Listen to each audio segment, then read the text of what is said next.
Hey, everyone! If you enjoy my quantum audiobooks, you can support me by becoming a Patreon member. Your support helps me keep creating, and you'll get exclusive perks. You can also access my audiobooks directly through Google Drive. Check out the link in the description. Now, let's get started. The Other Side, Seoul Society, West Rakongai District 1, Junjunrainen, Suburbs. This is a mountain forest, and it was also the residence of the Shiba family, one of the 5 nobles in the past. The mountain forest is not big, except for Shiba's family. There are only some small villages. And precisely because of their status as the 5 great nobles, the Shiba family has a transcendent status here. The nearby villages and small towns are all dominated by the Shiba family, and people here are proud to follow the Shiba family. Aozaki Meisuke and Ikamaru Jin stood by the window, enjoying the breeze. Groups of wild boar were scurrying in the woods, and the sound of shouting, running, and leaf fluttering filled the surrounding area. The scenery in the mountains and forests is pleasant. The trees bear all kinds of fruits, and the grass is blooming with beautiful wildflowers. The fragrance of the flowers and grass makes people feel calm. Those unreasonable guys are gone. Jinue stared at the kid riding a wild boar in the distance, took a deep breath, and asked with a smile. Yes, they all evacuated this morning, and the Godii 13 sent out soldiers to protect us. The Godii 13 did not restrict our freedom. We are safe for the time being. Ikamaru whispered with serious silver eyes. Under his seemingly calm face, his heart was beating extremely fast. Don't be so nervous. Aozaki Mizuki noticed something strange about Ikamaru Jin, turned around, and patted his shoulder with a smile. I watched her spirit dissipate and then left there.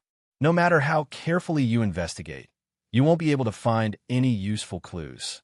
People's cognition will tell them the truth of things. The eldest lady and the noble son have been eaten by Sue, who was killed by the students in the hospital. Ikamaru Jin took a swig of wine and couldn't help but roll his eyes. You put it lightly, thinking of the shocking move he could make at this opportunity. Ikamaru Jin is still so nervous that his palms are sweating even now.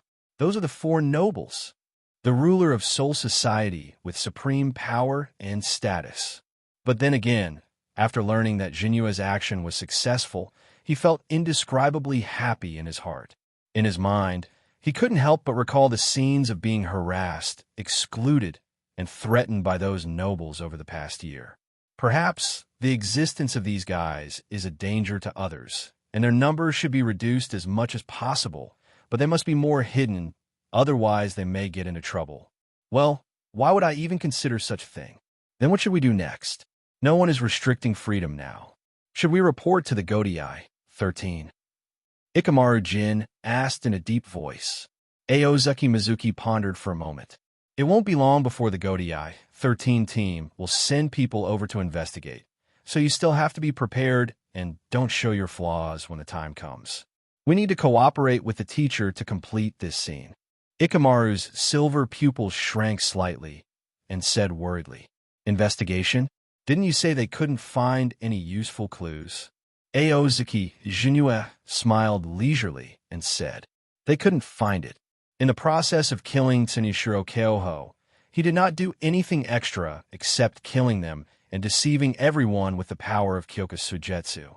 Even if the Godii 13 investigated the incident location afterwards, they would only find clothes scattered on the ground. In this case, if they want to know the truth of the matter, they can only learn it from the mouths of the students and teachers. In this case, it only makes sense for him to use the power of Kyoka Sujetsu to create the illusion of disappearing from the soul burial training place.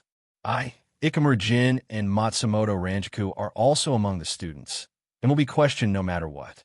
1 person can lie, 2 people can conspire, but 5 people, 10 people, or 20 people happen to use different but mutually confirming words, and finally point to the same result.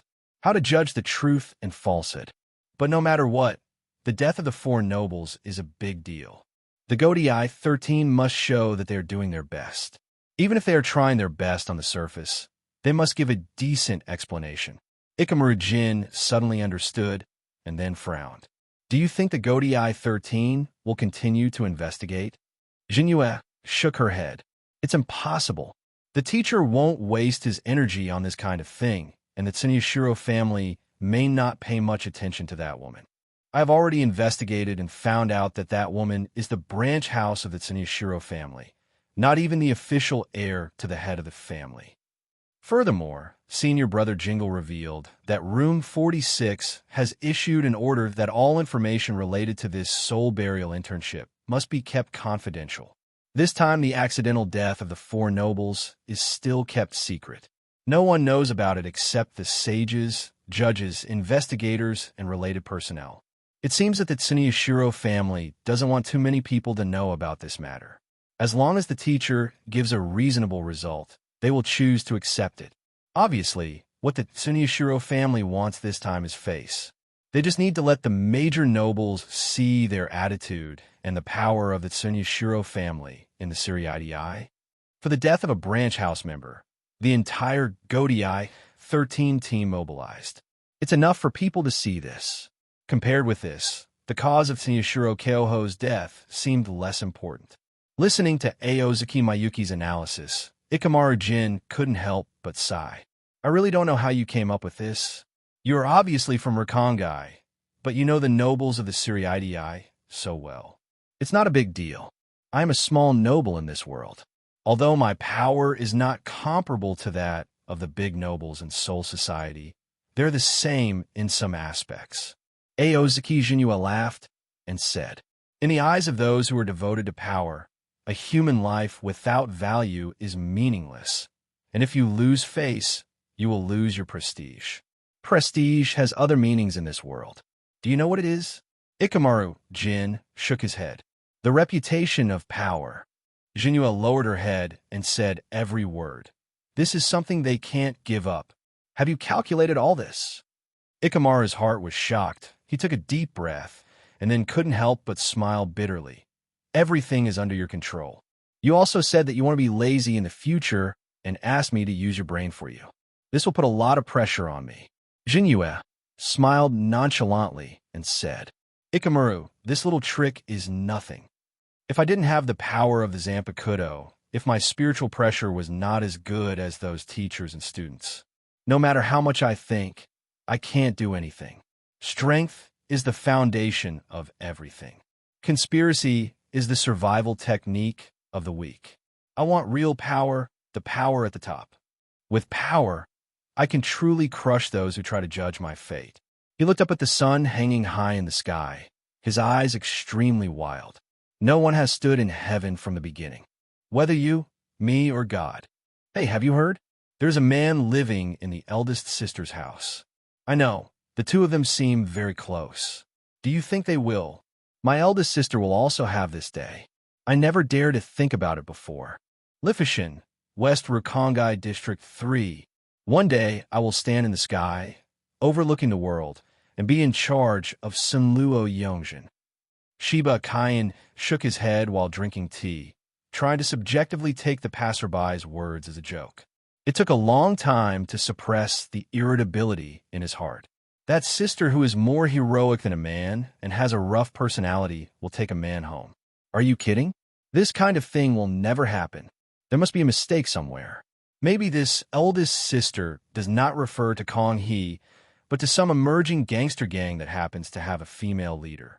Shiba Kaien is also a little confused. Kakaku's guess that she is looking for a man may not be reliable. After all, it is just hearsay. So far, she has not found anyone she is particularly interested in. He thought of a man who was unforgettable at first glance. He was indeed the type that made it easy for people to fall in love at first sight. Kakaku was to him. Damn it, isn't there one? Brother Kaien, tell me, what kind of man is the man in front of Sister Konga? Pedestrians on the road also recognized Shiba Kaien and approached him enthusiastically. Yes, I heard from Bastianjio that that man is very good-looking. I heard about it too, and it said that he will soon join the Godii 13 and become a Shinigami. Hey, how can my sister have a man? It's not possible, so don't make any guesses. Shiba Kaien waved his hand, and his appearance brought a wave of enthusiasm. This man who is passionate about cultivation is the contemporary head of the Shiba family and the boss of Shiru-Kongai. There are countless people in Shiru-Kongai who want to follow him. Shiba Kaien's smile gradually stiffened, and he suddenly stood up and ran toward home, his pace getting faster and faster. That damn guy is in my house. Shiba Kaien finally recognized the reality, gave up on deceiving himself, rolled up his sleeves, and ran home. West Kongai District 1 suburb. A group of Shinigami dressed in Death Tyrant uniforms advanced slowly. The two leading Shinigami are wearing white Haori, followed by Shinigami with powerful spiritual pressure. They look like the elite troops of the Godai 13. The civilians and gangsters in the Rukongai stared dumbfounded at this neat team, all wearing Zanpakuto and emitting powerful spiritual pressure. They subconsciously retreated and dispersed, and were shocked in their hearts.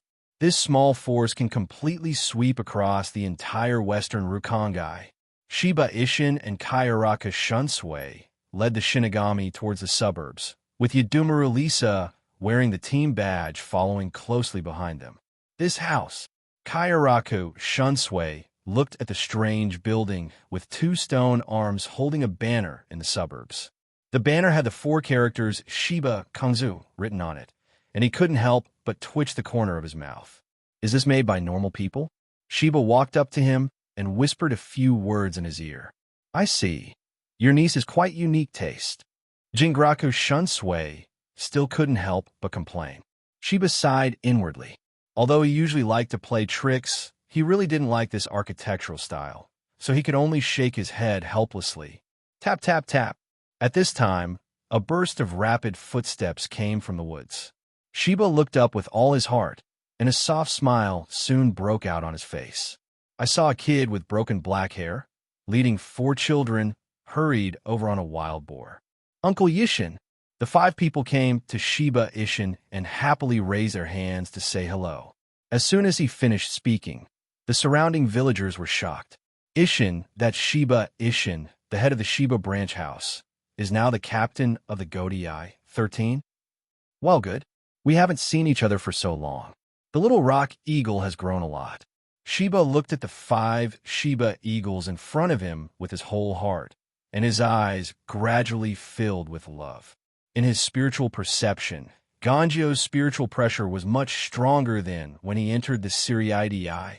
It can be seen that Jinyue and Kongha are very attentive to you. Speaking of the troubled eldest sister and future brother-in-law, the 5 Shiba Rock Eagles all had wry smiles on their faces. But then again, why are there only a few of you? Where are Kaien and Kokaku? Shiba looked around intently and asked. Brother Kaien is practicing in the 3rd area, Sister Kongha. As soon as he finished speaking, a voice with a chuckle came from the other side of the woods. Uncle Ishin, Senior Brother Jingraku, and Miss Lisa, why are you all here? Everyone looked around in search of the sound. I saw Jinyue walking over quickly wearing white uniforms. There was a sign of falling sky and collapsing swirl pattern in the center of the back of the clothes. 2 captains and 1 vice captain. The teacher values me so much. Where's Kakaku? Shiba asked with a smile. She was tinkering with fireworks, and we made small improvements to the raw materials for making fireworks. Aozaki Mayaki grinned and pointed behind her. Shiba was stunned, finally knowing what the wry smiles of these children meant. Shiba Kongha likes to conduct some high-risk blasting experiments, and often causes accidents. I just don't know how many houses Jinyue and Kongha have blown up this time. Come with me. Jinyue waved and led them towards Shiba's house. I remember you're not from the Shiba family, right? On the way, Jingraku Shunsui seemed to have thought of something interesting. He walked up to Jinyue and asked in a low voice with an 8 trigrams look on his face. Why does your kid live here? Jinyue smiled and said, this is a long story. Then let's make a long story short. Jingraku Shunsui obviously didn't want to let him go so easily. Didn't I participate in soul burial internship? Jinyue shrugged and said helplessly. After completing the internship, I got my diploma. I originally planned to report directly to the 2nd Division, but I don't know what happened. A group of people came out, claiming to represent a certain big noble to investigate the situation of soul burial internship. We can't go to the Godii 13 for the time being, and we don't have anywhere to go, so we just came here. He spread his hands and said with resentment, "Just a few days ago, those guys were still standing outside, restricting my personal freedom and making it seem like I was a criminal. The same goes for the teacher. He hasn't even sent a word of concern for so many days. Does he know how sad I am as a disciple?" Saying that, Aozaki Jinue actually began to beat her chest and feet, looking heartbroken. "What are you thinking? It's very troublesome for the supervision team to arrest people. As the captain of the supervision team, your main responsibility is just to watch the prison," Jingraku Shunsui said with an angry smile, then took out a wine bottle and handed it to Jinue. Whispered, "I know you have resentment in your heart, but it's not like the teacher didn't do anything. The withdrawal of those people is the result of the teacher helping you work hard." Aozaki Jinue took a sip of wine, patted her chest, and said, "If you ask me, the teacher is too kind to those nobles. If I were the teacher..." Ahem. Kairaku Shunsui, the superior nobleman and captain of the 8th Division, suddenly coughed twice. Aozaki Jinue said sarcastically, "I'm not targeting you, senior brother. That's what it means anyway. You just need to understand. Soul Society. On the outskirts of West Rakongai District 1, Shiba's house." The rest of the people had left the room sensibly, leaving only Aozaki Meisuke, Matsumoto Ranjaku, Ikamura Jin, Shiba Ishin, Kairaku Shunsui, and Yadumura Lisa sitting down. Everyone behaved casually. Aozaki Meisuke took a sip of tea, glanced at Yadumura Lisa, who was looking at strange books and periodicals, turned to look at Kairaku Shunsui, and said with a smile, "I don't know why senior brother is here. If you have anything to say, just say it." Looking at the senior brother with a listless expression in front of him, Aozaki Mayuki felt a little funny. There were so many captains of the Godii 13, but he, who liked to be lazy the most, was chosen to take care of this matter. In addition to the fact that the 8th Division's own responsibilities are somewhat related to this matter, it is also because he is a superior noble and has outstanding abilities. So those nobles were willing to trust him. It's purely sentimental. Jingraku Shunsui chuckled and said, "You really don't know what's going on?" He picked up the teacup and took a sip. His deep gaze swept over the faces of Jinue and the other three, and their expressions gradually became serious. Aozaki Jinue shook her head. "I only know that it's related to soul burial internships and big nobles. I really don't know much about the rest." Jingraku Shunsui nodded. "The purpose of our visit this time is because of this matter. During the soul burial internship 5 days ago, something happened that shocked the senior management of Siri-IDI.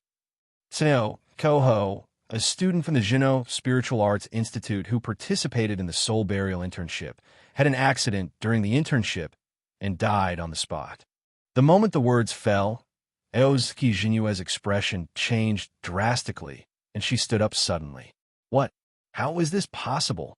Ikamura Jin and Matsumoto Ranjaku both had shocked looks on their faces, as if they had heard something incredible.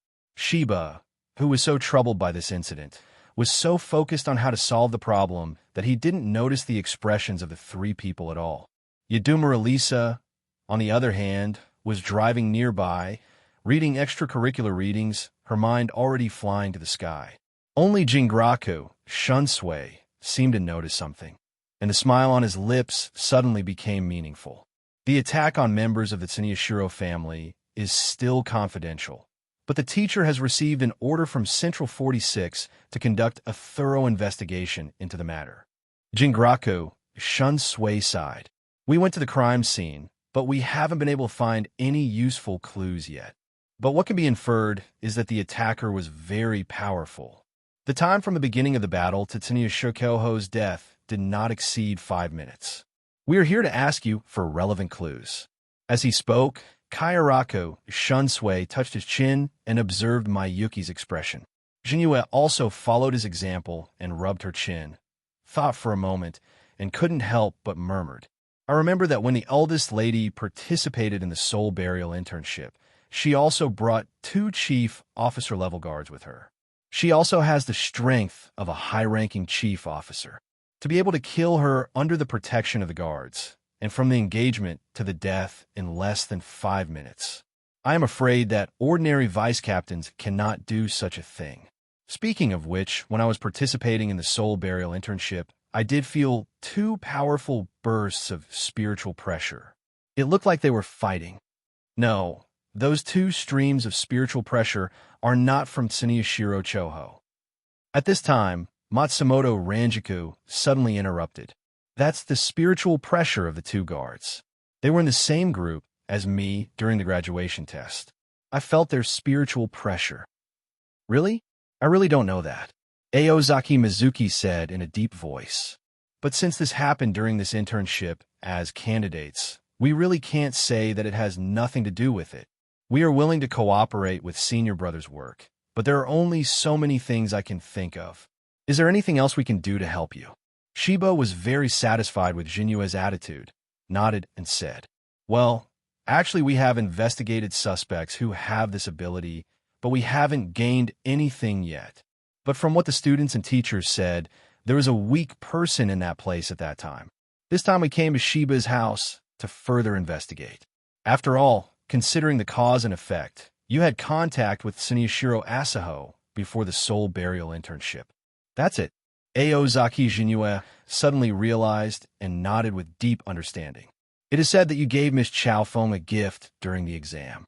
Jingraku Shunsui tapped his fingers on the table gently and asked with interest. You seem to be chatting happily at that time. I want to know what exactly did you give her then? After the words fell, Kairaka Shunsui saw Aozaki Mayuki's expression change, as if he was hesitant to speak. Senior brother, can we not say this? It is related to our reputation. Aozaki Mizuki spoke slowly, her expression extremely complicated. I don't know you yet. What reputation do you have? Jingraku Shunsui found it interesting, laughed sarcastically, and said disdainfully, In this way, you only need to tell your senior brother, and he will keep his secret for you. Oh well. Aozaki Mizuki sighed, took out a card from her arms, glanced at Yudumura Lisa, and said embarrassedly, This is my gift to her. Feeling Aozaki Mizuki's gaze, Yudumura Lisa looked back. The moment he saw the card, he seemed to have thought of something.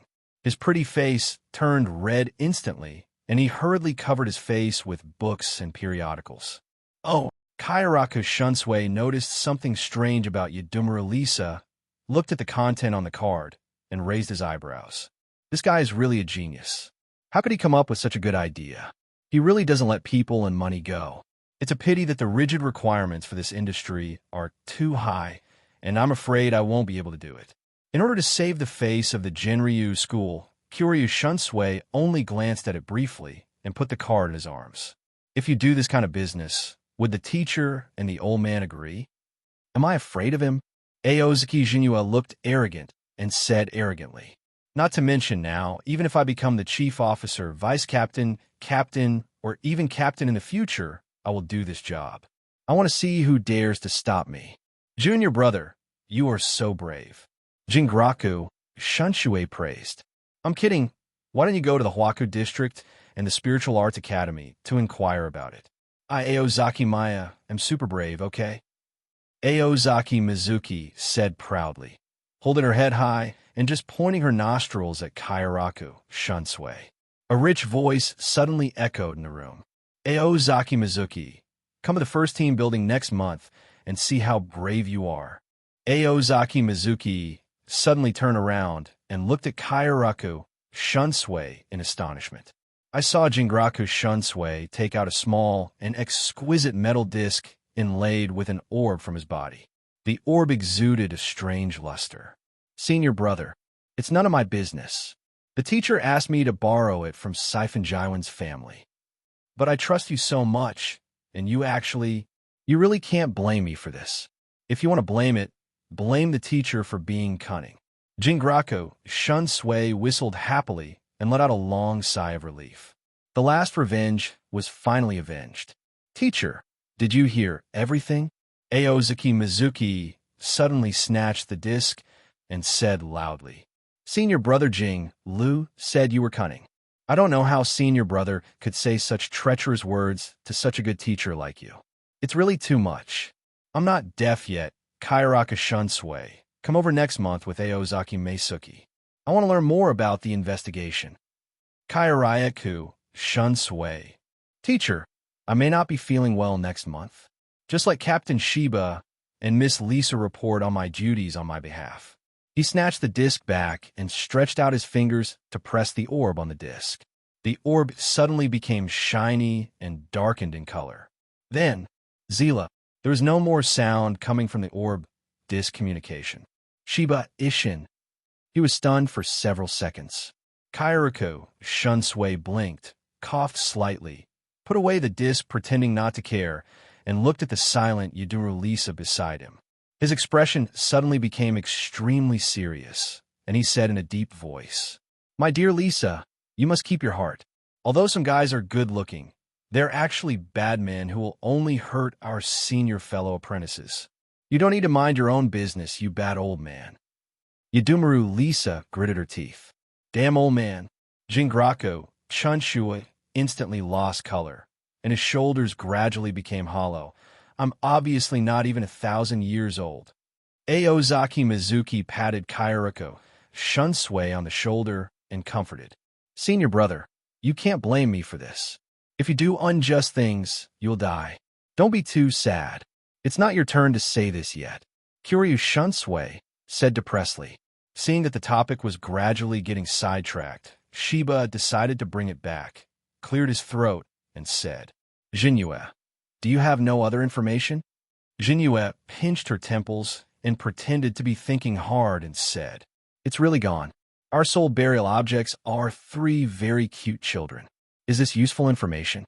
Shiba frowned and said, "Well, with only this information, I'm afraid we won't be able to close the case easily." The reception room became very quiet. Everyone looked at each other. Finally, it was Jingraku Shunsui who broke the silence. He smiled and said, "Actually, the situation is very obvious, isn't it? If it wasn't Sue who did it, who else could have done it? The possibility of graduates in soul burial internship encountering Sue is not high. But this kind of thing has never happened in the history of Jinyang Spiritual Arts Academy." Shiba thought for a moment, and this was indeed the only conclusion he could draw at the moment. But when he thought about the situation at the scene, he felt something was wrong. He decided to ask his old acquaintance who had a bright idea. "Jinyue, what do you think?" Aozaki Mizuki rolled her eyes and said angrily, How can I see? How can I see? If you only get so many clues, of course I agree with senior brother. You won't show me what you found. What other opinions can I have?"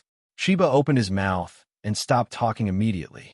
He knew that the other party was very smart, but those confidential files really couldn't be shown to a graduate who had just completed his soul burial internship. "Then, Captain Kyoband, I will prepare the report according to your wishes. It should be fine, right?" Yadumaru Lisa suddenly said.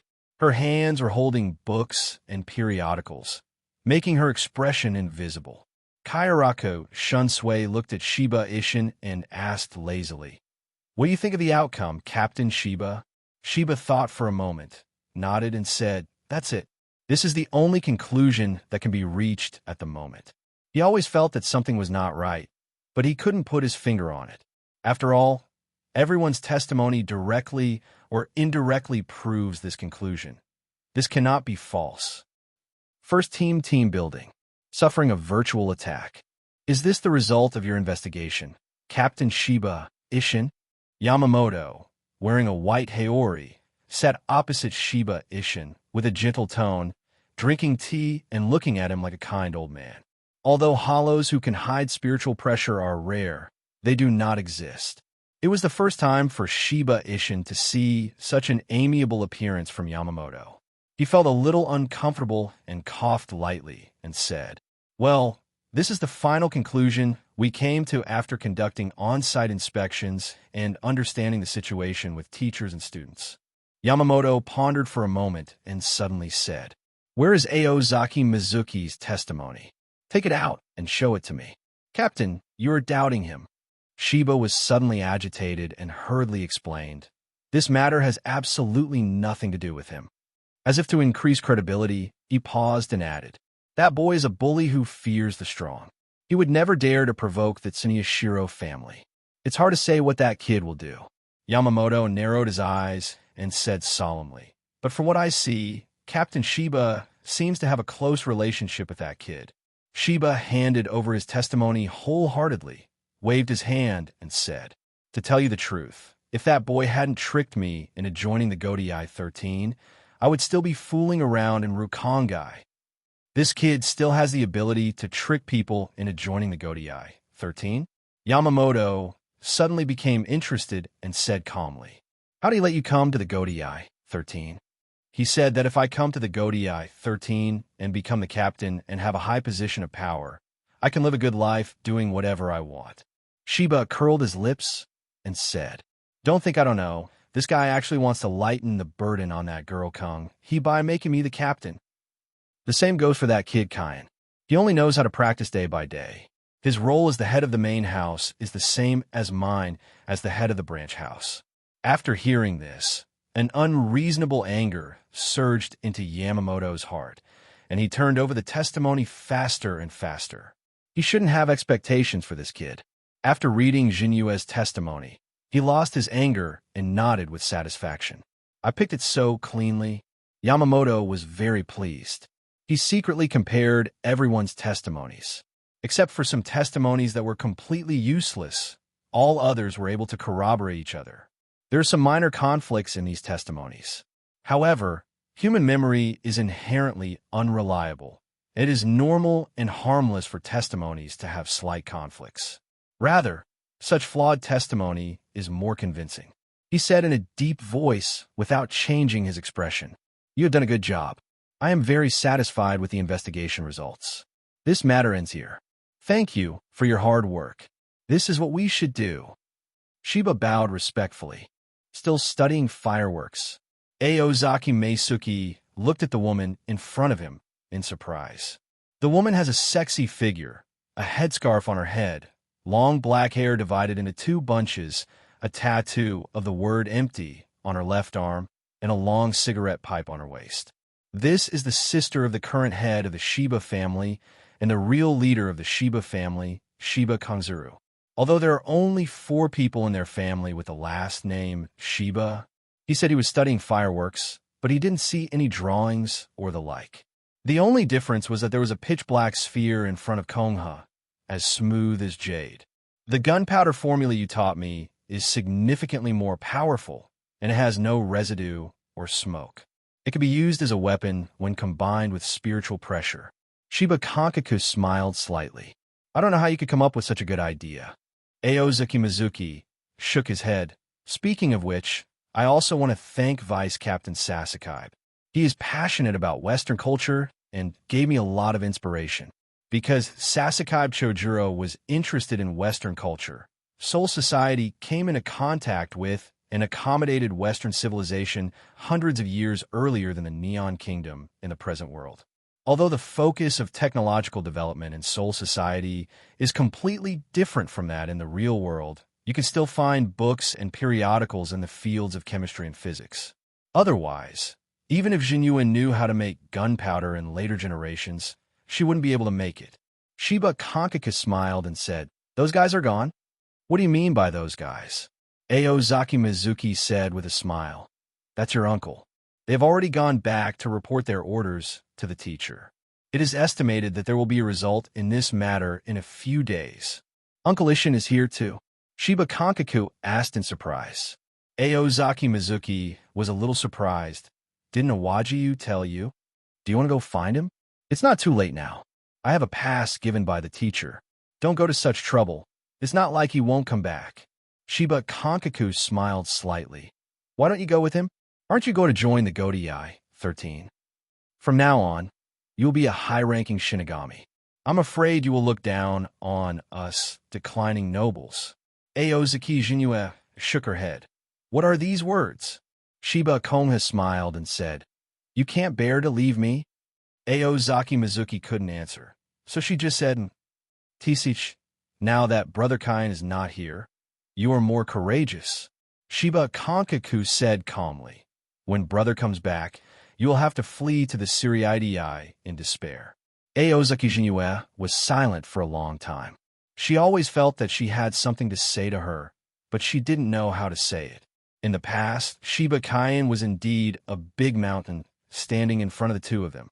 After all, he was born in the Shiba family, was born with strong spiritual pressure, and was gifted with penultimate. Jinue didn't even remember that she came to see Shiba Kaien in the name of doing business. After he was discovered, Shiba Kaien chased him for how many miles? I can probably circle the Siriidii 10 times. Now that my own strength has surpassed him, I don't need to sneak around and drag my sister around. Even if I'm upright, what can he do to me if I am with Yamato and Kakaku? I'm not afraid of him now.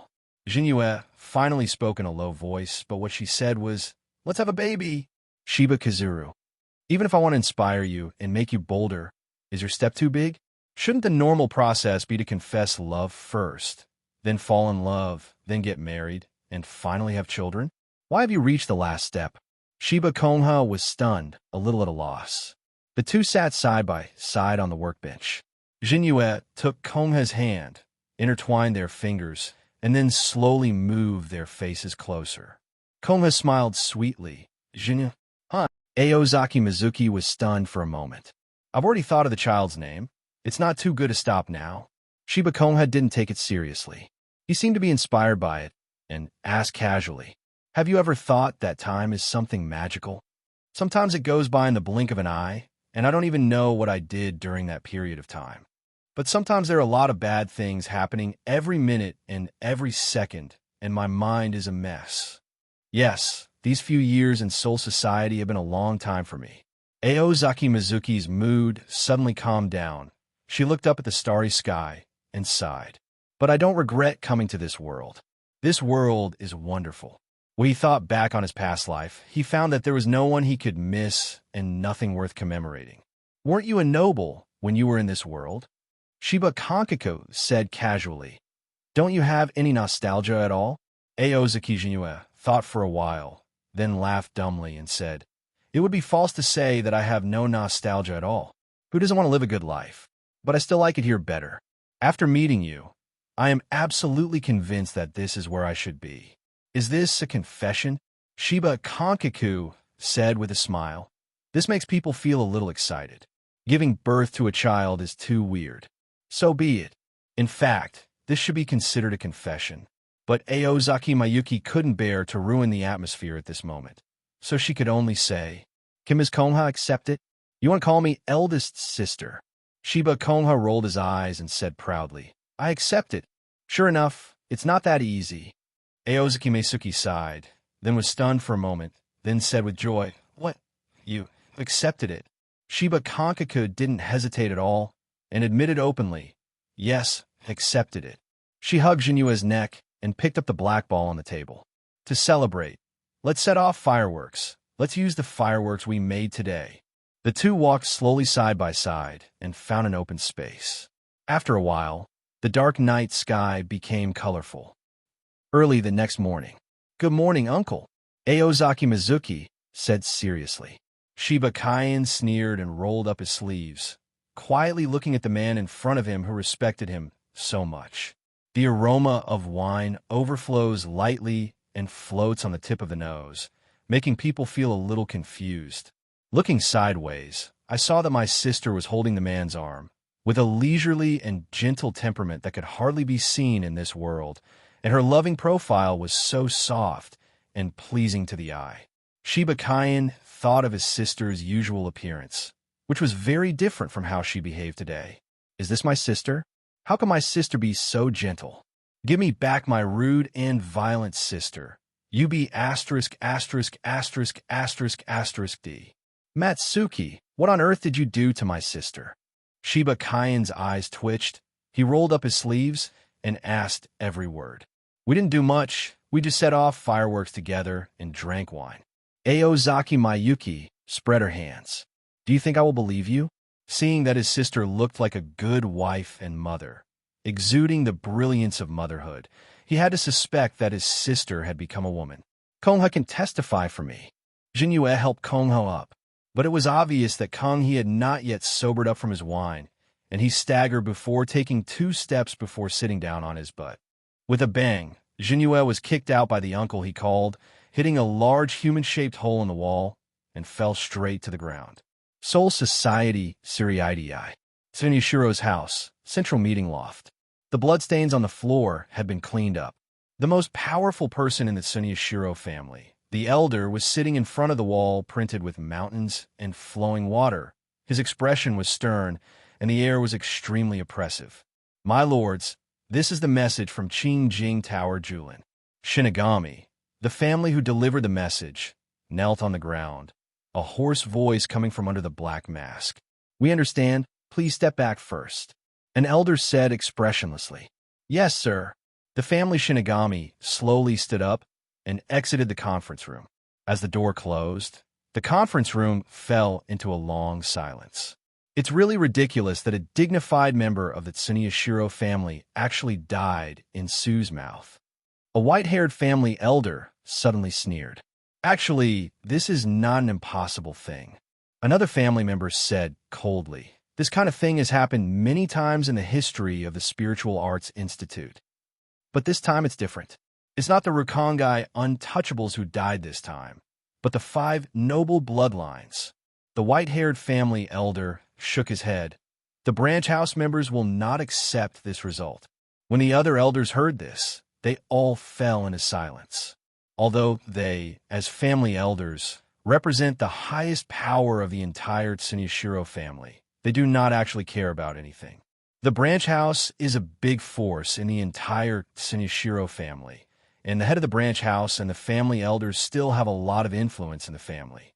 To put it bluntly, the so-called finding out the truth means giving them an explanation. The evidence is in front of them. What else do they have in mind? An elder suddenly asked. As soon as this statement came out, the other elders all frowned and showed displeasure. They know that this family elder and the previous white-haired family elder have very close contact with the branch house in private. It is not an exaggeration to say that the 2 of them were promoted by the branch house. The white-haired elder's eyes flashed with a cold light. They believe that there are not so many accidents in this world, and they demand that those who participated in the soul burial internship be tortured. Only by letting them bleed and taste pain can they tell the truth. The other family elders raised their eyebrows, and one family elder raised a mocking smile and sneered. I know that Lord Jingu has gone through a lot and lost a lot in order to get to where he is today. I don't think accidents exist, but this kind of non-existent accident is only within the family. This is because your family background limits your horizons. What's more, neither Central 46 nor Yamamoto Jinryusai Shigekuni will agree to your proposal. Another family elder also echoed. I think Lord D. King is right. Don't think that we don't know what you and Branch House are thinking. You just want to target the man named Aozaki Meisuki. It was just because of the failure in that operation that the Branch House lost 2 captain-level Shinigami. So I hold a grudge. You don't dare to trouble the head of the Shifenjin family, but you only dare to trouble the common people of Rukongai. The Tsunishiro family has been completely disgraced by you. It's a pity that you have offended the wrong person this time. The message from Qingjing Tagilin made it very clear that the situation this time is completely different from the past. Yamamoto valued that man so much that he even refuted the sage and the judge. This has never been the case before. But the white-haired Tsunishiro shrine wanted to argue something, but was interrupted by the patriarch representing the main family. That's enough. Yamamoto is old, and he won't be able to hold the position of captain for long. In my opinion, Yamamoto may have intended to make that man his successor, so he did not hesitate to pressure Room 46 to protect that man. The master cannot risk angering Yamamoto by accompanying you to continue your nonsense. This is not good for us or the family. Tsunishiro Jingu narrowed his eyes. You don't want to care about the unclear death of family members? This is a matter between your branch house and our main house. An old lady who looked like a family member was about to abdicate responsibility, but Senyata Tokiyasu raised his hand to stop him. Your Excellency, Remember your identity and responsibilities. Be careful in your words and deeds.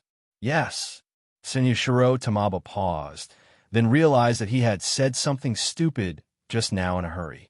It's not that the main family doesn't want to take care of it, but it's that it can't be taken care of. Senyaka Nakasu said solemnly.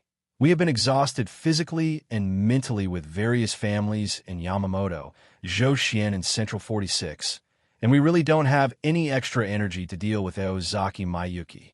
Isn't there someone in the branch house in the Godai 13?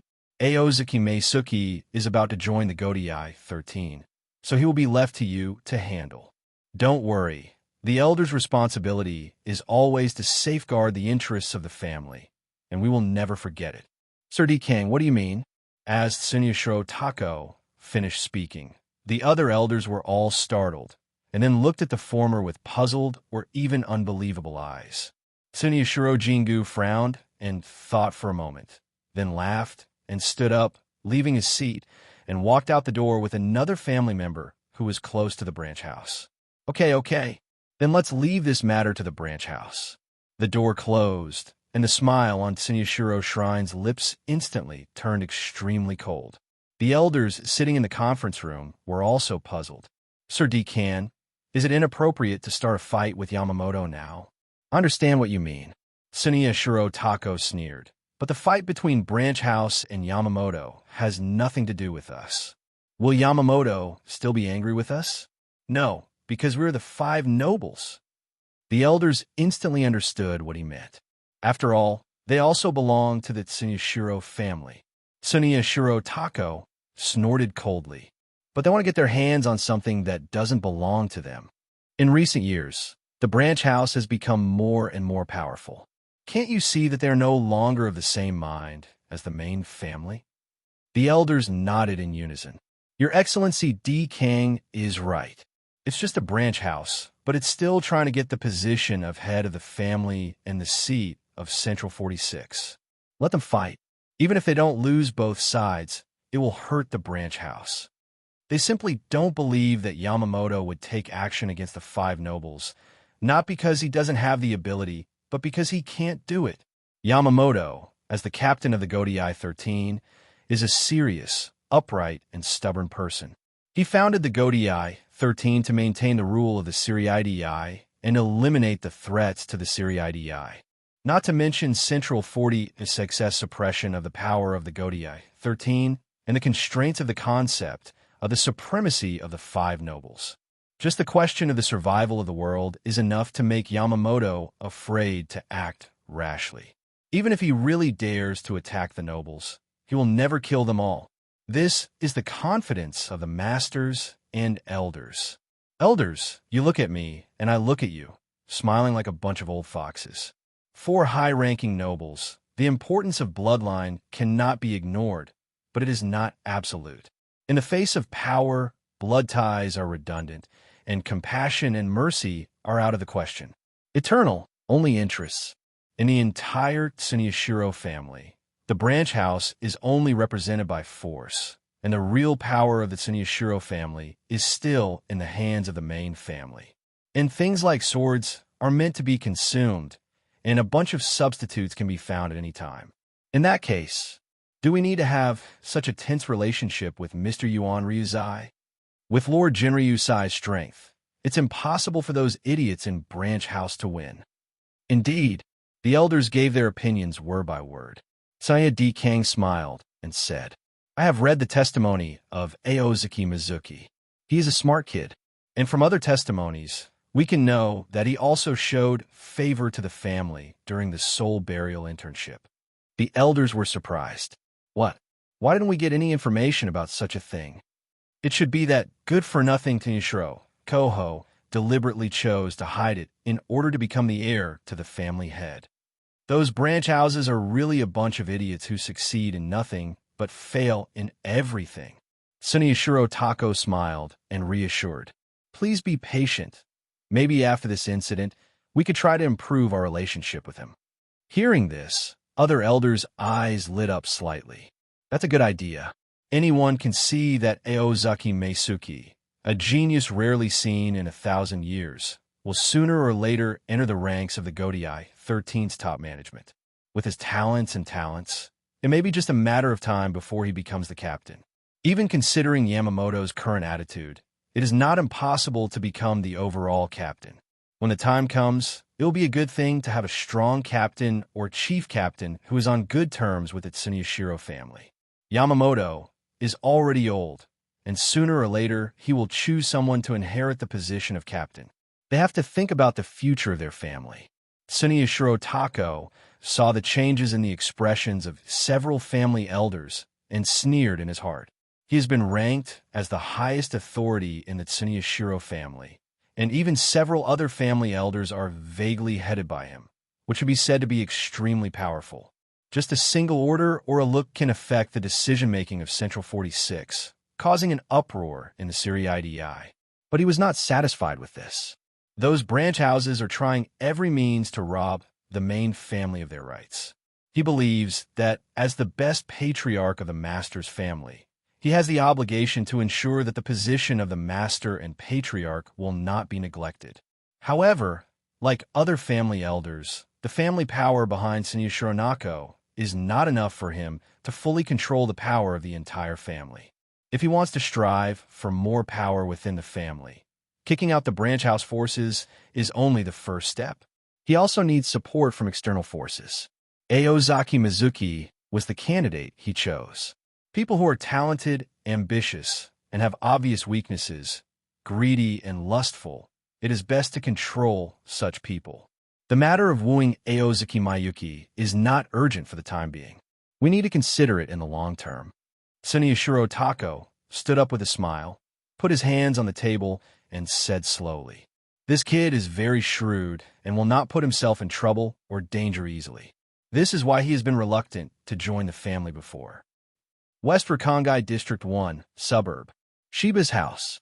After being forced to sober up by Shiba Kaien, Aozaki Meisuke and Shiba Kakaku teamed up to beat him up, making him realize his own weakness.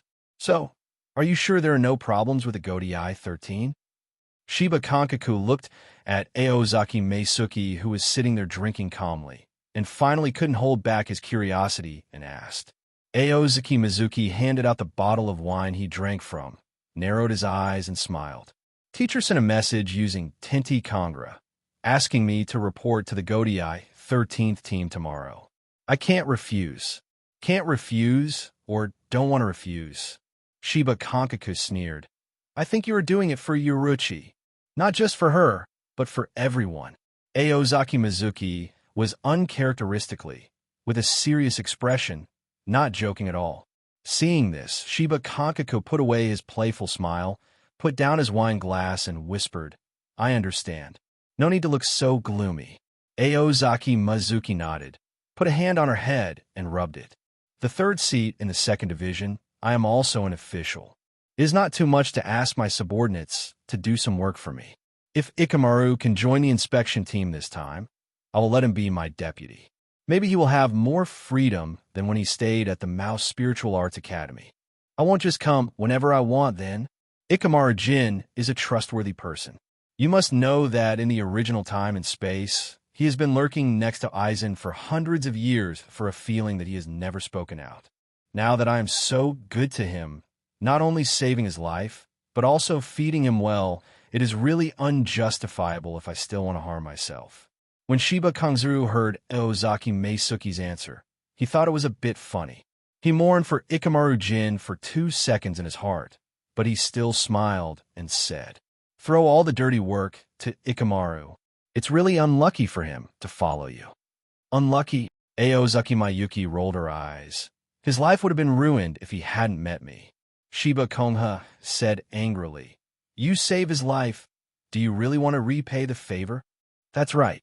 Aozaki Mizuki raised his head and took a sip of wine, and admitted it openly, without being ashamed at all.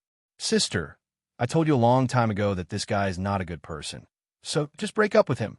Shiba Kaien, who was lying on the ground and squirming, finally found the opportunity to interject and spoke with sincerity. He cannot move normally because there is a rope-like golden light cord wrapped around his body, which is Bakudo number 4. This rope. "Brother idiot, don't interrupt. Shiba Kankaku punched Kyan on the head, and his head instantly bulged into a big lump. Oh, Shiba Kyan wants to cry, but has no tears. My sister has really changed. She's so kind to an outsider, but she actually does this to her own eldest brother. It's all my fault for this hateful pretty boy. I was so guarded against him back then. Why couldn't I guard against him? Shiba Kankaku ignored his elder brother who was twisting on the ground, hugged Aozaki Mayuki, and started drinking. After a while, Jinua looked at Shiba Koma's intact hands as if he remembered something and said slowly, I think your blasting experiments can stop for a while. Shiba Kankaku asked curiously, what's wrong? Aozaki Mayuki frowned and replied, your blasting experiments are too dangerous and you can easily injure yourself. Kisuk is currently serving as the 3rd officer in Division 12, and he likes to tinker with gadgets. I asked him for help to see if I could get you a protective suit, which would make the experiment safer. In the original space and time, Kong Crane's right arm was broken. Thinking of her dangerous hobbies, Jinue guessed that the broken arm might be related to fireworks. Now that we know there will be danger, we naturally need to take precautions in advance. Damn it, why am I the only one assigned to the first team? Matsumoto Ranjika walked on the streets of Siriidi and said sadly, looking at Ikamura Jin with eyes as sharp as a knife from time to time. Why can this guy go to the 2nd Division with Aozaki Meisuki, but not himself? Ikamaru Jin couldn't help but shudder. Aozaki Mizuki explained, I recommended you to go. Why is this like this? Matsumoto Ranjika looked heartbroken and cried. Why? Does Shinetsu not like her? Aozaki Mizuki rubbed her temples and said helplessly, how could it be? It's just safer there. I feel relieved with the teacher here. Don't forget what I told you. Hearing this, Matsumoto Ranjika looked like she was thinking hard, remembering the bad guy that Zenzuki said, and said in despair, okay then. Ikamaru Jin couldn't stand it anymore and sighed. Can you two restrain yourself a little?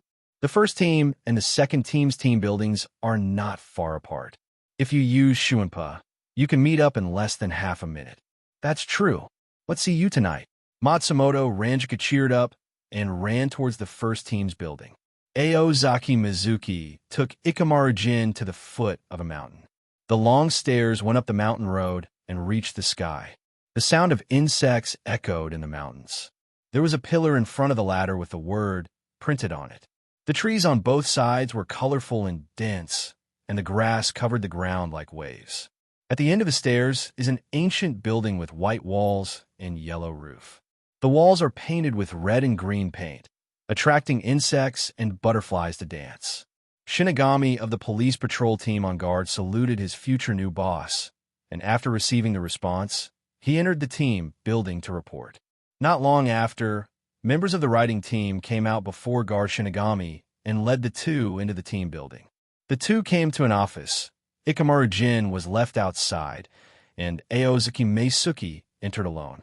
A purple-haired woman sat at the table, and her refreshing short hair kept shaking as her head moved. You are in a good mood. Aozaki Mizuki tidied up her Death Tyrant outfit and was about to salute her captain, Shifuen Yoruchi. You go out first. She stood up and stopped Jinue's salute with gestures. When she saw Team Li Ting leaving, she put her hands on her hips and put a smile on her face. Now that you're here, what do you think of our 2nd Division? Aozaki Mizuki stepped forward with a relaxed look. Well, it's pretty good. I feel like I'm back at Siphon Jaiwan's home. The architectural style of the 2nd Division team building is quite special. Not only does it look ancient, but it also clearly has the style of the Shifen family. This is all thanks to the first-generation captain of the 2nd Division, Seni Shihoin, and all the captains of the 2nd Division who came from the Shihoin family since him. The construction of the entire 2nd Division is inseparable from their influence. It seems you like the Siphon Jaiwan family very much. Do you want to go back with me? Upon hearing Yoruchi's question, Maya shrugged. Of course, I'm always available. Forget it. I'll take you to your office, right opposite me. The one who was defeated was still Yoruchi Shifen. Aozaki Mizuki looked like it didn't matter, ignored Yoruchi's embarrassed eyes, and followed her out of the office. Speaking of which, Captain Siphon Jaiwan, isn't the work of the inspection team in the maggot's nest? Huh. What do you think of the second division? Yoruchi glanced sideways at Shinzuki, opened a door, and walked in.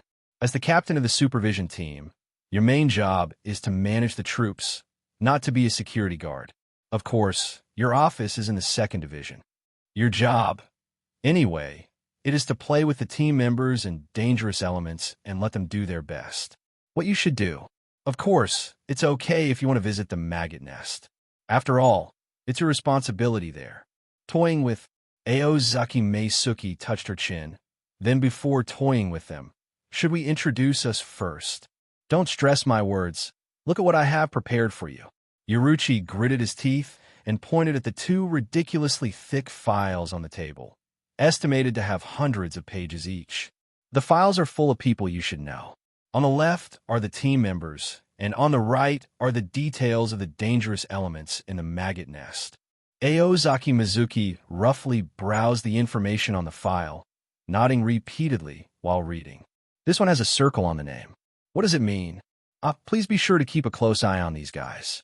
They are all extremely dangerous individuals who have taken relevant actions, but have not actually threatened the Seriidei. I see.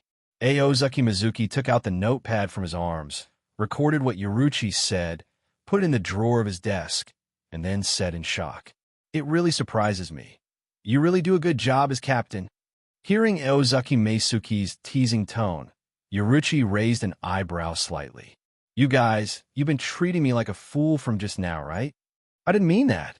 I just heard from Vice Captain Omida that when you were handling team affairs, you showed an expression that felt troublesome from the bottom of your heart, and you always used to sneak out to talk to me. It's a private meeting, isn't it? Damn guy, don't use that misunderstood terminology. I'm just looking for you to play with. What's the difference? Damn you guy, he's still very good at making me angry." Yoruchi looked at Mayuki with an expression that seemed to say, "I'm really angry. Please comfort me." She crossed her hands on her chest and looked up at the ceiling. Okay. Am I wrong about the head office? What's your attitude?" Shifinjuin Yoruchi curled his lips, but continued to speak. "I am Yoruchi Shihoin, so how can I like to stay here? But I am the head of the Shihoin family, and I grew up in the Shihoin family. What can I do about this? It's all because of those people who look at me with such pitiful eyes, making me unable to give up. They are really a bunch of hateful guys." Aozaki Jinua laughed and said, "You know, not to mention the elder in your family, even the teacher can't let a talent like you idle around. And don't you still have a good brother, Yashiro? In a few years, he will graduate from the Spiritual Arts Academy, and he will be able to help you share the burden." Hearing Yashiro's name, Yoruchi's eyes lit up. "Yes, there's also Yashiro. He always says he wants to help me, and it's time for him to devote himself. Jinue, you are such a genius." After saying that, Yoruchi hugged Maya and then jumped out of the office. The speed was so fast that Aozaki Zenzuki had no time to stop it. He touched the ends of his hair and couldn't help but mutter, "It's strange. Why do I feel guilty, as if I have done something wrong to Yashiro? Yashiro always said he wanted to help his sister, so he shouldn't blame me, right? A special Shinigami unit with a 1,000-year history stealth maneuver. It was established in the Seriidei by the late Captain Shihoin Senichi of the 2nd Division, 1st Generation. In addition to protecting the Seriidei, its purpose is also a special force established by the noble group headed by the 5 nobles to ensure that they have armed forces independent of the Godii 13. It has 5 troops under its jurisdiction, and the supervision team is one of them. In the inspection team base in the 2nd Division team building, the Shinigami who had just finished their duty gathered in the auditorium that could accommodate all the team members. I believe everyone here should know that today, the former 3rd seat of the 2nd Division and captain of the secret mobile surveillance team, Si Fengyuan Luyun, officially left the team. The eye-catching new 3rd seat of the 2nd Division and captain of the inspection team looked at the team members and continued. "Our supervisory team is the best unit in stealth and maneuverability. Although I don't need to elaborate further, according to the management system established by the seniors, I still need to explain the rules for the future." The members of the inspection team swallowed their saliva. They saw the captain of the 2nd Division, the commander-in-chief of the Covert Mobile, and the commander-in-chief of the 1st Detachment Xingjun, Yuruchi Shifenjin, sitting in the audience. The expression on his face was already written with displeasure. Is the new captain so brave? He doesn't take the Xing army led by Commander-in-Chief Yuruchi into consideration at all. I heard that she is the Commander-in-Chief's mistress, and the two of them go out for private meetings from time to time. Really or not, this is the legendary captain's man. It's true. My second aunt saw it with her own eyes when she was in the first team dormitory. She even drew a portrait of him and hung it in her room every day. She looked at it every day, and it felt like she was in love. Don't your second aunt like Lord Yuruchi? Hi. I changed a long time ago. I was brought back half a year ago. My grandma found out that she likes men again. She was so happy that she cried. After hearing the discussions among the team members, Shifenju Yuruchi was already full of black lines. Aozaki Mizuki didn't pay attention to Yuruchi, who was about to go berserk. Enjoying the eyes of everyone as if they were admiring the warrior, he raised his hand and introduced. Today we invite my personal secretary, Ikamura Jin, the 9th seat of the 2nd Division. He is coming to talk to you about the mentality that a member of the inspection team should have. Hearing the captain's introduction, there was a commotion among the team members. Forget about Aozaki Meisuke, a disciple of Captain Yamamoto, a peerless genius who reached the 4th level of spiritual power at the age of 21. Where did this kid come from? He was assigned the 9th seat as soon as he joined the team. Ikamaru, I'm sorry to trouble you. Ikamaru Jin, who was invited to the stage, looked around the auditorium with a cold smile. Damn it, why has no one said that I also want to give a speech? Ikamaru Jin lowered his eyelids, took a small breath, and no longer suppressed his spiritual pressure. The team members immediately understood why he became the 9th member of the 2nd Division. 8th level spiritual power. After the speech, Ikamaru Jin, who was brought to the office, fell down on the sofa, leaned back, and exhaled deeply. Improvising a speech seemed to make him mentally exhausted. As expected of Ikamaru, he did what I couldn't do easily without any preparation. The 3rd seat of the 2nd Division and the captain of the inspection team, Ozaki Meisuke, with a smile on his face, sat on the sofa opposite across the low table. Ikamaru sighed. We didn't mean to prank me, so you didn't tell me you were going to give a speech, right? How could it be possible? Do I look like that kind of person? Aozaki Mizuki crossed her arms and said with a smile, Actually, I was so absorbed in reading the information this afternoon that I forgot about the speech. Ikamaru Jin rolled his eyes, and Aozaki Mizuki stuck out his tongue. If Yuruchi hadn't helped me get a speech from Kisuke, my situation might not be much better than yours. The captain can also give impromptu speeches. It's really amazing. Ikamaru Jin said angrily. It's strange that he has such a good face when he dares to speak so brazenly when someone is helping him. Isn't it just deceiving people? Aozaki Mizuki patted her chest. This is my strength. After hearing this, Ikamaru Jin did not refute, but nodded in agreement. This guy often makes inflammatory remarks, and he is always fooled by him. Aozaki Mizuki asked, Do you mind if I read the information here? Then he took out from under the table the file Yuruchi had given him during the day. You are actually working, Ikamaru Jin said in shock with his eyes widened and a look of disbelief on his face. Jinyua said angrily, What are you talking about? Is it weird that I work? Huh? Ikamaru Jin didn't answer, just laughed disdainfully. Ikamaru, do you have nothing to do now? No, what's wrong? Go and deal with the files on the table. Ikamaru Silver, aren't you determined to work hard? I just want to read this information, and I don't want to correct the file. Aozaki Zenzuki said seriously. I shouldn't have expectations from you. Ikamaru's silver eyes twitched. Then he sighed and sat down on the office chair that represented the highest authority of the inspection team. This chair is indeed not as comfortable as the sofa. The clock ticked, accompanied by the sound of pages turning. Jinyue browsed the files page by page with great interest. Maggot's Nest is a special prison set up by the 2nd Division to hold prisoners. You're not allowed to carry a sword when entering the prison. The persons detained inside are all judged to be potentially dangerous elements by the existing regulations of Jingling Court and do not necessarily have criminal facts. However, even if some of them have no criminal facts, they are actually no different from criminals. Their status is equal to that of criminals, and they have no human rights at all. This group of dangerous elements with no human rights, but some strength, are undoubtedly the best sparring partners in Jinyue's opinion. Whether it's one bone, 2 bones, or simply white-hit skills, he still has a long way to go.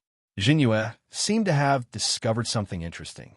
She was half lying on the sofa while holding a heavy file. She slowed down and flipping through the book and nodded while reading.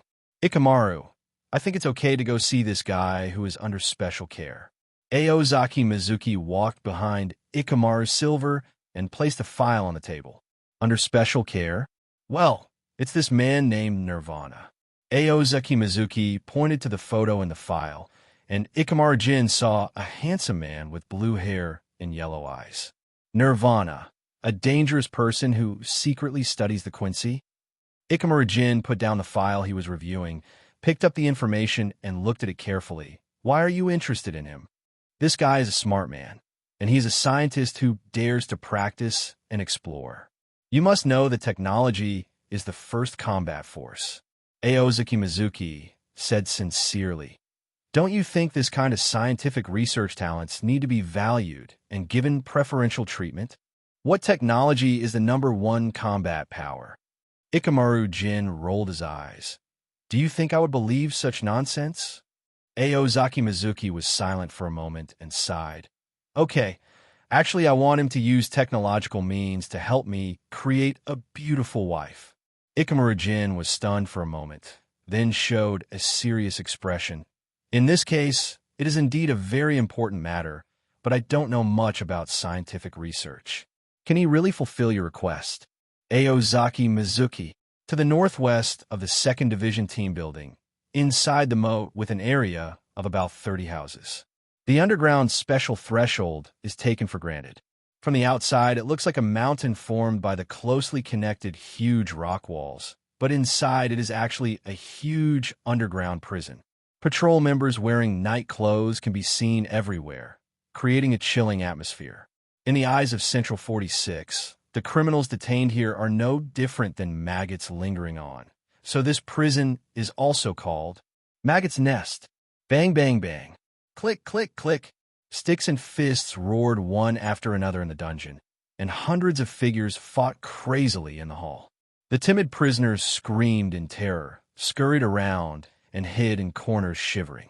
Pieces of rock were smashed into pieces under the spiritual pressure of the fist, and the stone fragments were scattered. The high-intensity spiritual pressure turned into huge sky-blue waves, impacting the cage on the dome. Damn supervision team. Why are you locking Lousy here and letting us out? Go to hell. A tall, burly man wearing rags swooped over and roared angrily. His face was spattered with the prisoner's blood. His white cloth was stained red, and his blood-red eyes stared at the black-haired man not far away. He is about 20 years old, only about 1.85 meters tall, with long black hair, a faint smile on his face, wearing a Black Death uniform, and followed by a silver-haired kid. He is obviously a handsome and delicate man, but he still dares to come to such a place. The tall prisoner had a crazy and cruel smile on his face that even other prisoners feared. This pretty boy must know how dangerous it is to be good-looking in a place like this. Deeper in the prison, a man with strange black and white makeup on his face sat on a white stone bed with an impatient expression on his face. There's a riot again. What a bunch of boring guys. Prisoners in the maggot nest will not have their freedom restricted in prison. But this man was locked up in a separate cell with heavy shackles on his feet, which showed that he was far more dangerous than other prisoners. Kaka, accompanied by the sound of gravel hitting the ground and light footsteps, the shadows lengthened under the light. 2 figures, one large and one small, walked down the narrow stairs. One person took care of the prisoners outside. What a powerful man! A hoarse voice came from the cell, and the strange tone gave people a chilling feeling. What brings a big shot like you to this place? I came to see you. Of course I have something to do. Aozaki Mizuki shook off the blood on her hands, walked to the cell door, and said with a happy face, Nirvana, Mr. Yuli. Seems like a troublesome guy. Near Yuri looked at Aozaki Miue, who was getting closer, and frowned when he heard the wailing in the distance. The last guy who made him feel so unhappy was the member of the inspection team, named Urahara Kisuk. Ikamaru, wait for me outside first. Aozaki Mizuki waved her hand, and the cell door that restricted Nirvana's freedom automatically opened. In his slightly surprised eyes, Aozaki Mizuki sat down on his bed. Oh, you're so rude to someone you meet for the first time. He raised the corners of his mouth and sneered. Although I used honorifics, it was still too rude. Yeah. Aozaki Jinue scratched her head, then stretched out her hand and said, Forgot to introduce myself. I am a new third seat of the 2nd Division and captain of the inspection team, Aozaki Meisuki.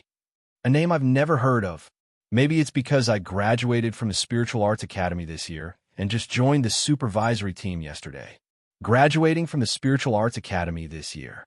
Nayuri calmly looked at Jinue's enthusiastic look and outstretched hand, thought for a moment, stretched out her hand to hold it, and said, You were promoted to the 3rd position as soon as you graduated. It seems I have to congratulate you. So, what are you doing here? Aozaki Mizuki smiled and said, Mr. Niruyuri, don't you think it's boring to stay here? Hearing Aozaki Mizuki's words, Nirvana's heart jumped suddenly, and she said calmly on the surface, What do you mean? Or maybe you don't understand this place at all. The Siphon Jaiwan family made a stupid decision to make you the captain of the inspection team. You are really a captain who has neglected your duty. No. Hofki Meisuki sneered. You still don't understand what I mean. He slowly breathed a sigh of relief. I'm not asking you whether you are happy or not living here. Of course, your environment here is much better than above. You have a separate room, and you don't have to stay with those dirty and aggressive guys. But in the final analysis, this room is also a prison, imprisoning your freedom. And most importantly, to be honest, I admire your ability. I may know you better than you think, and I know the maggot nest better than you think. There is nothing for you to play in this place. This is not the place for you to stay. Nye Yuli's brows suddenly wrinkled. Well, it seems you're starting to understand what I mean. Aozaki Mayuki raised her hand. The shackles on Nirvana's legs were opened immediately. At the same time, Ikamaru Jin, who was guarding the stairs, looked back and turned his head back when he saw that there was no danger. Nirvana, who had regained freedom, looked at Jinue's blood-stained hands. This dangerous element did not launch an attack, but sat there like an old monk in meditation. He knew very well that he was considered a dangerous element, not because of his strength, but because of his talent and ideas. This man could fight in from the outside with his bare hands, so there was no way he could be his opponent. I have a friend named Urahara Kisuk. He is the 3rd seat of the 12th Division. You may also know him. He used to be in the inspection team. Aozaki Mizuki stood up slowly and walked around the small room. He has an idea to build an organization dedicated to technology research and development, and he thinks you have this talent. So do you want to come together? What a crazy proposal. Nye Yuli chuckled. But you 2 in 3 seats want to form this kind of organization and also want to get me out of this hellish place? Don't be kidding me. Not just the 2 of us. The head of the Siphon Jaiwan family will also support us. Aosaki sighed, stood up, and stretched out his hand again. Not only that, forget it. Let me introduce myself again. My name is Maya Aozaki. I am 21 years old, and my master is Yamamoto Jinryusai Shigekuni. After the words fell, Nye Yuli fell into a long silence, and his expression changed drastically for the first time, twisting and turning uncertainly. Aozaki Mizuki is not in a hurry. He was just minding his own business and counting the number of bars in the cell. He knew this guy's character very well. He is a typical mad scientist. Staying in a place like this where he can't do anything is definitely worse than death. And he's not Urahara Kisuk. This guy can't argue with him out of jealousy. Jinue believes that Nirvana will make the right choice. Half a minute later, Nye Shuli raised his head, with a strange smile on his lips, and hissed, "Why did you choose me? What I just said were all Urahara Kisuke's thoughts. I mean you, what do you want?" The next day, Aozuki Zenzuki asked Ikemura Jin to take over, and found Urahara Kisuke, who was fishing in the 12th Division. So Nirvana actually agreed? "I didn't expect you to have such ability." Urahara Kisuke opened his dead fish eyes and yawned. When I chatted with him in the covert mobile game before, he knew that the yin and yang was trying to get rid of me. Aozaki Mayuki said with a smile. "That's because he is jealous that you are smarter than him." Urahara Kisuke snorted heavily and showed a naive smile. "Although I know you're complimenting me, I still accept it. I'm not complimenting you. To be honest, I have never seen anyone smarter than you in Siri-IDI." Aozaki Mayuki sighed with a smile. "When the Technology Development Bureau is established, good times are coming." "Good days." Urahara Kisuke tilted his head, somewhat confused. "Yes, good days." Aozaki Mizuki nodded. "Don't you think the current Siri-IDI is too boring? We can use technology to change the world." "That sounds like a lot of trouble." Urahara Kisuke sighed. "Speaking of which, why would you want to establish such an organization? You have never done scientific research, right? It should be considered as done." Aozaki Mayuki said uncertainly. In fact, when he was helping Aizen hunt for souls in Rakangai, he once hid some experimental materials secretly, hoping to see if he could make Hogyoku. Unfortunately, due to the lack of professional laboratory equipment and lack of relevant technology, it ultimately failed. Urahara Kisuke nodded, touched his chin, and smiled. "That's right. You and Kongha have done blasting experiments together. That is also a scientific research project. Then when are you going to tell the captain about establishing a technology development bureau? Wait until you become the captain of Division 12. Huh? It will take more than 10 years at least. I haven't reached the captain level yet, and Captain Hikafian is still in office. Does Niruyuri know about this situation?" "I don't know. He didn't ask, so I didn't tell him." Aozaki Jinue shook her head and chuckled. "But you are quite confident, as if you will definitely become the captain in more than 10 years. To tell you the truth, although I think I'm not as good as a monster like you, I actually still have some confidence in my talent." Urahara Kisuke waved his hand. "Not to mention how good it is, becoming the captain shouldn't be a big problem. Then I'll just wait for that day with peace of mind. If you want to complete Hogyoku, you can't rely on Aizen skills alone. Of course, Aozaki Mizuki cannot just wait for them to perfect Hogyoku. She hopes that after they complete Hogyoku, they can put Hogyoku in front of themselves and let themselves take it. This is not realistic. In the end, you still have to rely on yourself in life." He also has his own plan to create a Hogyoku of his own. However, we do not yet have the qualifications and means to carry out the plan. We can only take it one step at a time and make some attempts within our capabilities. This is also the reason why Aozaki Mizuki took the initiative to find Niruyuri, hoping to find a breakthrough from him. Judging from the situation in the original work, Nirvana is very important to Urahara Kisuke. Urahara Kisuke's ability to complete the half-finished Hogyoku may be inseparable from Nirvana's technical support. Of course, this is just Aozaki's guess. This is a casual move that follows the trend. If you guess correctly, you can seize the opportunity. If you guess wrong, it doesn't matter. It's just like before, put more effort into Aizen and Urahara Kisuke and continue to wait for opportunities.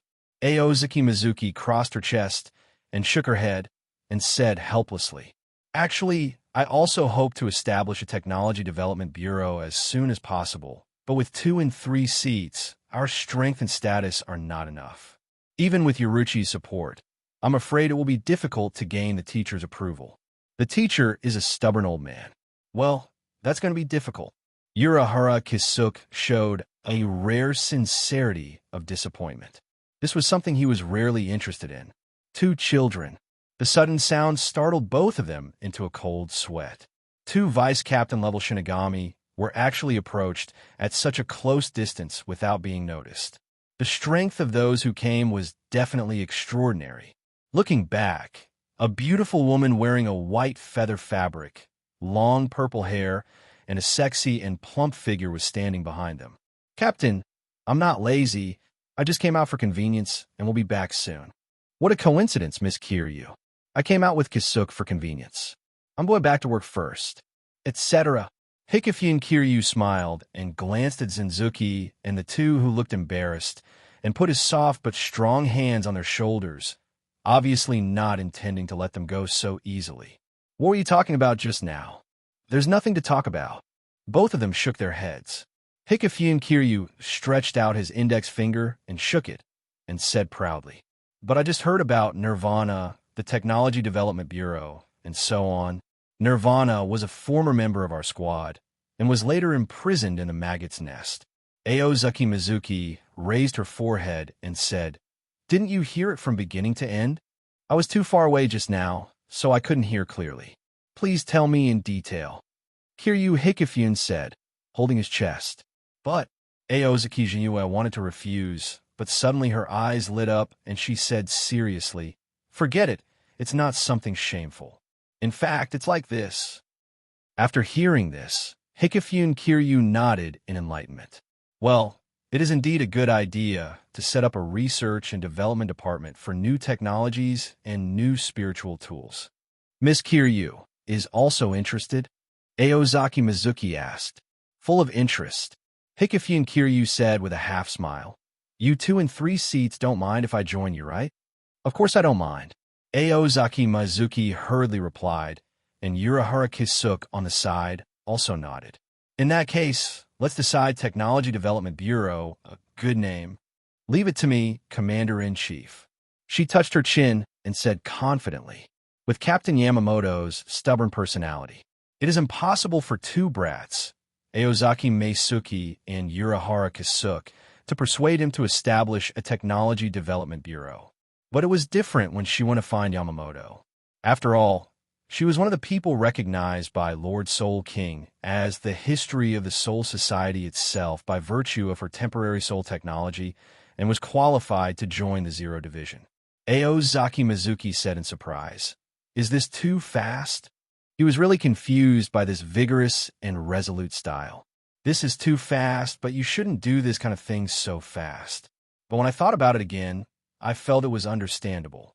She may not trust herself and Urahara Kisuk, but old man Yamamoto. Unfortunately, I won't be able to stay in Siri for many more years. Of course I have to hurry up. Kiryu Hikifune waved his hand and said casually, "You have already planned it anyway, right?" Aozaki Mizuki nodded. The external brain, he unilaterally admitted, Urahara Kisuk, had indeed already completed the concept. Looking at Hikifune Kiryu's leaving figure, Aozaki Meisuki and Urahara Kisuk both breathed a sigh of relief. Among the Godii 13, Hikifune Kiryu is not a captain known for his combat prowess, but he is still a level above ordinary captains. None of them are at the company captain level now. Even if the opponent is not good at fighting, they definitely have the ability to kill them in an instant. Of course, they knew that Hikifune Kiryu couldn't kill them. They just don't want to be blamed for fishing. It was so thrilling. Urahara Kisuk wiped the non-existent cold sweat on his head and asked, "Why don't you go back? If Yoruchi finds you sneaking out, she will definitely not want to continue working." "I thought you were going to say, she's going to take me back to work. She's not that kind of person." "Indeed." Aozaki Mizuki nodded seriously and chuckled. "Actually, I suddenly remembered something." "What?" Urahara Kisuk asked. Aozaki Mizuki said, "Can you make a protective suit, preferably one that can withstand the attack of Chief Officer-level Kido? The price is not an issue." "Why do you need a protective suit?" Urahara Kisuk scratched his head and asked in confusion. "With a spirit as strong as a monster like yours, can a Chief Officer-level Kido still be able to hurt you?" "It's for Kongha." Aozaki Mayue scratched her head and said with a smile. "Kakaku." Urahara Kisuk touched his chin. "So that's it. Her hobbies are indeed very dangerous, and there are no good protective measures. She really needs a protective suit. As expected of you, you even know what I'm thinking." Aozaki Jinue praised. "You don't have to flatter me." Urahara Kisuk sighed and said helplessly, "Just leave it to me. After all, Kakaku is also my friend. I would rather say thank you. If it weren't for you, I really wouldn't have thought about this problem. Then I'll leave it to you. Aozaki Mizuki shook her hand and said with a smile, I'm going to fish somewhere else. You have to have a certain temper when fishing, right? Well, forget it. I'm not much better. Looking at Aozaki Mizuki jumping up and down, Urahara Kisuk breathed a sigh of relief and walked lazily to the team building. Aozaki Mizuki carefully climbed onto the roof and climbed over the wall. Ikaki Sanshi, why don't you take the right path and climb over the wall? The gentle voice falls into the ears, making people feel like a spring breeze. Because it's more interesting. After saying that, Aozaki was stunned and then said in surprise, Vice Captain Aizen, it turns out to be you. Aizen raised his eyes and smiled. It seems that the three Aokakis are very happy to see me. I am really honored that the disciple of the captain can recognize me. I should feel honored. Aozaki Mizuki said with a smile. The name of Vice Captain Aizen is known to everyone in the Mouse Spiritual Arts Academy. I don't know how many teachers and students in the whole school regard you as their idol. Your calligraphy works are still hung in the auditorium of the Spiritual Arts Academy. Every time I pass by, I can't help but look at them for a long time. Oh, I didn't expect Ozaki Sanshi to be interested in calligraphy. Aizen Sosuke said in surprise. Aozaki Mizuki said sincerely. Actually, I have admired Vice Captain Aizen for a long time. I wanted to sign up for your calligraphy class when I was at the Jino Spiritual Academy. But because I have strict requirements and am busy practicing, I don't have any free time, so I have no choice but to give up. It's a pity that I missed the opportunity to learn calligraphy from you. Actually, you can learn calligraphy at any time. It doesn't necessarily have to be at Jinyang Spiritual Arts Academy. Aizen Sosuke said, It just so happens that I also like to practice calligraphy. If you want to learn, you can come to me at any time. Looking at the two people complimenting each other, the patrolling Shinigami fell into silence. Aozaki Jinue climbed down the wall and looked around in confusion. She was surprised to find that no one noticed her. It's not narcissism. Let's say it without any humility. Even if he doesn't have the status of captain's disciple, his turnaround rate is 100% when he walks on the road. Pedestrians on the road did not pay attention to themselves, but looked at a deserted place. There was obviously something wrong. Long time no see, Jinue.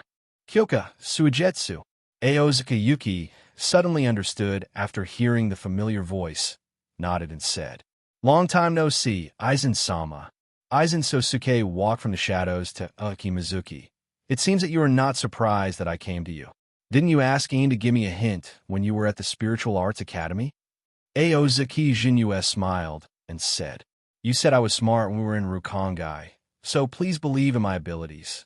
Very confident, worthy of being a man who is qualified to walk side by side with me. Come with me. Yes. I don't know if it was an illusion, but Aozaki Mizuki felt that the smile on Aizen's face was much brighter.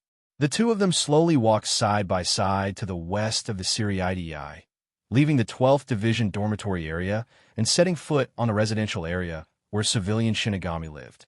The surroundings are still very bustling, with the sound of arguments between the owner and the customers in the store lingering, and not far away there are people standing in the alleys soliciting customers, with noise and laughter echoing in my ears.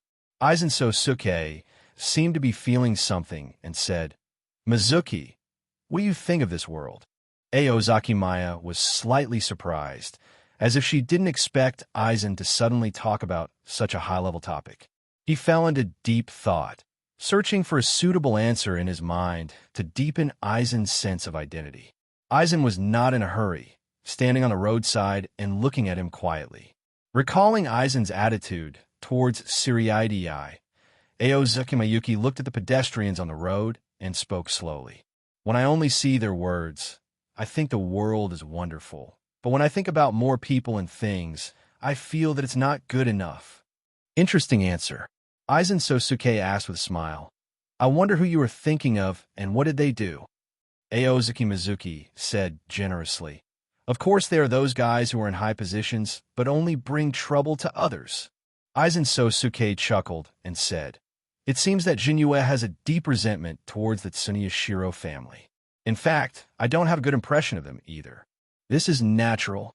After all, the troubles around me are all caused by them." Aozaki Meisuke shrugged. "But it's not just them, but also the Siriitii itself. In the final analysis, it is Siriitii's corrupt system that has given them too much power and allowed them to act without scruples." Aizen Sosuke's eyes lit up. His heart was slightly disturbed, but he did not show it, but said without changing his expression, "I never expected that Jinyue also has her own unique insights into politics. She is indeed a legendary genius. This has nothing to do with whether I'm a genius or not." Aozaki Mizuki waved her hand. "It's just because I happen to not be a noble at this time, and I have learned about better and more advanced systems. When I look back and see this decadent and backward imperial court that is similar to the modern world, I will naturally feel bored and contemptuous." A minute later, Aozaki Mizuki stood stunned in front of the laboratory door. The door opened, and a black sphere with an irregular surface that was as tall as a person was clearly displayed in front of him. "This is Aizen-sama's research." Aozaki Mizuki swallowed, not hiding his greed. Aizen Sosuke already knew what kind of person he was. "That's right." He smiled and nodded. "This is the result of my decades of research."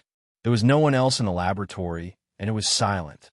Only his voice echoed in the room. "Decades ago, when I first became the deputy captain of the 5th Division, my spiritual pressure level reached the first level of spiritual power. Even so, I never gave up on improving myself and continued to practice hard until 30 years ago when my spiritual pressure reached its current level. But I can't be happy because since then, I can't see the way forward.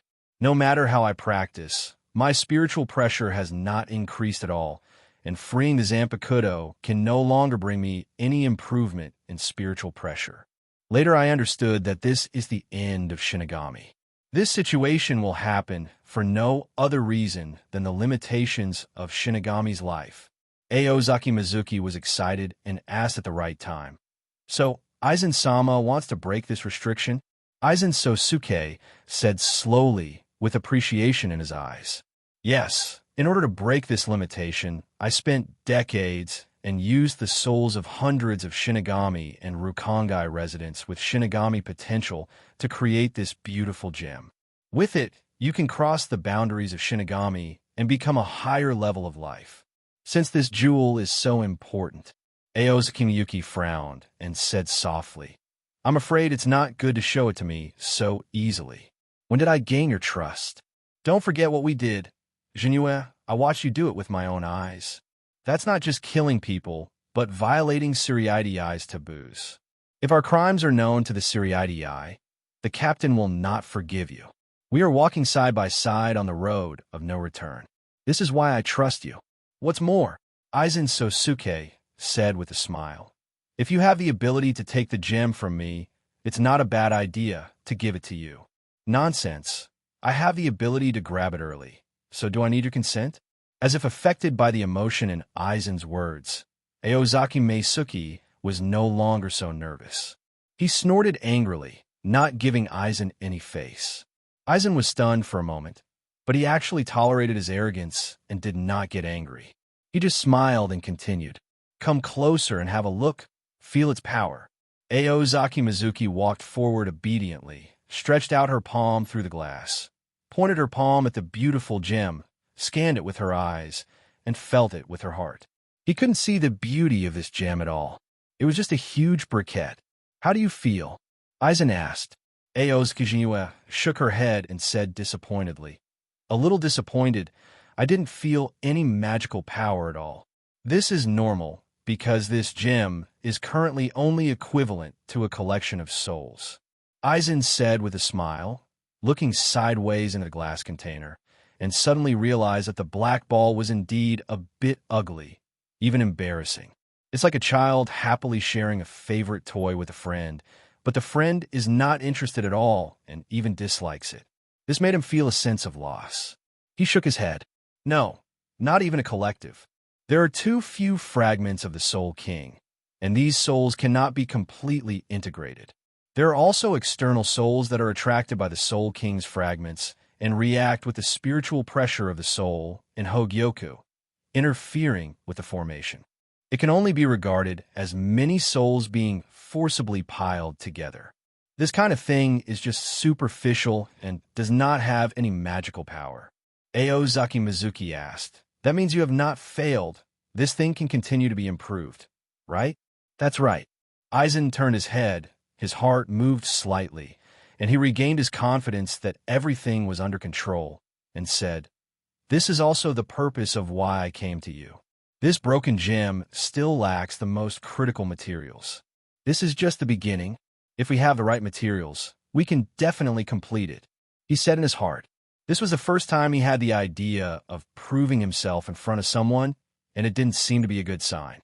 He suddenly felt that he had changed after discovering this man's talent.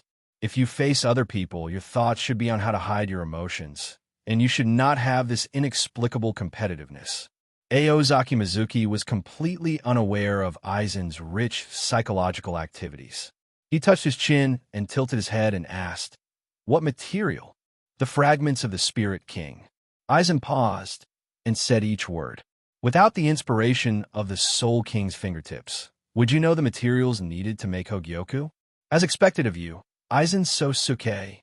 Aozaki Mizuki's eyes widened, and she pretended to be surprised and said loudly, "Did I hear correctly? The fragments of the Spirit King? Is the spiritual king you are referring to? What are the fragments of the Soul King? The body tissue of that being. So what if your talent is slightly better than mine? After all, I am superior in terms of intelligence and character." Looking at Aozaki Meisuke whistling, Aizen couldn't help but feel proud. It's the spiritual king who lives high in the sky. And you guessed it right, the fragments of the Spirit King are the Spirit King's body. But how could the omnipotent Spirit King? Aozaki Mayuki could only follow his words. "Do you want to know? Let me tell you the truth about the world, Jinue." Aizen's glasses on the bridge of his nose reflected the light, and a faint smile appeared at the corner of his mouth. "In the past experimental materials, I found a material that gems crave. In order to find out what it was, I infiltrated the Tsunishiro family, who knew all the history of Soul Society. Finally, I got some scattered information. Not only did I understand what it was, but I also learned the truth about Soul Society. So Aizen hasn't been to the Great Spirit Book Corridor yet." Aozaki Mizuki was thoughtful. The Great Lingshu Corridor is a mysterious place located in the underground meeting hall of Central 46. It is a very large and systematic database that records a series of major events and secrets in the Soul Society from ancient times to the present. Because of its importance, this place is normally inaccessible. Moreover, the ability of this database is very strange and has nothing to do with Shinigami's will. It is forced to collect and record all events and information in Soul Society, but will be deceived by the hidden phenomena of Jinjutsu. Although Aozaki Mizuki doesn't understand why Kyoka Suigetsu can deceive a machine, but there is no doubt that Shinetsu, who also has the power of Kyoka Suigetsu, can also do the same thing as Aizen, deceiving the Great Spirit Book Corridor with strange abilities. Seeing Aozaki Yuki's thoughtful expression, Aizen chuckled, and then said seriously, "Actually, the Spirit King is just a puppet of the nobles. Actually, the Soul King is just a puppet of the nobles." Aizen Sosuke said firmly. Aozaki Mizuki showed superb acting skills and was shocked and said, "What?" Aizen said with certainty, "The Soul King is a puppet of the nobles and became a puppet millions of years ago. This is the truth I learned after seeing the inscription on the Tsunishiro family."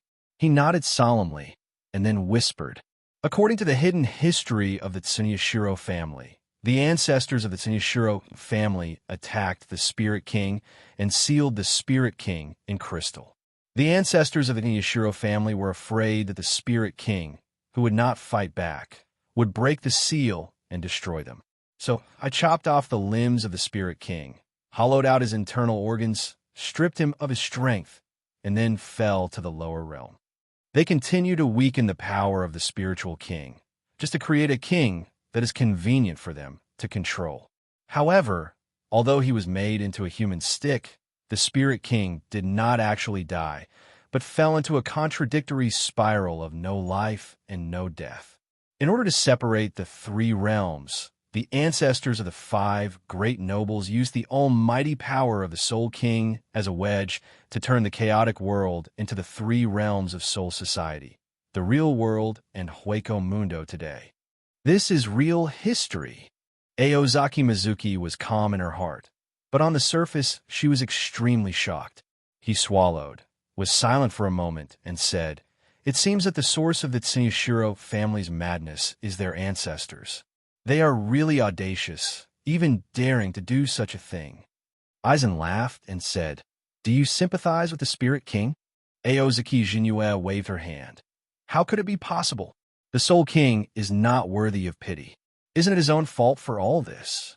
"How do you say it?" Aizen Sosuke became interested and asked. He is becoming more and more interested in Aozaki Mizuki, and even his views on the Soul King are surprisingly consistent with his. If I remember correctly, the Soul King possesses omniscience and omnipotence. How could he not know that the ancestors of the Tsuneshiro family would attack him secretly? Aozaki Mayuki said with a smile. Because he acquiesced to the actions of the ancestors of the Tsuneshiro family, the ancestors of the Tsuneshiro family were able to successfully seal him. This is his own choice, and there is nothing to sympathize with. Indeed, Aizen Sosuke said, people are always responsible for their own choices. Aozaki Mizuki leaned against the glass wall, crossed her arms, and said casually, "So, what the jewel lacks is the power of the Soul King scattered." Yes, the fragments of the Soul King are scattered all over the world. Aizen Sosuke replied, "I found this fragment in a small part of the soul, which is the basis for completing the gem." "Really?" Aozaki Mizuki looked around and said casually, "So now you have a way to find the fragments of the Soul King?" "What you said is indeed correct." One sentence made Jinue tense up instantly, but Aizen continued to say, "Remember what I said? The Tsuneshiro family wants to create a king that is easy to control. Not only do they have the idea, they are putting it into practice. The Tsuneshiro family tried to collect the fragments of the Soul King to create a weaker Soul King. In order to achieve this goal, the Tsuneshiro family studied for many years and finally found a group called Foolbringers in the living world. Foolbringers are superpowers who can extract souls from matter and strengthen them with their own spiritual power. This is the ability given to them by the Soul King fragment. Our next target is them." "Huh?" Aozaki Mizuki said impatiently. "Are you kidding me? Do you know how many people there are in this world? Looking for people in this world, even if they are special and have superpowers, is like finding a needle in a haystack. No, the current Foolbringers have nothing to do with you. I will find time to investigate the situation myself." Aizen shook his head and said, "Your mission is to pay attention to Shinigami who have special abilities in Seriidii. Fragments of the Soul King do not only appear in the bodies of living humans. The fragments obtained in the past were found in the bodies of Shinigami and Rukongai residents. The chance of finding fragments in the souls of Soul Society is very low, but it is not impossible. You serve in the 2nd Division, and the power of covert maneuvers is spread throughout the Seriidii and outside. It is most suitable for you to give this task to you." "But I'm just a prison guard," Aozaki Mizuki said with a sad face. The corners of Aizen's lips curled up into a disdainful sneer. "Don't think that I don't know about your relationship with Captain C. Fengyuan." Aozaki Mayuki raised her eyebrows and said, "I can't tell. Do you still care about these 8 trigrams?" Aizen smiled and said, "There is no need to pay any attention to it. With all the nonsense you two did in the Seriidii, I'm afraid no one doesn't know your name as the Black and White Two Evils. Do I still have this nickname?" Aozaki Mayuki lowered her head, opened the collar of her clothes, and looked at the back of her hands and chest. "Well, the one who is quite white, the black one should be Yoruchi. Forget it. Since it's for our future, leave this matter to me. Just don't forget to promise me." "It's natural." Aizen nodded slightly and glanced at the large spirit computer to the side. There is all the information on experimental souls there. I give you permission to check it out at will. It may be helpful to your mission. Aozaki Mizuki walked to the computer, and her fingers danced quickly on the keyboard, like a jumping elf. He suddenly saw a familiar figure, but he couldn't remember where he had seen it. This guy looked familiar. Aizen looked at the big computer screen seriously and sneered. That was a freshman at Jinyang Spiritual Arts Academy last year. I remember he was in the same class as you. He has very good qualifications. He has a fragment of the Spirit King in his body, which helped me a lot in my research. The computer screen flashed, and at the same time the soul information began to play like a slideshow. These faces made Jinyue feel familiar and strange at the same time. Some of them he had never seen before, and some of them had their souls poached by his own hands. Each of them had ferocious faces, and their angry pupils seemed to come to life, staring straight at him, as if they wanted to drag him into hell. Aozaki Mizuki looked through the information expressionlessly, ignoring the sad anger of these souls. He has long been prepared to walk on the road whitened with blood, heading towards the throne in the sky made of piled bones. Aizen stood aside and looked at him, then looked at the large computer screen without saying a word, as if he was recalling what he had done over the years. But his mood was the same as Aozaki Mayuki's, neither sad nor happy. But at this time, the two heard footsteps coming from the metal floor outside, making a click-click sound like the sound of an ancient clock hand turning. As the clock hand stopped turning, the door to the laboratory was open from the outside. A man with a brown faceplate, wearing a death-defying uniform, and with side-length, naturally curly purple middle hair walked into the laboratory. Tozen. Aizen turned his head. Lord Aizen, the brown-haired man responded.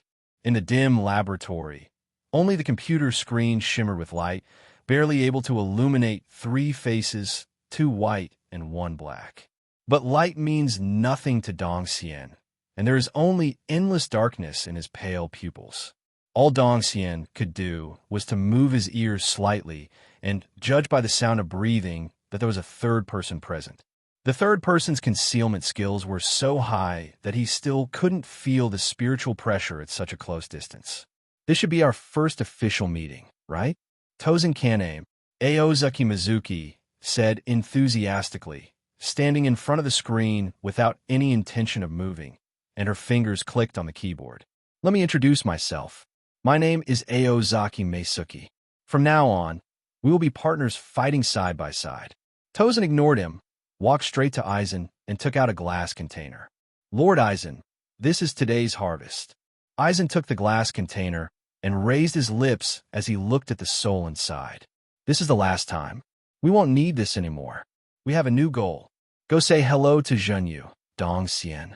Yes, Aizen-sama. After hearing Aizen's order, Tozen Kaname turned to look at Aozaki Mayuki. I am Tozen Kaname. Please give me your advice. Please give me some advice. Aozaki Jinyue didn't take his previous rudeness to heart at all, because he didn't care what this guy was thinking. Tozen was about to lose his best friend Yuta Kwong, and was later deceived and played by Tsuneyashiro Tokunada, a murderer. He was completely desperate and filled with anger and hatred. Aizen is the one who wants to change Soul Society, so he chooses to follow Aizen now and wants to overthrow this dark world. He is a walking zombie driven by hatred, and he cannot even recognize what kind of person he is. Aozaki Mizuki clapped her hands and chuckled. After reading the information, I will take the first step, Aizen-sama. Go, Zenzuki. Aizen nodded. Don't worry. Everything has been taken care of. Aozaki Mizuki turned her back to Aizen, waved her hands, and walked out of the door. The door to the laboratory was closed, and Dong Xian Kaname asked aloud, "Can that man really be trusted?" Aizen half squinted his eyes and said to himself, "He will not be willing to be a Shinigami. As long as he still has this ambition, he will stand by my side."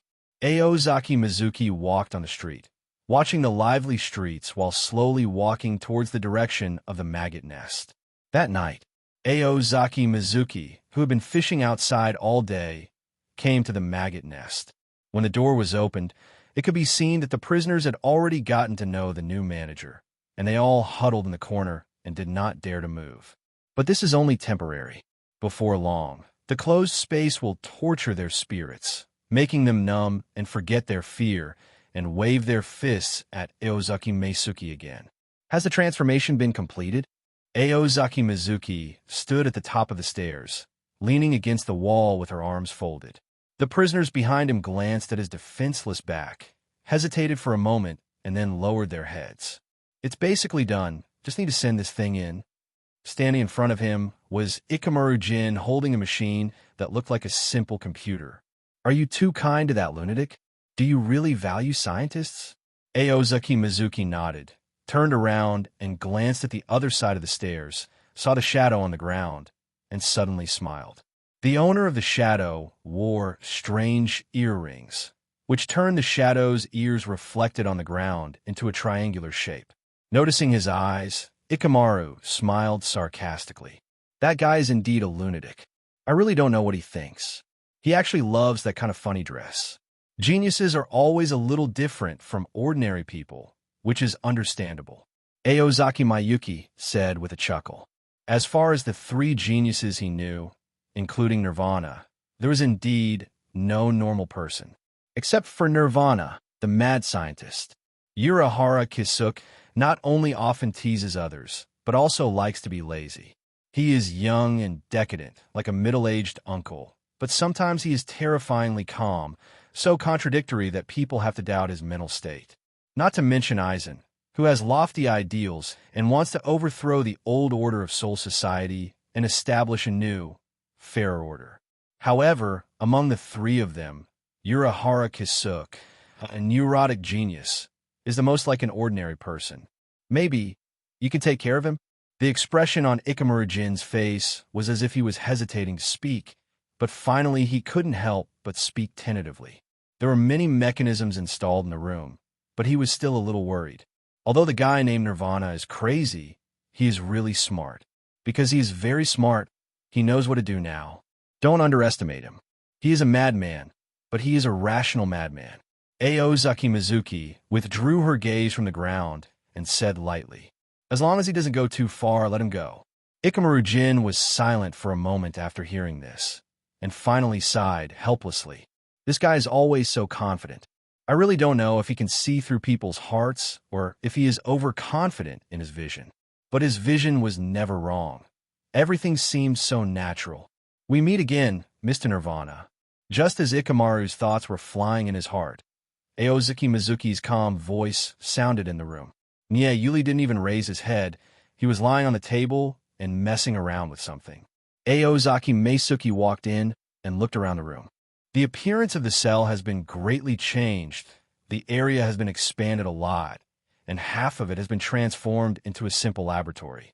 The room that originally had only one bed is now half filled with simple experimental equipment. Video bugs were installed around the cell. This is a creature with a strange face and multiple legs that clings to the corner of the room. It can relay sounds and images, and its function is similar to a monitor. You wouldn't think that a little thing like that would be useful to me, would you? Nirvana suddenly said in a loud voice. After all, it was Kisuke who did it.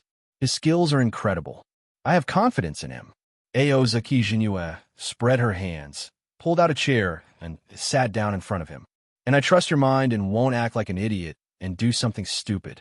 Oh, then should I thank you for your trust?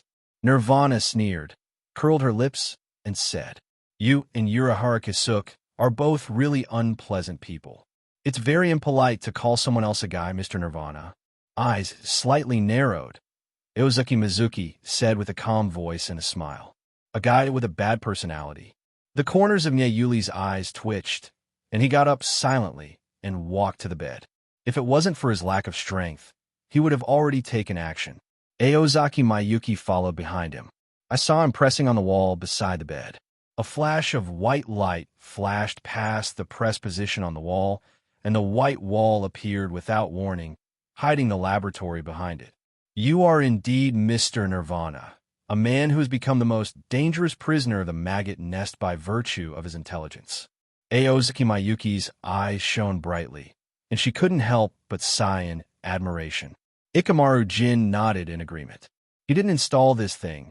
He was only responsible for sending the device in. This means that Nirvana made this hidden device in only half a day. It's just a simple projection, not a very complicated device. Nye Yuli sat cross-legged on the bed, and the chains connected to the shackles made a crisp clanking sound. It is only useful for those who dare not enter this room. It will have no effect on you who are in the same room with me at this time. Aozaki Mizuki touched the wall with her hand and found that her palm had indeed gone through. It was obvious that this was just a cover-up. It only takes half a day to make such a device with these crude devices, which is enough to prove his excellence. If you can take him under your wing and master his various technologies, you will really get a big help. It's a pity that this guy is crazy and is a double-edged sword. You may be able to suppress him and use him, but it is impossible to make him completely surrender. At this time, bursts of knocking sounded suddenly, breaking the silence. Mr. Nyeshuli, you probably haven't forgotten our deal yet. Aozaki Mizuki tapped the stone bed beneath her with one hand and touched her chin with the other hand. I have fulfilled my promise. Have you forgotten what I want? Nyeyuli was stunned for a moment, sighed, and took out a piece of paper. Aozaki Mizuki took it and saw that there was an address and a series of numbers on it. Go find it. I have backed up all the technology and information there, and there is everything I promised you. Nirvana's voice trembled slightly. He just gave up all his hard work, which inevitably made him feel a little embarrassed. Mr. Niriyuri, there is no need to be sad. You will thank me when the day comes when you leave here and see the light of day again, Aozaki Meisuki said.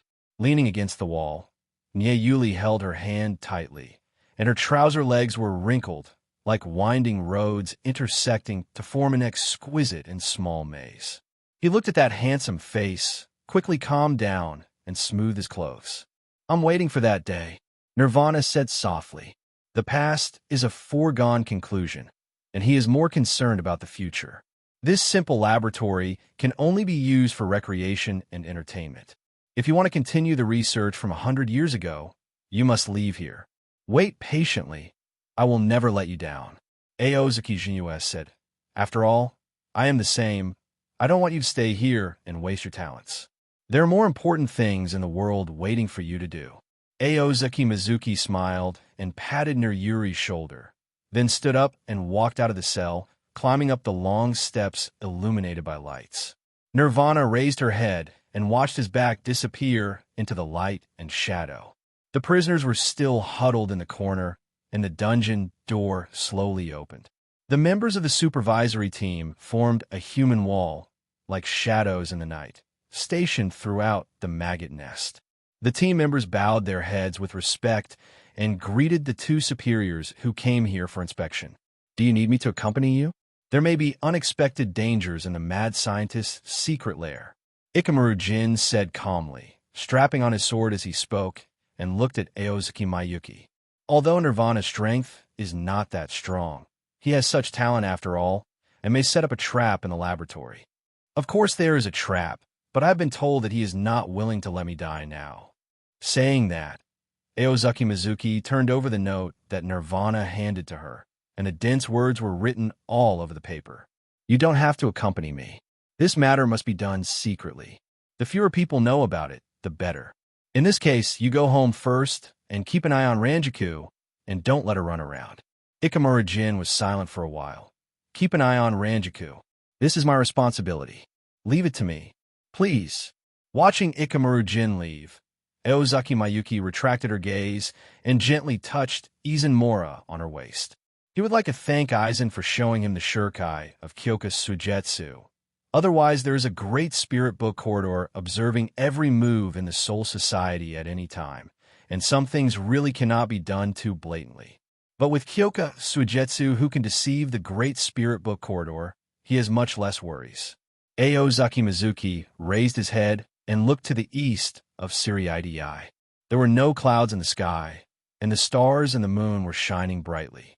Looking down from the mountains, you can still see the lights in the streets and alleys, complementing the stars in the sky. Someone tapped him on the shoulder, and when he looked back, he saw a young and beautiful purple-haired girl spinning in a circle in front of him. True Moon, Yuruchi, you have finished your work, and you have time to come to the maggot's nest? Aozaki Mizuki said with a smile on his face. This energetic girl always inspires positive emotions in him. I didn't even finish half of the work after a hard day. I found that today's work was not suitable for me, so I gave Zizijin the rest of the work. Shifenju Yuruchi put his hands on his hips and had a smile on his face. When I sneaked out just now, a team member said that you were patrolling the maggot nest, so I came to find you. You really like this place. You've been here twice, just a few days after becoming the inspection captain. It's not just for Nirvana. Aozaki Jinyu's side. By the way, Nirvana, Shifu and Yuruchi clapped his hands. Today there was a message from Kisuk saying that you had roped him in. There is indeed such a thing. Aozaki Mizuki leaned against the tree and looked into Yuruchi's eyes. Not only that, Miss Hikifune Kiryu also joined. She will persuade the teacher to form a technology development bureau. You are really popular, Yuruchi sighed. Miss Kiryu was impressed by you. Yuruchi sat on the floor, stretched out his arms, and felt the breeze in the mountains. Her gaze passed through the jungle and fell on the sparkling lake in the distance. She smiled and said casually, "Is she okay, Kakaku? I heard that you asked Kisuk to help her make protective clothing." As soon as she finished speaking, she felt the urge to slap herself. I really can't believe that I said such words. When did I become such a cowardly person? Aoz Kijima was about to speak, but suddenly her spirit agitated. He raised his eyebrows and noticed something was wrong. This sentence seemed to be about caring for his best friend, but with his many years of experience in walking between life and death, he could smell the murderous intention hidden in it. Aozaki Mayue coughed twice and cleared her throat. Kongha and I have a good relationship. She is also your best friend. She does dangerous experiments like that every day, so you should be worried about her too. I just happened to have such an idea, so I couldn't wait to ask Kisuk for help. After all, you have such a good relationship. If something happens to her, I don't think you will feel well. I'm sorry, it's my fault. I shouldn't have imposed my will on you. As soon as these words came out, Shifenju and Yuruchi was stunned. Yuruchi's eyes widened and he looked at Aozaki Mayuki in disbelief. Seeing the look of grievance and self-blame on his face, his eyes suddenly trembled. What? Jinyu did this. Actually, it was all for me? He went to Division 12 to find Kisuk because of me, asked him to make protective clothing because of me, and finally apologized because of me. It's just glib and nonsense.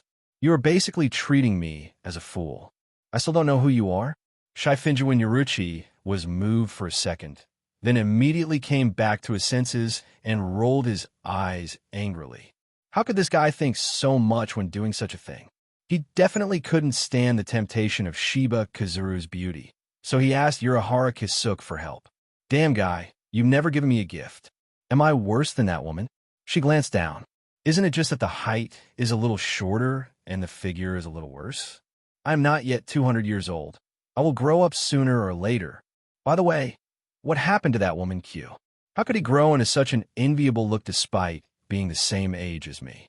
It is said that the Shiba family has many magic arts passed down from generation to generation. Could it be that she... Thinking of this, Shifenju and Yuruchi hugged his shoulders, buried his head deeply, and his pretty face turned red. Seeing this scene, Aozaki Mizuki thought that Huzo's lies were effective, so he struck while the iron was hot.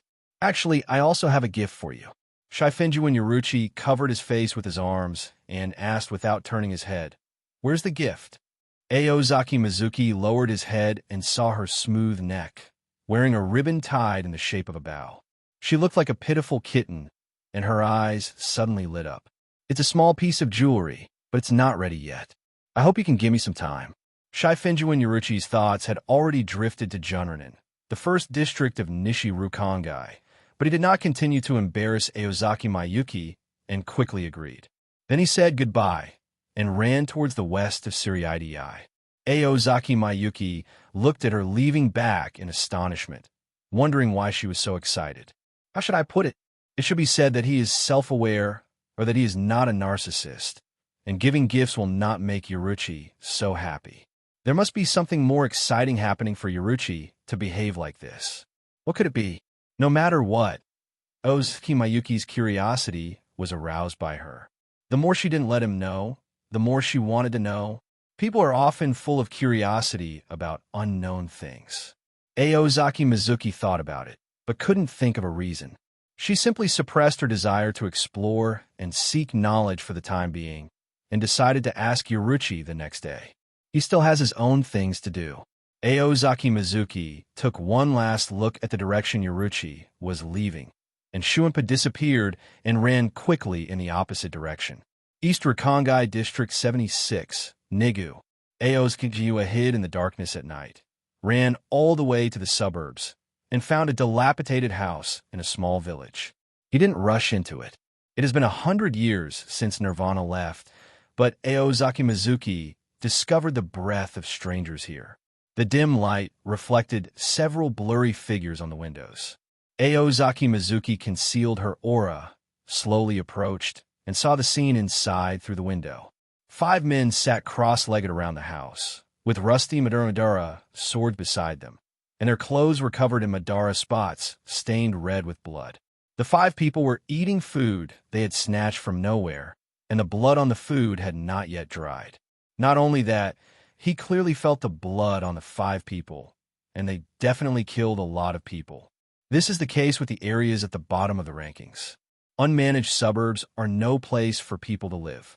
There is a serious lack of food and water. It is impossible to survive without killing people. It is like a purgatory on Earth. No wonder they eat human blood food. Due to environmental reasons, the people here are cruel and cruel. If they don't kill, others will kill them. There is no distinction between good guys and bad guys here. There's only one thing they desire, and that is survival. Are they all gangsters? Meisuke Aozaki pulled out his Zanpakuto. This dilapidated house is indeed an important property to them. Ever since he left the 6th Division, where the 2nd Division team building is located, Izen Moriluo has been in Shirkai State. Aozaki Mizuki opened the gate of opening with a calm face and appeared in front of them generously. That outfit, Shinigami, why are you here? The 5 people's faces turned pale. They have killed many people, but the professional Shinigami is not an opponent they can deal with, and they usually have to avoid them when they encounter them. The other party came in aggressively and held a Zanpakuto, which was obviously a bad move. Don't worry, it will be over soon. Saying that, Aozaki Mizuki pointed the tip of Izen Senra's sword downward. The 5 people were horrified to see the Shinigami shatter like fragile porcelain. The next moment, severe pain came, blood splattered everywhere, and a long and thin wound appeared on the body at some point. The room smelled like rust. Your death will not be in vain. Following a dull voice, a hand inserted into someone's chest.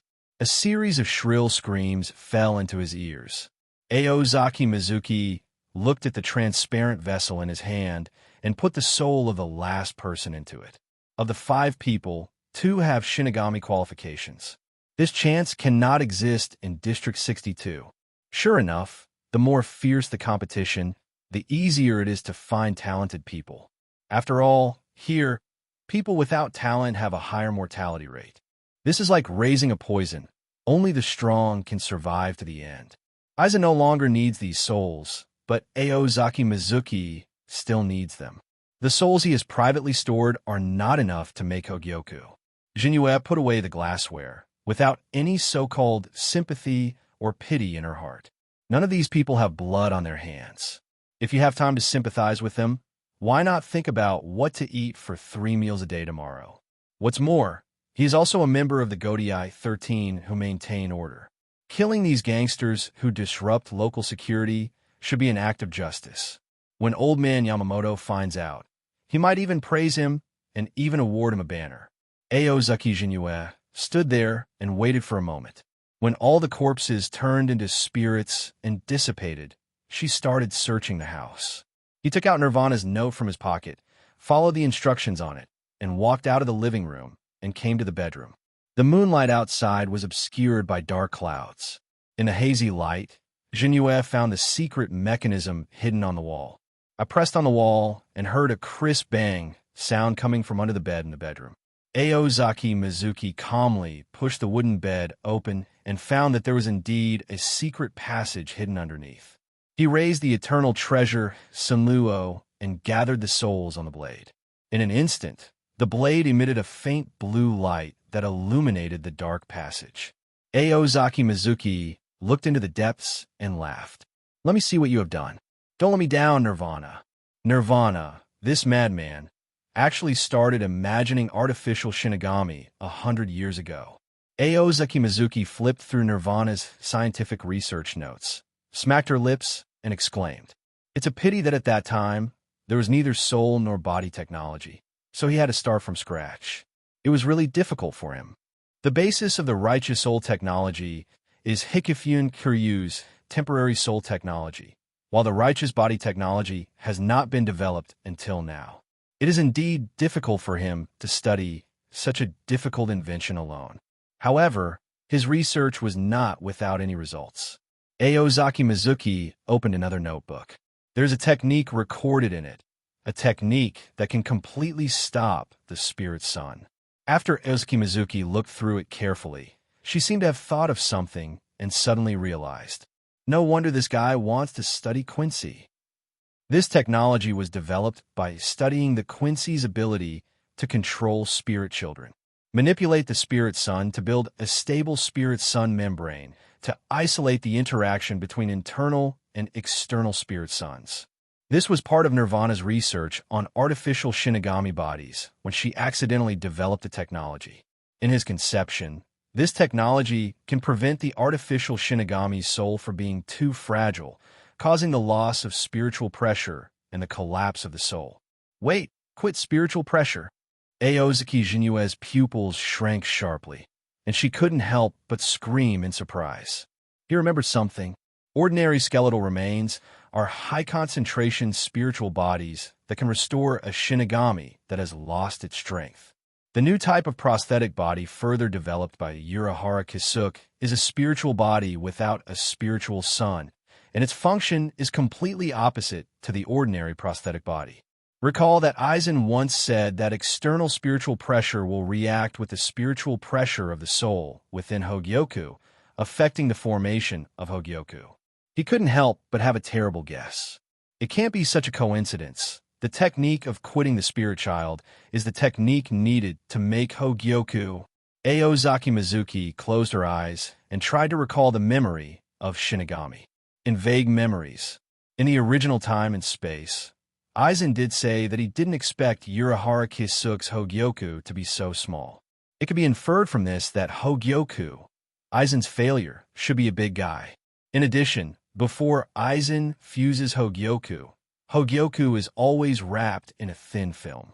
He had to suspect that when Urahara Kisuke developed Hogyoku, he used the technology of isolating spirit children. Of course, this is all Zenzuki's guess, and the Hogyoku experiment will be needed to know what the result will be. And now the basic materials for making Hogyoku have not been collected, and even briquettes like Aizen have not been made. So, it is useless to think about it. He didn't even have the foundation to try technology at this time. Aozaki Mizuki gently stroked the notebook, blew away the dust accumulated on it, and put it away in her arms. Looking around the entire underground laboratory, his eyes suddenly lit up. Now in his eyes, this is not a dilapidated laboratory that has been neglected for 100 years, but a golden treasure house. No, since Nirvana gave me all these things, they must not be wasted. Aozaki Mizuki did what she said, went in a battle with her left and right hands, picked up the two devices, and ran to the flower withering area. When Rukongai was trying to create Hogyoku, in order to hide it from others, he secretly built a secret room and hid it underground on the outskirts of Hanaka District. After Hogyoku's experiment failed, this chamber was used by him to store the collected souls. After all, he was worried about leaving these good things in other people's homes. So he decided to move all these things to his secret base and destroy those that couldn't be moved. This moving operation took half an hour. If I hadn't remembered halfway that I could make a small hammock out of Bakudo S 73 hanging stars for transportation, I'm afraid this time would have been extended. This is the deal between Aozaki Mayuki and Niryuri. Aozaki Mizuki allowed Nirvana to regain the joy of life in a maggot nest and promised to give him his freedom. And Nirvana gave everything she once owned to Jinyue. This business was completely profitable for Zenzuki. Not to mention the technology he obtained, it was probably related to the manufacturing of Hogyoku. The simple device Jinyue prepared for Nirvana in the maggot nest was simply rubbish compared with the devices in the laboratory. Although these devices may appear bulky due to their age, they are more widely used and can conduct more types of experiments. He even wants to restart his own Hogyoku experiment. Aozaki Jinyue slowly walked out of the secret room. The sun outside had already risen in the east, reflecting the morning glow in the east. After staying awake all night in the secret room, he did not feel tired at all, but was in high spirits. Nirvana's surprise to him was so great that he still couldn't calm down yet.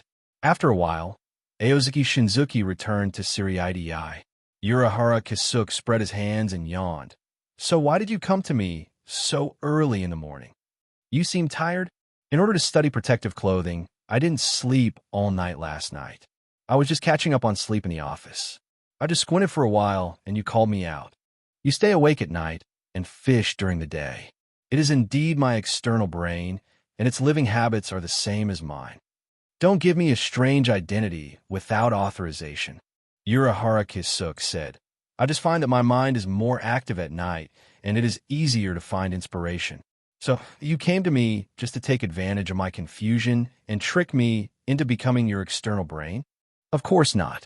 Aozaki Mizuki waved her hand.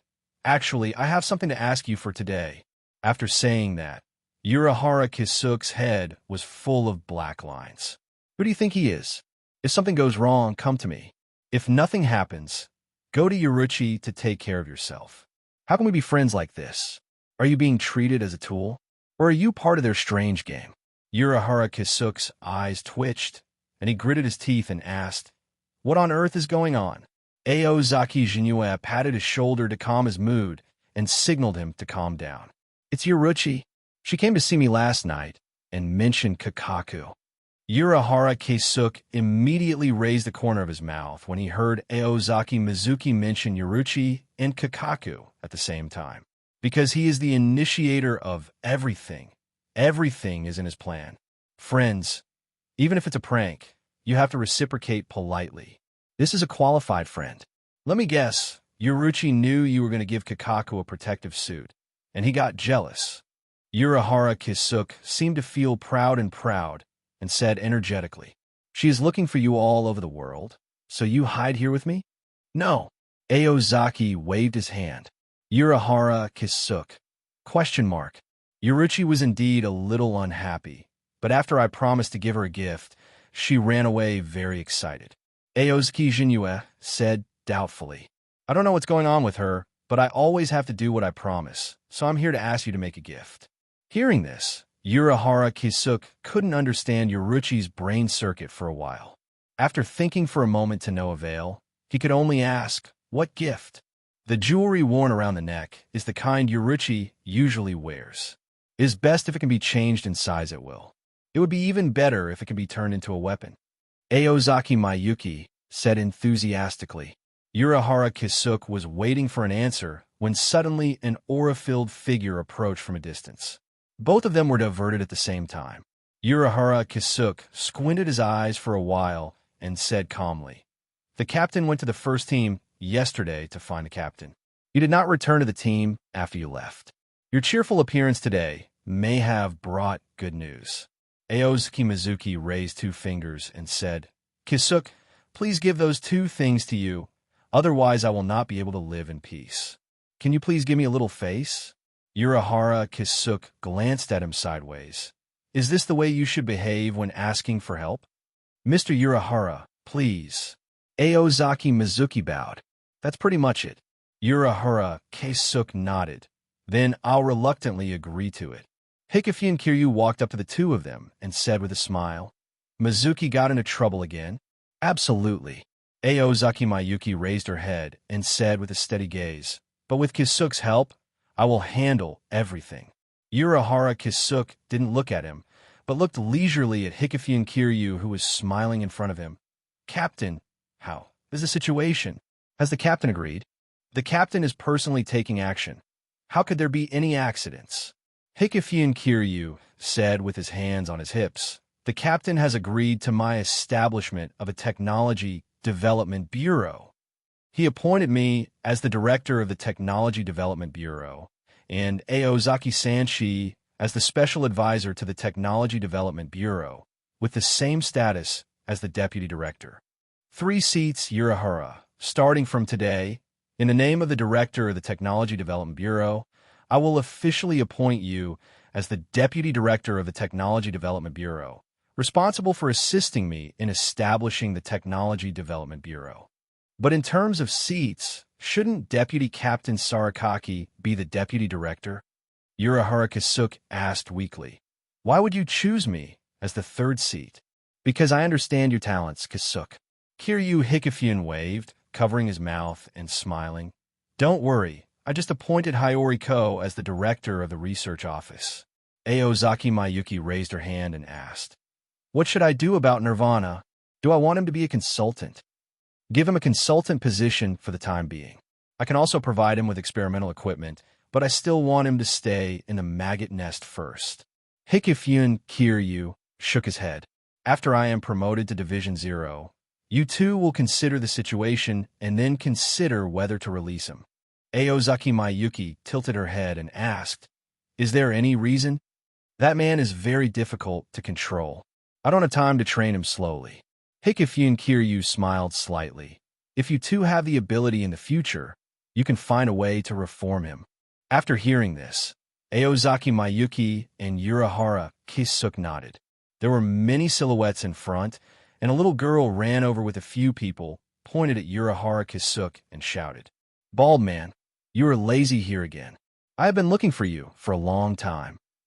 Urahara Kisuk scratched his cheek and looked away awkwardly. Aozaki Mizuki burst out laughing. What are you laughing at, bald man? Why are you bald? I obviously have hair, okay, you little brat. Saying that, Aozaki Mayuki rolled up her sleeves and was going to teach this little brat a lesson. He was caught in time by Urahara Kisuk. Hi, kid. The little girl got angry on the spot. How dare you call me a kid? I'm a woman. How dare you look down on me? You're a monster who uses your appearance to deceive people. Hikifune Kiryu put his hand on the little girl's head. Hayori-chan, calm down. Hayori Saragaki actually obeyed and calmed down, yes. Aozuki Jinue was stunned. What happened to this brat? Well, Shinzuki-kun, I won't keep you company for now. Please come here often when you have time. Kiryu Hikifune waved his hand and pulled Hayori towards the team building. I'm leaving first too. Urahara Kisuk and Jinue looked at each other and followed. Saying goodbye to the 12th Division, Aozaki Meisuki returned to the 6th Division. The team buildings of the 2nd Division and the 6th Division are located in this area. Bypassing the 2nd Division team building, he went directly to his own private training ground, a maggot nest to manage criminals.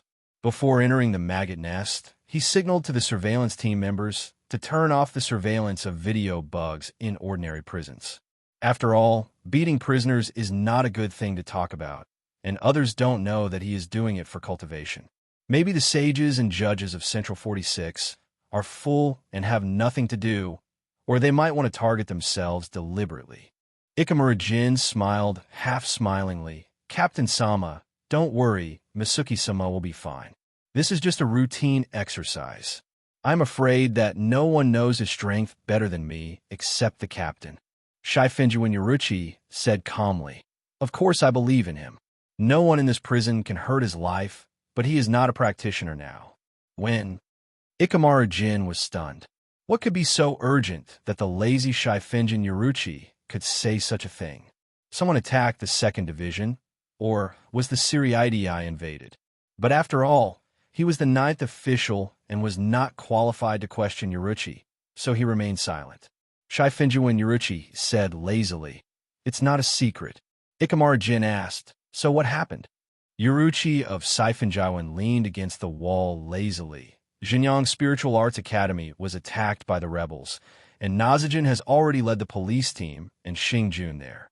The people at Central 46 knew what the fuss was about. They were just rebels. They actually ordered us to rush over. The surrounding team members subconsciously turned their heads, pretending that they didn't hear anything. If Shifenjuan Yuruchi dares to say such words of ridicule to Central 46, they may not dare to listen. Ikamaru Jin frowned. This makes it clear that the Xinjiang Spiritual Arts Academy was attacked, and their second division was asked to rush to support. With orders from Central 46, Ozaki Mizuki should be present as a high-ranking chief, and Yuruchi should have the intention of letting him take the credit. Shifenjuan Yuruchi stood up straight and ordered, 9-seat Ikamaru, you will be in charge of the supervision team next, leaving enough manpower to guard the maggot nest and the team building. Take the rest of the people and rush to the Shino Spiritual Academy until the 3rd seat Ozaki arrives to replace you. I will leave first. Step. Yes. Ikamaru Jin said seriously, turning to look at the gatekeeper. When Master Jinue comes out, tell him that the Xinjiang Spiritual Arts Academy was attacked by rebels, and the 2nd Division sent reinforcements. I will lead the team over there first and wait for him there. Okay, it's almost time to play. Aozaki Mizuki casually glanced at the ruins of the dungeon hall around her and took out a rare, well-stored pill from her clothes. He licked his tongue, raised his head, and put the pill into his mouth. He grinned, showing his white teeth and biting them crisply. Everyone, thank you for risking your life to fight with me. This battle makes me very happy. I'll look forward to meeting you next time. I hope you will be stronger next time. Aozaki Mizuki stepped on a boulder with one foot and panted for a long time before she could catch her breath. It only took a moment for her spiritual power to be replenished. He raised his hand to wipe the blood from the corner of his mouth, stared at the prisoners lying on the ground in a mess in front of him, turned around, and walked towards the door. After leaving the dungeon, Aozaki Mayuki turned to look at Shinigami, who was guarding the dungeon. Go and turn on the video bug in the dungeon. Yes. A Shinigami looked at him with admiration, nodded, and ran towards the control room. Lord Aozaki. Another Shinigami suddenly stepped forward and shouted respectfully. What's the matter? Aozaki Jinue frowned and asked doubtfully. The captain and Ikamaru 9 came just now, saying that the Shino Spiritual Arts Institute was attacked and Central 46 ordered support. I see. Aozaki Mayue touched her chin, knowing what she was thinking, and nodded. After leaving the maggot nest, Ozaki Jinue led 2 team members and rushed to Xinjiang Spiritual Arts Academy. He opened the door and walked out as if he was going out for an outing with his classmates. The moment the door closed, Siriiti fell into death-like silence. Aozaki Jinue walked for a long time, and her steps gradually slowed down. Looking at the 2 patrolling Shinigami carrying lanterns not far away, he frowned. Shinetsu is no stranger to the Siriiti at night. Many of the things he wants to do require the night to cover up his sins. Perhaps it was the common sense in his previous life that was at work. He always felt that it was safer to do bad things at night. This sounds a bit self-deceptive, but this unreasonable knowledge did bring him more security in the dark night. But today's night made him feel a little strange. What do these guys mean by standing there? Are they being lazy? Aozaki Meisuki said casually, but his muscles were already tense, ready to fight at any time. He can still distinguish between patrolling Shinigami and standing guard Shinigami. He also knew the difference between the living and the dead. The air was eerily quiet. The 2 people in the distance were obviously standing there, but they didn't feel angry at all. The seemingly ridiculing words made the 2 covert mobile members who were hiding in the dark also notice something. They stopped moving, held their breath, and lay on the roof to carefully observe their surroundings. After a while, Aozaki Mizuki finally found a familiar feeling when she felt the breeze blowing on her body. Night is indeed a good time to do bad things. He glanced at the sky covered by dark clouds and slowly placed his hand on the handle of the knife. Is this patrol Shinigami? Damn it, who dares to commit murder in Siriiti?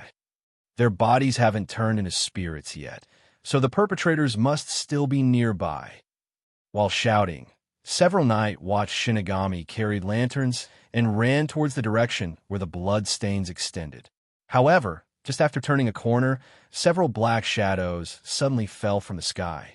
They wore black masks and night clothes that blended into the night, exuding a mysterious atmosphere. The cold light disappeared in a flash. Phew! Phew! Along with the sound of blood spraying, the Night Watch Shinigami screamed and fell to the ground one after another. Similar scenes are being staged throughout the 6th District, and the boundaries between life and death have become blurred here. In front of the 6th Division team building, a Night Guard Shinigami widened his eyes in horror, looking at the blade flashing with cold light in midair. Suddenly, a figure appeared in front of him in the blink of an eye. The person who came had a bandage on his body and raised his Zanpakuto high, the sword shining brightly. Stab! As the blade was swung, the body of the man in black in midair softened, and blood spurted out. The attacker, who fell to the ground and was still breathing, was immediately controlled by Shinigami behind him. He turned his head and said gently, "Are you okay? Are you?" Vice Captain Kachiki. Shinigami came to his senses and nodded repeatedly in surprise. Yes. Yes, I'm fine. Thank you so much, Vice Captain Kachiki. Kachiki Sojin nodded. At this time, a Shinigami came to Kachiki Sojin and whispered in his ear, "Vice Captain, please come take a look." Kachiki Sojin asked in confusion, "What happened, Jinjiro Sanshi?" The attacker committed suicide. He had poison in his mouth in advance. Jinjiro replied, "By the time we found out, the poison had already taken effect, and he died completely after struggling for a while." Kachiki listened to Jinjiro's report with some surprise. Then his eyes moved slightly, and his expression became weird little by little. He had already noticed something was wrong. Having fought with the rebels for many years, he knew clearly that there was no assassination unit among the rebels. The rebels, like the Shinigami of the Godai 13, are keen on fighting with swords. This method of killing, which was considered unique among the Godai 13, reminded him of two types of people.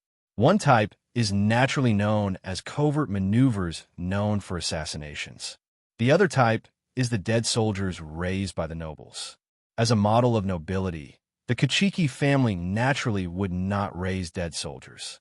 Due to the good family tradition, each family member is strict with himself and advocates frontal force confrontation. He does not even bother to do secret attacks, nor does he rely on unreliable force. They believe in their own strength more than others' strength. However, as a noble, Kachiki Sojin still knew that many nobles actually raise dead soldiers. Dead soldiers are regarded by some nobles as an important force guarantee, and they also help them do some shady things. The fighting style of these invaders made him wonder whether nobles were involved in this rebel attack. Kachiki Sojin and Jinjiro couldn't help but look at each other, and for a moment a bad premonition filled their hearts. The scene of being severely injured in the last attack was still vivid in my mind, and the injuries on my body were not completely healed. If it weren't for his encounter with Aozaki Mayuki and Shaifenjin Yoruchi, Kachiki Sojin would have died during the counterinsurgency operation and would not be able to survive now. Have similar situations happened in other districts? Kachiki asked with a frown. Jinjiro shook his head. I don't know, I haven't received any messages from other districts. Kachiki Angshun slowly exhaled a breath of turbid air, and his brain started working quickly. If other districts have not been invaded, then the target of the rebels' operation may not be Xinjiang Spiritual Arts Academy. They tried their best to attract the attention of the Godai 13 to the Shino Spiritual Arts Academy. The real target is probably within the 6th Division. Jinjiro said doubtfully. But the 6th Division is where the 2nd Division and the 6th Division are stationed. The 2nd Division has already rushed to Xinjiang Spiritual Arts Academy. Are you the target of those traitors again? If they send out captain-level Shinigami again, it will be in trouble. Let's go find the captain quickly. Aozaki Mizuki looked at the two-night watch Shinigami in the distance and pulled out the Izen Senra from her waist. As soon as he took a step forward, the two Shinigami suddenly made a move. Night Watch Shinigami's body made a tearing sound. Like a zombie in a horror movie, it twists its joints in an extremely weird posture and then raises the shallow strike in its hand. The zombie slowly raised his head, paused for a moment, and then started running towards Aozuki Mayuki. The ferocious appearance of bleeding from the 7 orifices revealed the identity of their deceased. What the hell is this? The two secret maneuverers hiding in the dark were stunned, feeling a creepy feeling. A gust of cold air rushed straight to Tianling Gai, and the cold sweat instantly wet the skirt of his clothes. They had never seen such a strange scene. Judging from what was observed, these two Shinigami should be dead, but they're still moving, still running, and still waving their hands. Aozaki Mizuki stood in the aisle. The stars in the sky twinkled, and the footsteps came from the dead hiding in the shadows. The covert mobile member swallowed, put his hand on the short sword at his waist, and looked serious. Years of stealth maneuver training allowed them to quickly calm down. They held their breath and prepared themselves. As soon as the dead people get close, they will rush out and behead the dead people. There was a mocking smile on Aozuki Mayuki's lips, as if she had seen through the truth. In a blink of an eye, he appeared behind the two Night Watchman Shinigami. The blade was flicked gently, and the blood dropped on the ground, drawing a beautiful arc. The running action of the two Night Watchman Shinigami was forced to stop. The next second, in the shocked eyes of the two covert mobile members, the dead people were cut in half. Is this the strength of Lord Aozaki? It's really terrifying. You can't see the movements at all, no weaker than any vice captain level Shinigami. The two of them swallowed at the same time and came up with this idea at the same time. They can completely understand why this man can become the third seat just after graduating from the Jinyang Spiritual Arts Academy. Lu Shui's 6th seat, Izumo 8 seats. I have tried to use Tentukura, but it seems that these guys are very well prepared, and Teni Kora has lost its effect. Aozuki Jinue raised her head and looked at the night sky. There is a slight distortion in the air visible to the naked eye, as if there is an invisible film that interferes with the natural flow of spirit particles. He waved his hand, Izen Senra, spiritual pressure gathered on the blade, and the sky blue chop ripped barriers into a big hole. The surrounding spirits seemed to be attracted and attached themselves to the barriers to repair the cracks. But before its repair was completed, the raging spiritual pressure fluctuations had been released without reservation. Find someone to help, preferably the captain. This time the opponent is a little tricky. The two hesitated for a moment. Then Aozuki spoke in a gentle tone. The next battle will be very dangerous, and I can't care about you. Lu Shui and Izumo looked at each other, and their figures disappeared into the darkness. Aozuki Mizuki looked forward and said leisurely, "If you don't come out, I will leave." As expected of the captain's disciple, he was able to discover me. I thought I hit it well enough. Someone said. A cold smile appeared on the corner of Aozuki Mayuki's mouth, and he saw clearly the person standing in front of him. A tall, lean, white-haired man came from the other end of the street, wearing a metal gauntlet that covered his entire right arm. Threads emitting metallic luster extended from the joints of the gauntlet. You really gave me face by sending a captain to kill me, Aozaki Mizuki thought. He narrowed his eyes and said teasingly, "They're going to blow the whistle. Aren't they going to chase them? When the captains of the Godii 13 arrive here, you won't be able to escape. You don't have to worry about it now. Someone will take care of those two little guys." The white-haired man showed a sarcastic smile and said straightforwardly, "You were smart.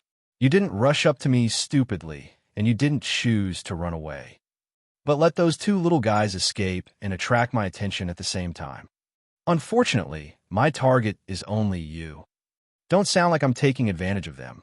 I really hope they can escape." Aozaki Mizuki spread his hands. "Really? Just treat it like this." The white-haired man chuckled and chatted leisurely with Maya Aozaki, seemingly in no rush to take action. Are these guys so drunk with wine and women that their brains have been damaged? Aozaki Mizuki thought to himself. through the pressure of the sword that cut through the night sky just now. He has already emitted fluctuations of spiritual pressure. The longer it takes, the more beneficial it will be to him. The white-haired man laughed mockingly. But your self-sacrifice is meaningless. The weak deserve to die by the sword. Pretending to be relaxed will only make you look ridiculous. The sound of heavy rock breaking sounded from beneath him, and the sense of threat was infinitely closer. Aozuki Mizuki turned sideways to avoid the sharp threads emerging from the ground and said with a playful smile, "Self-sacrifice? I don't have that kind of consciousness. I just think that you can't kill me with your strength." While talking, Izanmori completed the shurikai, maintaining his posture and imitating the power of the revenant bird. With a gentle wave of his hand, the metal wire emerging from the ground was cut off. He glanced at the white-haired man deliberately and contemptuously. "Did you deliberately try to anger me? Congratulations on your success." The white-haired man suddenly gritted his teeth and shouted angrily, "You want to die? Lousy will help you." For this man who appears to have unlimited glory, but is actually kept as a pet by the nobles, he seriously lacks a sense of identity. Aozaki Mizuki's words completely questioned the value of his existence. Sure enough, he felt his pride was hurt. He raised his right hand and clenched it into a fist. The silk thread seemed to have gained life and was wrapped around his body to form a pair of metal armor. A spear of over 2 meters was condensed in his hand, and it crashed towards Aozuki Mayuki like a giant metal beast. The explosive force of stepping on the ground even caused the ground to collapse into pit step by step. The speed of the white-haired man suddenly increased to the extreme, like a powerful cannonball. Paired with a metal spear, it looks like a rampaging steel rhinoceros. Bang! There was a muffled sound. The white-haired man looked in astonishment at Aozaki Meisuke, who backed away a few meters away after using his Zanpakuto to block him. Looking at the happy, distorted smile, I couldn't react for a while. Actually, was blocked? But the next second, his pupils shrank instantly. Several cracks were clearly visible on the previously indestructible metal spear. This is a spear that he condensed with his full burst of spiritual pressure. Its toughness is a level higher than the iron wire that he just attacked. Aozaki Mizuki, although I have heard of your deeds before, I still have to admire you when we actually fight against you. The captain chose you as his successor for a reason. If I had met you first, I wouldn't be willing to give up on a good candidate like you. As he spoke, the bloated steel suit slimmed down and became more in line with the curves of his body. The white-haired man quickly turned the spear with both hands, and the cracks disappeared in an instant.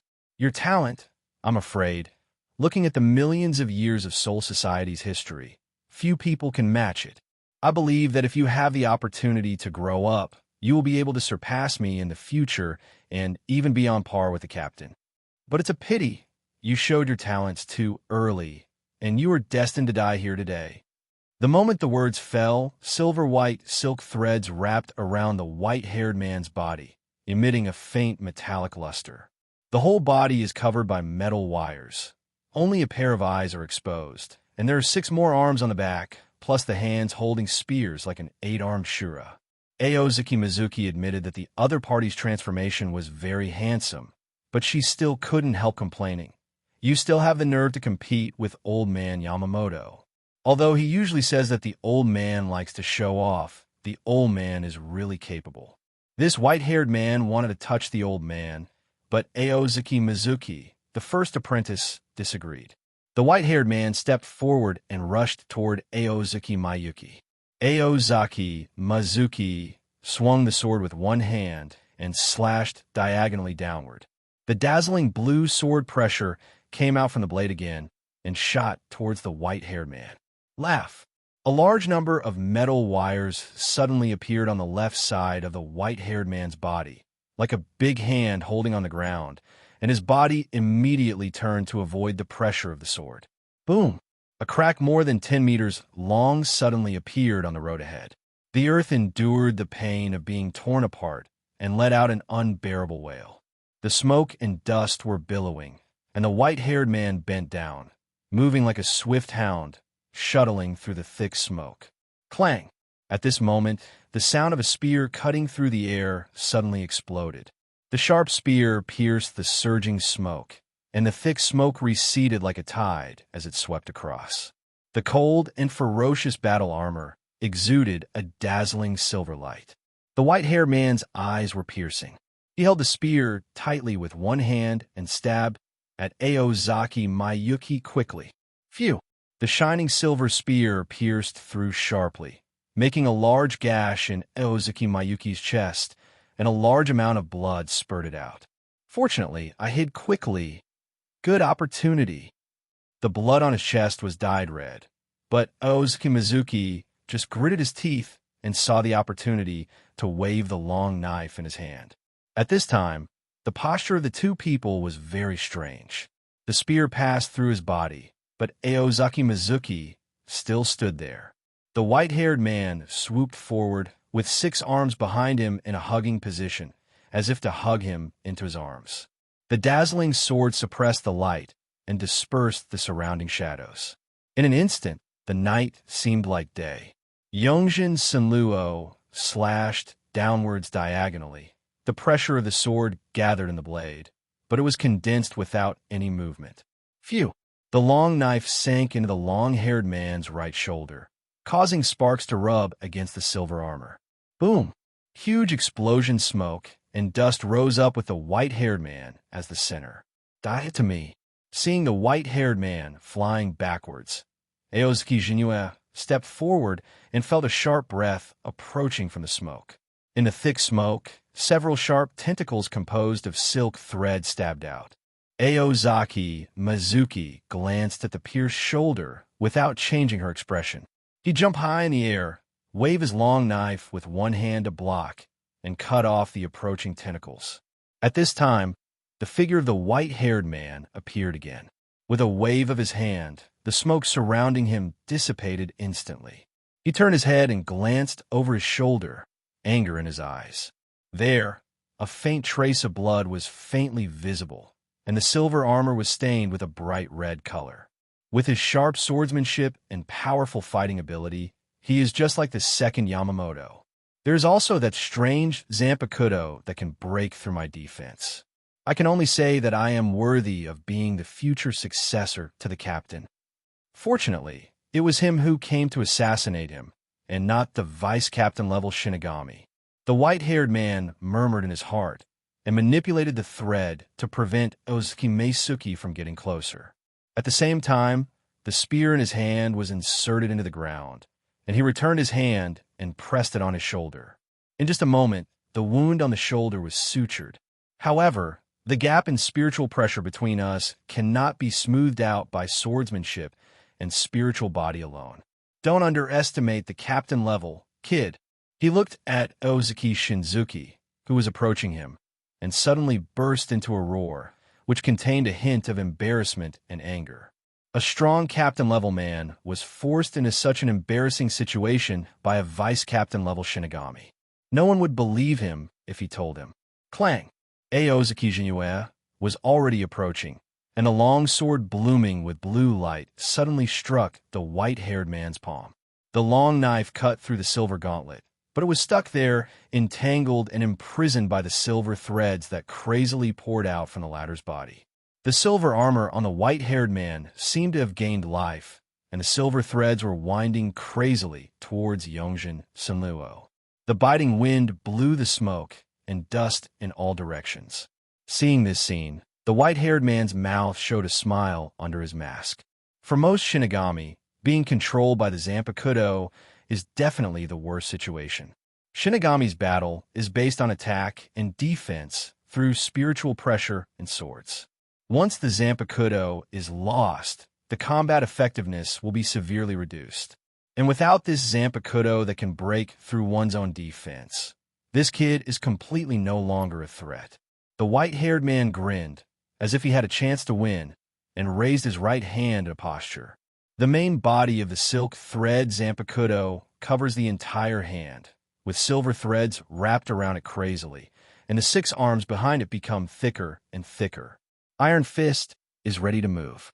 He looked at the white-haired man who kept gathering threads on his arms, leaving many gaps in his breastplate. Aozaki Mizuki seemed to be prepared and took a step forward. The spiritual pressure was restrained in the left hand, then clenched into a fist, and then suddenly swung out. One bone. A fist slammed into the white-haired man's chest. Bang! White air ripples exploded on his back. The white-haired man suddenly turned pale, and the silver armor covering his front began to shatter, revealing his sunken chest. He grasped Yongjin Senluo's left hand and released it, but precisely because he had been holding the long knife tightly, he did not fly out immediately. The white-haired man's eyes widened, but he was unwilling to do nothing.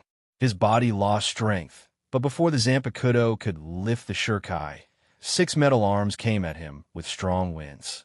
A bloodthirsty smile appeared on Aozaki Mizuki's face, and he loosened his grip. While letting go of Izen Senra, he swung his fists and struck dozens of punches with the metal iron fist. Both fists were bloody, but Aozaki Mizuki still didn't give up until he smashed the metal arms one by one, and the white-haired man took half a step back. He took another step forward and took a stance facing the white-haired man, whose defense was empty. He wants to fight quickly and not give the opponent any chance to breathe. The spiritual pressure was restrained in the hands clenched into fists and then swung out boldly. Double bones. This is... When the white-haired man was stunned, 2 fists hit him heavily in the abdomen. There was a loud boom. White air ripples exploded again. There was no pause this time. The white-haired man's body was like a kite with its string broken. He flew backwards and smashed into the wall. Debris and dust surged. Aozaki Mizuki caught the still-falling Izen Moreira, sheathed the sword, and Shuinpa disappeared. Tick-tock tick.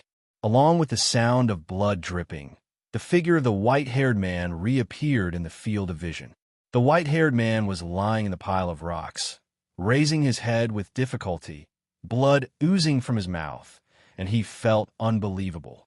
The silk armor on his body, as well as the Zanpakuto on his right hand, which was like an arm armor, were all broken and fell off. The body is not much better. The abdomen, which was the directly injured part, now had a bloody hole, and the internal organs inside were missing. And this is what Aozaki Meisuki did with his bare hands. The white-haired man opened his mouth wide in shock and gasped for air, with a look of panic on his face. Looking at the white-haired man, he was seriously injured. Aozaki Mizuki felt relieved and twisted his shoulders slightly. The pain made him couldn't help but let out a hiss, and then grinned. It looks like the injury is serious. I tried my best, but I couldn't crush your body with one blow. Sure enough, compared to the teacher, I'm still far behind. The white-haired man groaned and spit out a large mouthful of blood. He put his hands on the ground, slowly leaned against the wall, and sat on the ground. The captain's bones are well-deserved. I never expected that they could have such terrifying power. Although he tried hard to say this in a calm tone, his trembling voice still betrayed his true feelings at this time. Pain. The ultimate pain of wandering between life and death. A hole was opened in the stomach, and a normal Shinigami would have died long ago. Thanks to him being a captain, even if he didn't put in the effort to train his spirit body, his physical strength was still much stronger than that of an ordinary Shinigami. Well, knowing that the teacher is powerful, you still dare to assassinate me? Aozaki Mayuki blinked. Should I praise you for your bravery? The white-haired man took a deep breath and said with difficulty, There are always things in this world that someone has to do. Such decent lines shouldn't come out of your mouth. Aozaki Mayaki said with a smile. Who doesn't know who? It is true that I have done many bad things, but these guys are definitely not good people. No, this is not a decent line. The white-haired man smiled and shook his head. I mean, there are a lot of ambitious people in this world.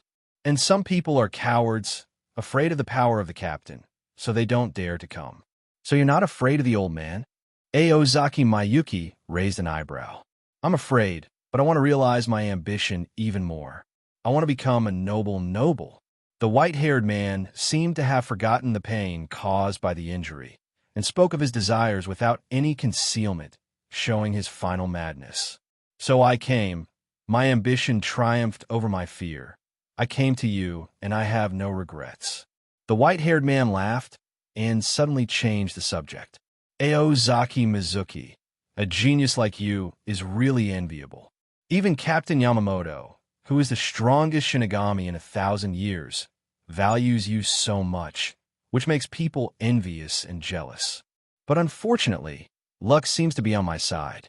The person who will die here today is not me." Aozaki Mizuki shrugged and asked, "Is it possible that you have a backup plan? You are so injured, what else can you do? Even if you practice Bankai, you won't be able to use it in your current state." Hearing what Aozaki Mizuki said, the white-haired man shook his head. "Of course I don't know how to Bankai, but do you still remember the two little guys I let go?" Aozaki Jinue was suddenly stunned.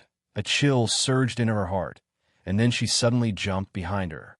Looking up, there was a three-wised fork stuck on the ground. There was more than one attacker, and he was a strong man who convinced the white-haired man that he could quickly kill two mid to high-ranking officials.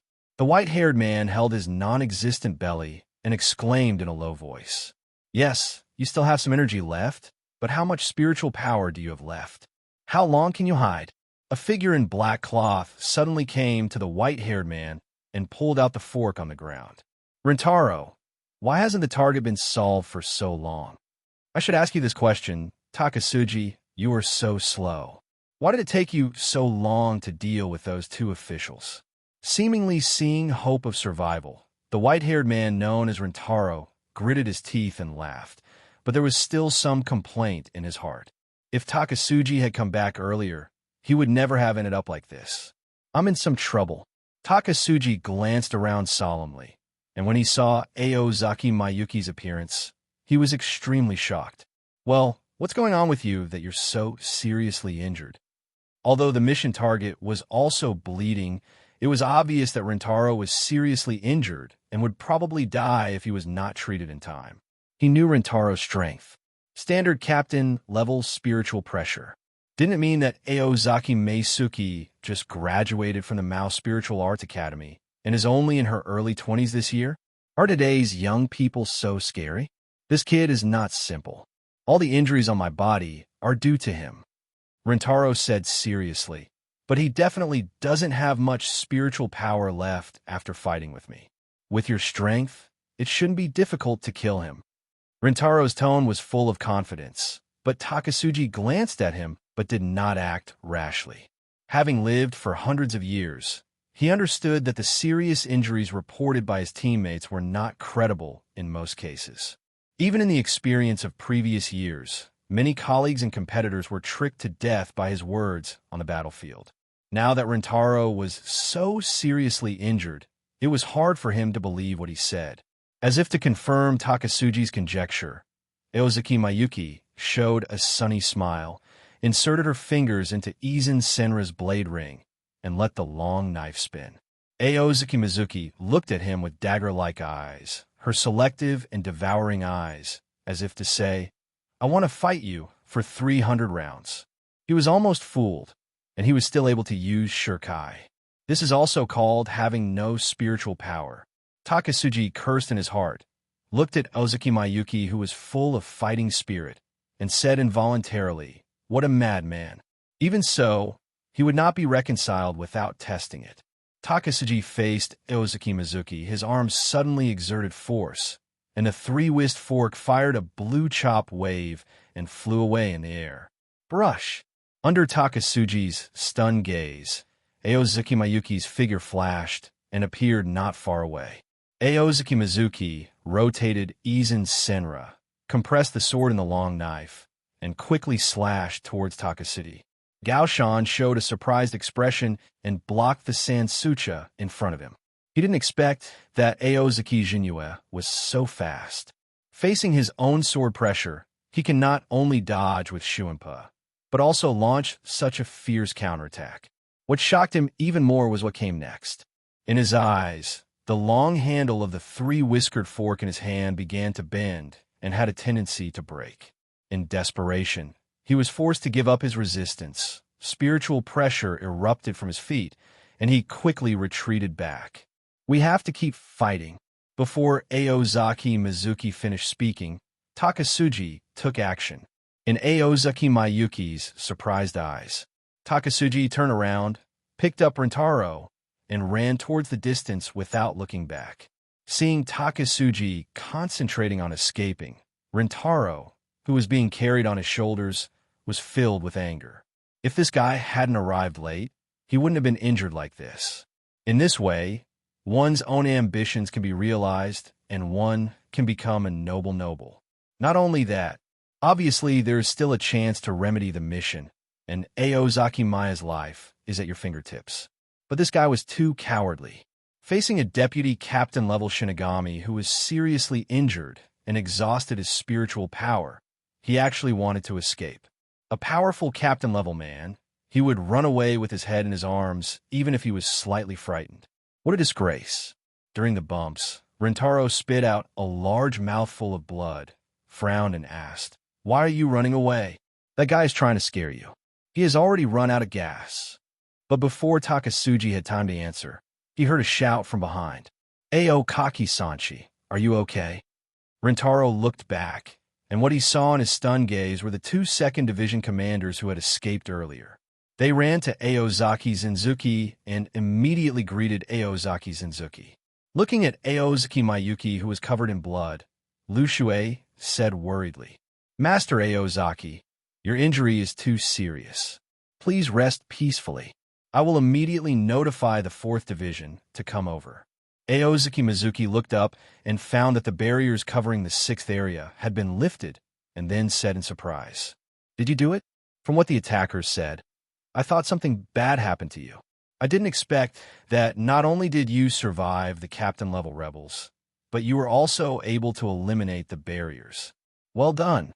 Hearing this, the 2 of them scratched their heads in embarrassment. Izumo Bashi smiled bitterly and said, "Actually, we are indeed no match for the rebels. We almost died in his hands. But someone saved us. They also broke down the barriers." "Someone saved you. Who was it?" Aozaki Miyuki said in surprise. "I must thank him properly." "There's no need to thank you. If I really want to say it, I should be the one thanking you. You saved my life." A familiar voice sounded from behind, and Aozaki Miyuki looked back. It turned out to be a familiar person, Kachiki Sojin. His body was covered with bandages, his face was smiling, and his eyes were looking at himself softly. "How about it? Do you need me to carry you to the 4th Division? It turns out to be Teacher Song." With a captain-level strongman standing by her side, Aozaki Meisuki really felt a sense of security. "There's no need to carry me to the 4th Division. My health is fine. This kind of minor injury won't kill me." "That's all right. Then you have a good rest." Kachiki Anjin paused. "Also, can you please stop calling me Ao-sensei from now on? It sounds weird. Now that you have joined Agodi I-13, you can call me Captain Kachiki or Vice Captain Sojin, or you can just call me by my name. You don't understand this. Calling me Teacher Ao seems to be close to me," Aozaki Meisuki said with a smile. "But since you don't like it, forget it, Vice Captain Aojuan." Kachiki Angshan laughed and shook his head and said angrily, "You're such a brat." Hearing what Aozaki Miyuki called himself, he seemed to suddenly think of something. "Speaking of which, this is the first time the 2 of us have met after you joined the Agodi I-13, right? I heard that you became the 3rd seat of the 2nd Division. Then please give me some advice in the future, Jinus Sanchi. Please give me your advice." Aozaki Miyuki responded with a smile and a nod. After saving Kuchiki Sojin last time, the other party has been recuperating at home. This is indeed the first time the 2 have met after joining the Agodi I-13. The night wind blew on the 2 of them, and Aozaki Miyuki could still smell the smell of blood. He suddenly came back to his senses. "Wait." Kachiki Angshan was stunned and asked, "What's wrong?" Those 2 were captain-level Shinigami just now. Catching them is definitely a great achievement. Aozaki Mizuki said, "Aren't you going to hunt them down? One of them is seriously injured.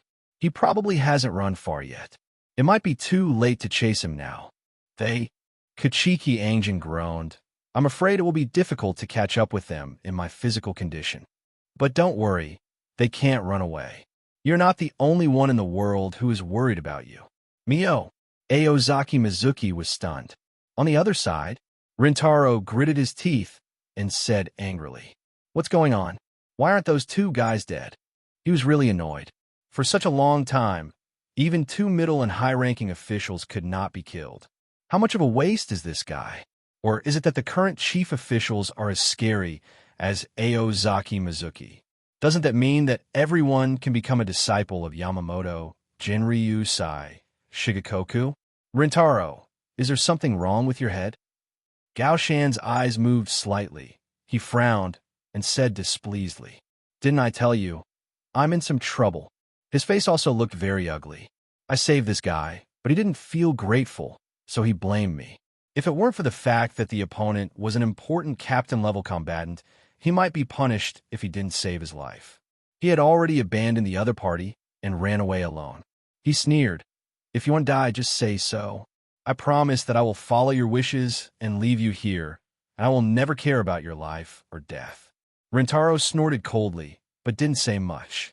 He can die for his ambition, but wanting to die and being afraid of death are two different things. Now that you have escaped death and have a chance to live, no one will have trouble with your own life. Rintaro frowned and fell into deep thought, but there was a bad feeling in my heart. Able to save people from Takasuji, he is at least a captain-level Shinigami.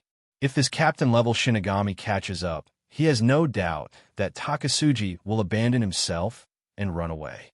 In his current state, he has no ability to resist against a captain-level Shinigami. Takasuji was in no mood to care what Rintaro was thinking. All he wants now is to escape as soon as possible. Soon, they were only one step away from the world outside the 6th district. Time comes to early morning without knowing it. The sun gradually rises, and the sunlight shines on the earth, making people feel that the world is full of hope. Seemingly infected by the beautiful scenery, the two of them breathed a sigh of relief. It's finally over. This thought came to both of them. Looking at the rising sun, the two couldn't help but smile. Regardless of the anger or resentment in my heart, it disappeared without a trace in an instant. Takasuji decided not to waste time and took a step forward, preparing to leave this dangerous place directly. But the next second, phew, blood spurted out. Gao Shan's feet softened and he fell to the ground. "What?"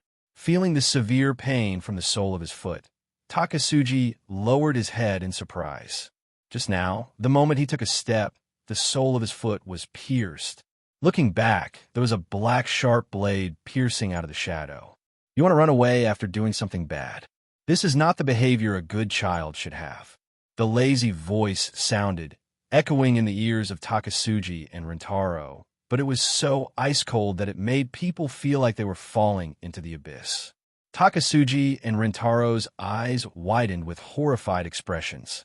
A serious white-haired old man, a lazy middle-aged man in a hat, and a dark-skinned girl with an angry smile. 3 people wearing white feathers stood in the sun and walked up to them.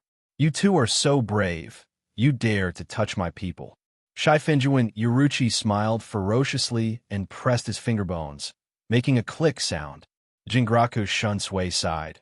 "Although that kid Mizuki always makes me angry, he is still my junior brother no matter what. If I let it go, the old man will definitely keep teaching me, and Miss Lisa will be unhappy, really. So please stay." Hearing this, Takasuji and Rintaro didn't react yet, but Shifinjuan Yoruchi's eyes twitched first when he heard Yudumuru Lisa's name. Kachiki Jinling glanced at the 2 young men and walked towards Takasuji and Rintaro without saying a word.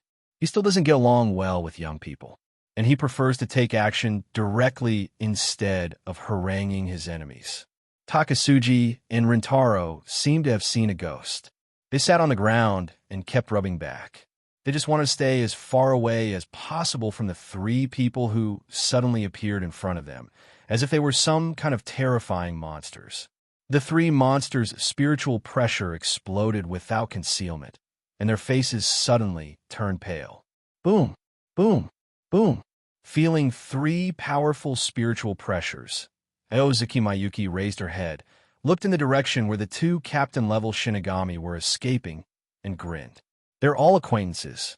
These three people join forces and have the power to fight against Old Man Sean. Although Aozaki Mizuki could feel the spiritual pressure of the three of them, she really couldn't deduce the details of the battle through the spiritual pressure. But he understood that the outcome was doomed. Even if all the masters of the Tsunoshiro family came, it would be impossible to snatch people from these three hands. Not long after, under the curious eyes of Liu Shuei, Izumo, and the members of the 6th Division, Kayaraka Shunsui and Shifuin Yoruchi slowly walked over. "Yoruchi," Aozaki Mizuki shouted. Hearing this voice, Shifuin Yoruchi grinned, waved to him, and ran over quickly. "Jinyue, are you okay?" Jingraku Shunsui stepped forward on Shuinpa, looking distressed, and said angrily, "You brat, senior brother is here too." "I'm fine."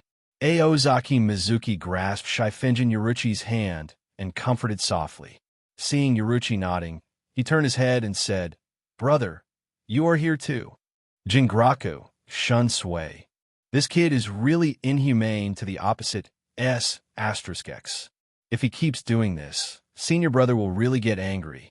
Kayaraka Shunsui was about to complain when Aozaki Mizuki suddenly said solemnly, "Senior brother, thank you." "Jinyue, are you really okay?" Seeing Aozaki Mizuki's serious expression, covered in blood and staggering, Kayaraka Shunsui was silent for a moment and couldn't help but say, "There was blood from a big gash on his chest, and there was a big hole in his shoulder. It didn't look like he was okay, no matter how he looked. Does this guy not want me to worry, or does he want to show off in front of girls?" Aozaki Mizuki patted her chest, then spit out a mouthful of blood, then wiped her mouth with an indifferent expression and said, "It's a small injury, but it doesn't matter. The main reason is that the overdraft of spiritual pressure is a bit serious." "How are those two guys doing?" Jingraku Shunsui glanced at him and said with a smile, "One of the rebels who was already seriously injured was accidentally killed by us. The other one was also captured. Captain Kachiki is escorting him to Mao District to await trial at Central 46. Aozaki Jinyue nodded, quite satisfied with the result. After all, those two people are captains and cannot be killed easily. Coupled with the experience of their predecessors, they learned wisely this time and did not say anything they shouldn't have said. The person who survived was Takasuji. He was stabbed by Kayaraku, Shunsui, and 3 others, and then surrendered decisively. As for Rintaro, he was seriously injured. Before he could ask for mercy, Yoruchi killed him with a knife on his head and accidentally killed him. Compared to Rintaro, who was accidentally killed, Takasuji was lucky to be able to survive temporarily and have the opportunity to wait for the Central 46 trial. I just don't know what kind of verdict Central 46 will issue. That guy named Takasuji is so cowardly. He just chopped him once and told the whole story. Shifuin Yoruchi curled his lips in disdain. And that Rintaro is really brave. He knows your identity and dares to kill you. Aozaki Mayuki raised her eyebrows and said, "So you just killed him? It's just a mistake. You won't blame me, right?" Yoruchi of Shifuin waved his hand, stuck out his tongue, and said, "Don't worry, I'll take care of it from Central 46. How could I blame you? I'm too late to be happy." Aozaki Jinyue shook her head. "If that guy named Takasuji hadn't come early, I would have killed him myself. He didn't want to compromise when facing someone who wanted to kill him. Blindly forbearing will only make these guys think that he is weak and can be bullied, and then the troubles will be endless. If you want to kill him, you must pay the price. And the price of life is just right. Speaking of which, my junior brother is really powerful. He defeated the captain level." Jingraku Shunsui grinned and spread his hands, showing a scared expression. "In a few years, I'm afraid senior brother won't be your opponent." Aozaki Mizuki shrugged and said with a smile, "What did you say, senior brother? I'm just lucky. And that Rintaro is completely incomparable to the captain of the Godai 13. What he said was true. The higher the level of spiritual pressure, the more difficult it is to practice. He really wasn't sure that he would catch up with Kayaraku Shunsui within a few years. Now that there are prisoners from the maggot nest as training partners, the training speed will not drop. But after reaching the third level of spiritual power, who will he find as a training partner? It would be ineffective to go after the prisoners in the maggot nest, and you can't beat them too hard when you go to Siphon Jaiwan. You can't go to the central underground great prison. The cultivation speed will definitely drop by then, so we have to find a way. Aozaki Mizuki touched her chin and pondered for a moment, but couldn't think of any good ideas. She could only sigh in disappointment. Jingraku Shunsui didn't notice anything strange about him, and just thought he felt uncomfortable because of his injuries. Glancing at Yoruchi Shai Fenjin, who was greeting Aozaki Mayuki, Kairaku Shunsui's eyes suddenly lit up. Captain Yoruchi, my junior brother is too seriously injured. Please send him to the 4th Division. Okay. Shai Fenjin Yoruchi raised his hand hurriedly. Aozaki Mayuki raised her eyebrows and said, What about you, senior brother? Do you want to be lazy? You be asterisk, asterisk, asterisk, asterisk, asterisk D. How can you think of your senior brother like this? Is this the kind of person you think of your senior brother? Jingraku Shunsui rolled his eyes. How long has it been? Are you still thinking of being lazy? I have to stay and clean up the mess, and I have to report the situation here to the teacher. Why? What do you mean by this expression? Don't you believe me, senior brother? How about you go to the teacher on my behalf, and I go to the 4th Division on your behalf? Forget it. There's no way this kind of thing can be replaced. Aozaki Zenzuki waved her hand. Brother Jushiro, why are you here? Aozaki Mizuki watched Matsumoto Ranjaku and Ikamaru Jin leave who came to visit. In the blink of an eye, he saw the handsome white-haired man being pushed into the door and lying on the hospital bed. Yoruchi Shifuin left the 4th Division early yesterday morning.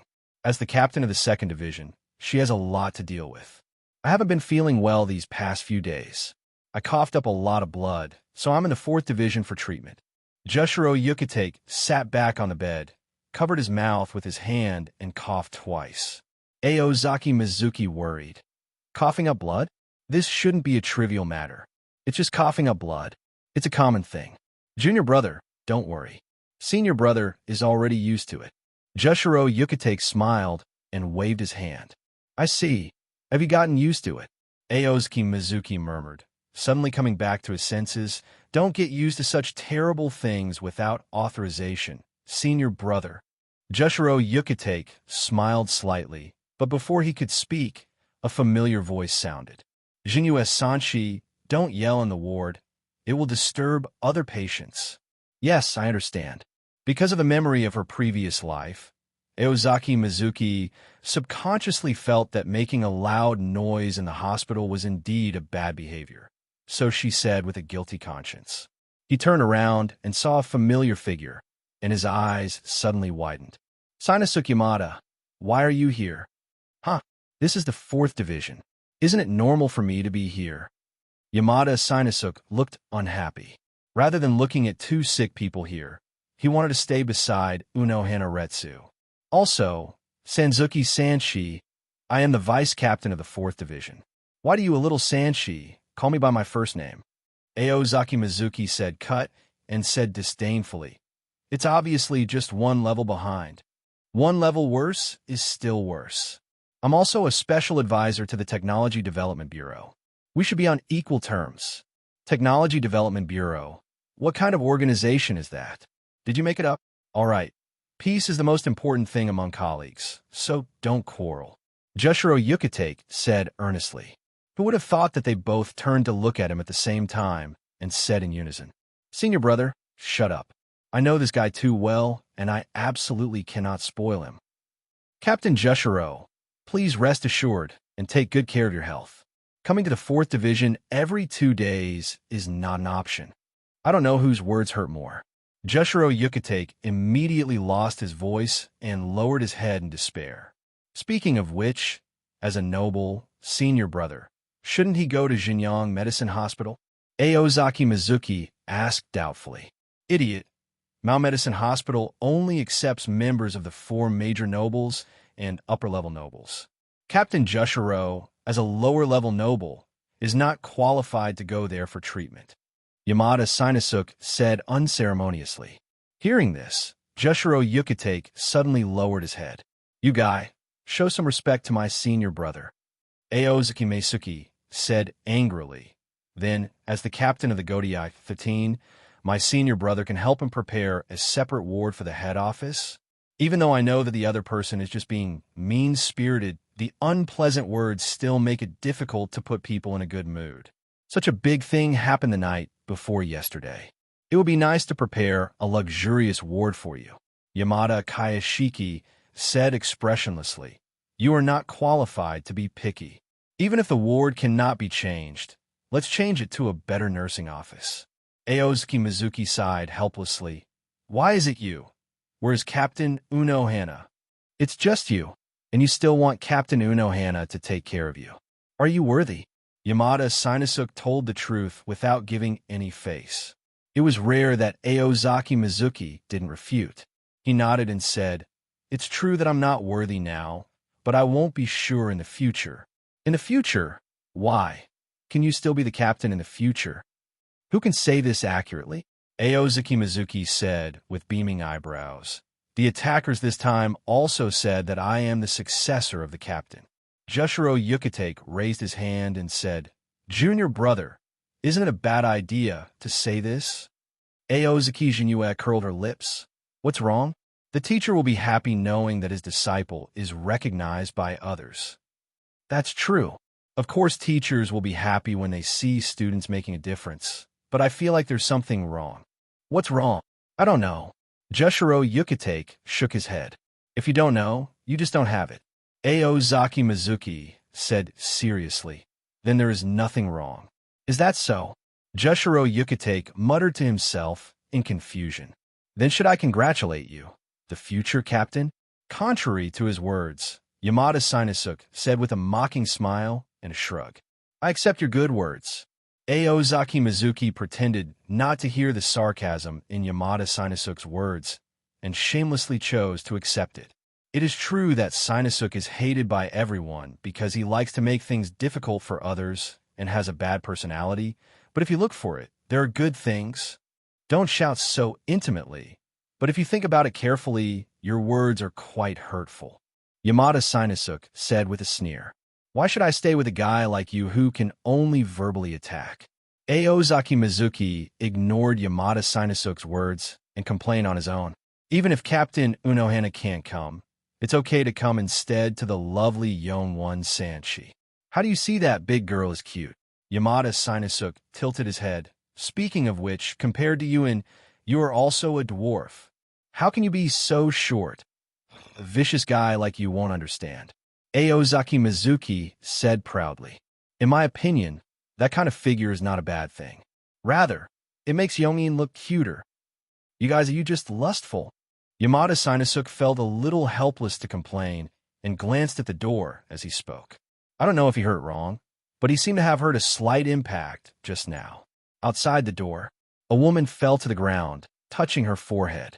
The woman is tall, has golden pupils, has messy short silver-gray hair, has several thin braids, and wears pairs of red strip earrings. 3 seats in the 4th division, Kotetsu Yongin. Yongin, are you okay? Uno and Aretsu stood in front of Kotetsu and stretched out his hand to pull her up. I'm fine, Captain. Kotetsu Yongin stood up quickly and said nervously. But your face is very red. Are you sick? Uno and Aretsu put his hand on Kotetsu Yun's forehead. It seems you have a fever. Feeling the warmth of Unohana Retsu's hand, Kotetsu Yun's face suddenly turned redder. No, I'm fine. I just accidentally spilled the medicine. Kotetsu Yongin quickly lowered his head and looked at the medicine scattered on the ground at his feet. This child is indeed timid and easily shy, but he shouldn't blush to this extent just after taking the medicine. Uno and Aretsu was a little confused, but seeing that Coach Yongin was carefully sorting out the medicine, he didn't say anything more and looked towards the luxurious ward. So, where did Sister Yongin go? Aozuki Jinyu asked. You are so shameless. Yongin is older than you and can't even say the word sister. Yamada Sinasuke showed a serious expression and said, She want to get the medicine. Logically speaking, it should have arrived. Is it because you, a nasty guy, are here that you don't want to come? How can you have a nerve to say such a thing? The most annoying guy is sitting in front of me. Aozaki Mayuki rolled her eyes. But senior brother Jushiro really has a hard life. He has to drink that kind of bitter stuff every day. The medicine is not all bitter, okay? Yamada Sinusuk said, and it is not prepared for Captain Jushiro. You're just kidding. It's not prepared for senior brother. Could it be that it's prepared for me?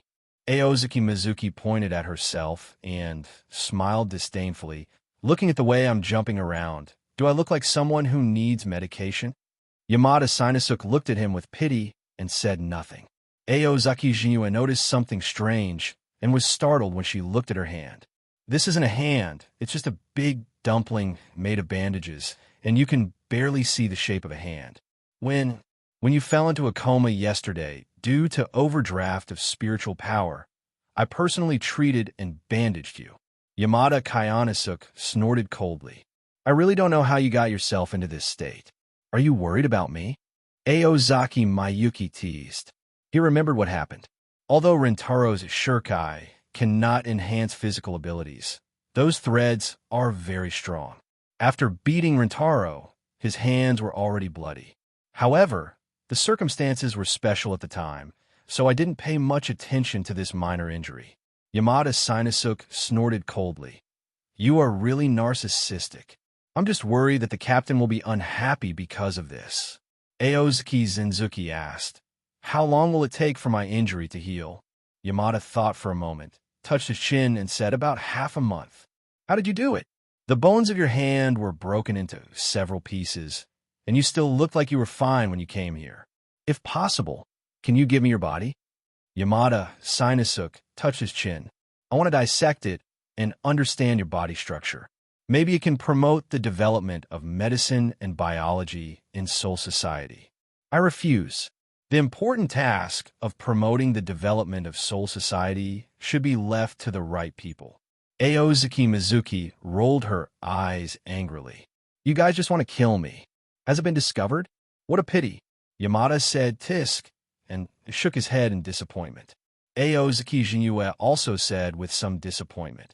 In this case, the training time will be reduced by half a month. Those guys in a maggot nest will miss me. Yamada Sinusuk rolled his eyes. After suffering such a serious injury, this guy actually cares about cultivation. He's indeed a freak. The two chatted endlessly, and not long after, there was a knock on the ward door.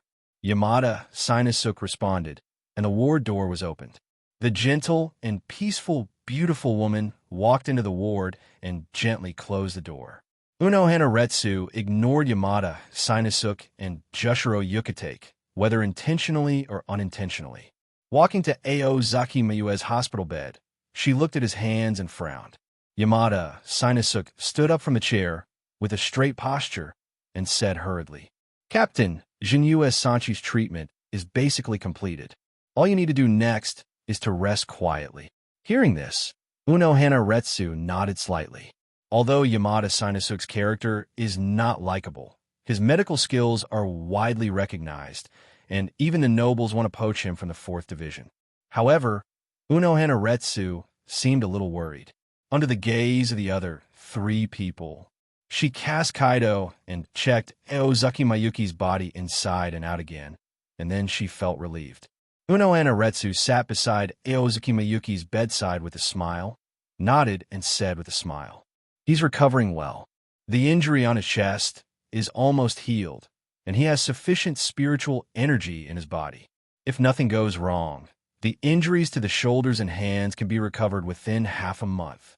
In this half month, you should try to avoid strenuous exercise and rest quietly. Yes, Aozaki Mizuki said with a sad face. Seeing Aozaki Mayuki's appearance, Uno Hanaretsu felt a little funny and a little relieved. She pretended not to care and said, I just went to the first team for a meeting, and I heard that your opponent this time is at the captain level. And this time, he defeated the captain level rebels without anyone's help. Jushiro Yukitake and Yamada both showed shocked expressions. Well, they had absolutely no idea about it. Jushiro Yukitake came to the 4th Division earlier than Aozaki Shinzuki. I heard that my junior brother was attacked early this morning, so I hurriedly came to visit. And Yamada Sinusuk's level is not enough to learn such an important thing in such a short period of time. You all know. Aozuki Mizuki scratched his head in embarrassment. Actually, it's just a captain-level rebel. It's not a big deal. Yamada Sinusuk gave him a look of disdain. Could this guy be modest and shy? Non-existent, definitely showing off. Uno Anaretsu turned around and smiled slightly. Sinusuk, you go out first. Captain, Yamada Sinusuk wanted to explain. He don't want to make Uno Hanaretsu angry. Uno Hanaretsu just shook his head and interrupted. The next conversation involves the content of the captain's meeting. Yamada Sinusuk was stunned for a moment, then nodded and walked out of the ward. The contents of the captain's meeting were indeed not something he could just listen to. Jushiro Yukitake, on the other hand, tilted his head with interest, raised his ears, and appeared to be listening attentively. Uno Hanaretsu didn't stop. This is not the first time that he has missed the captain's meeting due to physical reasons. So what was discussed in this meeting? Aozaki Meisuki asked. Uno Hanaretsu smiled. Of course it's about your attack, including the aftermath, the punishment of the rebels, and your reward. Oh, there's also a reward? Aozaki Jinue was a little surprised. There are usually no direct rewards for the merits gained during his tenure in the Godai 13. Instead, the merit will be recorded in the book, which will affect the position transfer after leaving the team. Normally, Shinigami of the Godai 13 cannot leave the team. There are only two situations in which Shinigami quits the team. The first is to be considered a dangerous element by Central 46 and be taken to the maggot nest and forced to leave the team. The second type is job transfer. The Siriidei is essentially the court that governs the Soul Society. In addition to numerous nobles, Central 46, Godai 13, and other armed forces, there are also a large number of management agencies and special departments. For example, the Jinyang Pharmacy Hospital mentioned by Jinue. In the original time and space, Yamada Sinusuk, a poisonous-tongued man, retired from the 4th team, and then joined the Mao Pharmacy Institute as the general agent. It is unheard of for Aozuki Meisuki, as the 3rd member of the 2nd Division, to receive a substantial reward. I guess Central 46 should have saved Takasuji's life. Aozaki Meisuki said confidently. With captain-level combat power, the nobles would definitely be reluctant to let him die like this.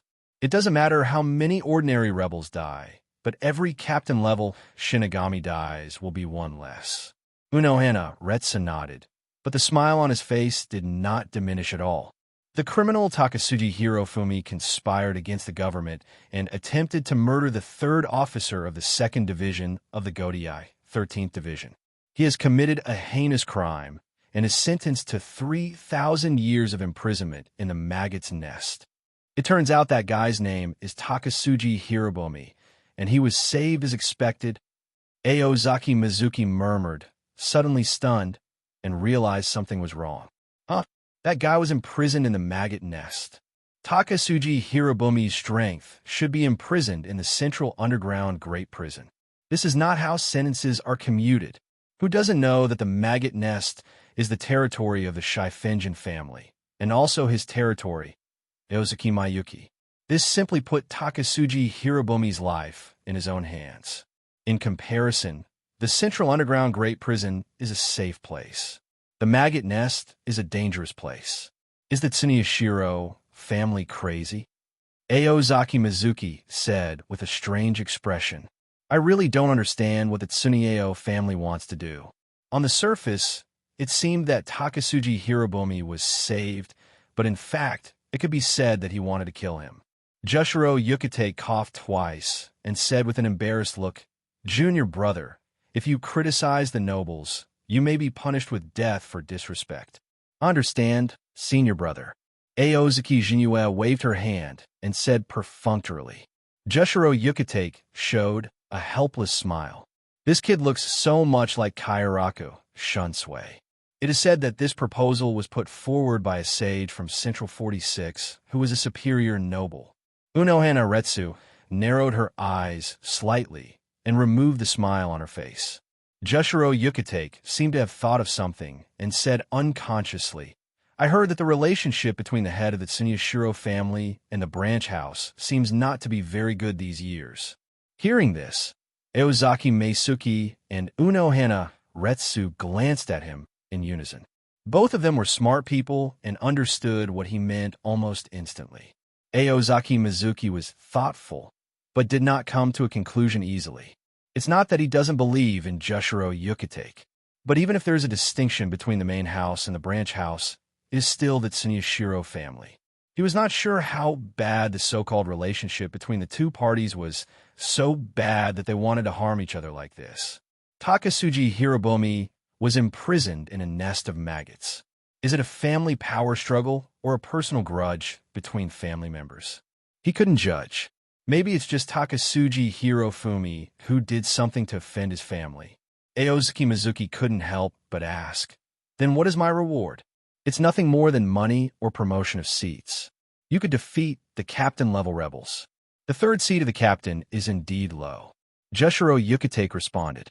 Unohana Retsu shook his head and said with a smile, Congratulations, Shinzuki Sanshi. You are a noble from today.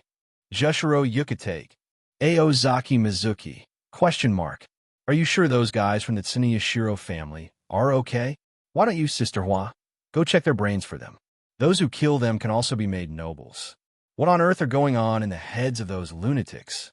Eozaki Jinue smiled and said, Sister Hua, are you kidding me? Jushiro Yukitake's eyes widened. What is this name? How do you make such a joke about this person? Unohana Retsu seemed to have no objection to this title, and said with a smile, Of course it's not a joke. Central 46 issued an order, and the third seat of the 2nd Division, Ozaki Mayuki, has meritorious service in revolting, and he will be canonized as a lower-level noble. So, now I am also a noble nobleman who eats nothing but a corpse. Eozaki Mizuki held Unohana Retsu's hand and said excitedly, Can't blame him for being too excited. The status of lower-level nobles is not high, but becoming a noble is equivalent to obtaining formal permission to have your own world-crossing gate. If Shinigami wants to go to the present world, he needs approval from his superiors. After approval, he can go to the present world through the world-traveling gate. Nobles have no such requirement. This identity is of great use to him. Unohana Retsu smiled and nodded. I heard that junior brother doesn't like nobles very much, right? Jushiro Yukitake tilted his head and asked in confusion. You don't understand this, senior brother. That's because I was not a noble before. Eozaki Mayuki raised an eyebrow. Now that I'm also a noble, I naturally like it. Jushiro Yukitake opened his mouth in surprise, completely impressed by Eozaki Mayuki's flexible moral bottom line. Jinue, I'm here to see you. Yuruchi squatted at the window and smiled brightly, letting everyone feel her energy. Her eyes subconsciously moved along Eozaki Meisuke's hand, and noticed Unohana Retsu sitting beside the hospital bed, scratching her head in embarrassment. Sorry, I didn't know there were other people in the room. Didn't I disturb you? The ward fell silent instantly. Eozaki Mayuki suddenly felt that the atmosphere in the room became a little solemn for a while. Jushiro Yukitake seemed to have the same feeling and closed the partition curtain between the hospital beds without saying a word. Eozaki Jinue noticed his little move, but under the gaze of two beauties, she couldn't stop it. I can only sigh in my heart. As expected of the man who proposed the surveillance agent Shinigami plan in the future, his ability to prevent danger is so powerful. Sure enough, none of the Yuan-Luzi disciples have a fuel-efficient lamp. Eozaki Jinue was stunned for 2 seconds, silently retracted her hand, and pretended not to care. Yuruchi, you are finally here. I've been waiting for you for a long time. Really? Then you just... Shifen Yuruchi said suspiciously. Unohana Retsu chuckled lightly, folded his hands on his lap, and said calmly. Mizuki knew that he had become a noble, so he was a little excited. But what Shinzuki did seems to have nothing to do with Captain Yuruchi, right? Could it be that the captain of the Godei 13 is now involved in the personal affairs of his subordinates? Why didn't I know? What's going on with this tense atmosphere? Sister Hua is not Kongha. Why did they become like this? Aozaki Mizuki couldn't understand, so she could only bite the bullet and said, Captain Inohana is right. I was too excited just now. I'm sorry, Captain Inohana. I was too presumptuous just now. Please don't take offense.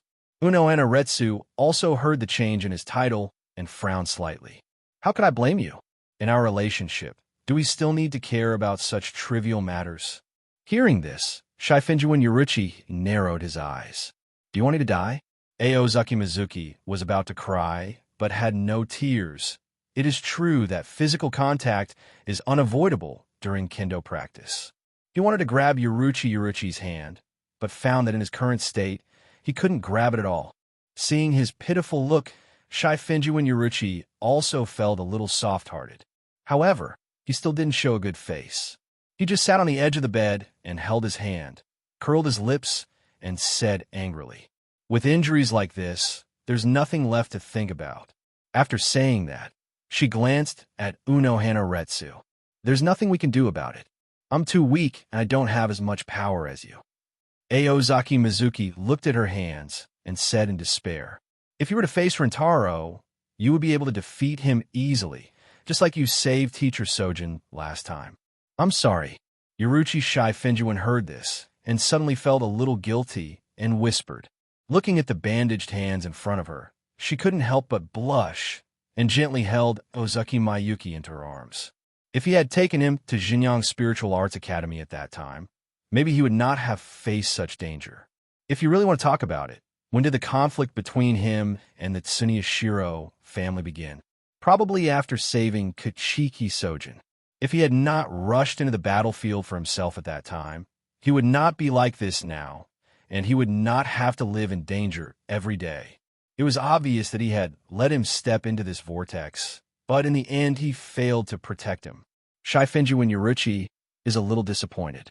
Aozaki Mizuki breathed a sigh of relief, with a smile on her lips, caressing her beautiful back, and comforted her softly. Okay, it's no big deal, am I fine now? Think about it from another perspective. I defeated the captain-level rebels and was made a noble. This is a good thing. You should be happy. Their postures quickly changed. Shifinjin Yoruchi, who was angry just now, was nestled in Aozaki Mayuki's arms like a bird in the blink of an eye. Unohana Retsu looked at this scene with a strange expression. She felt as if she had fallen behind the times and could not understand the thoughts of the young couple in front of her.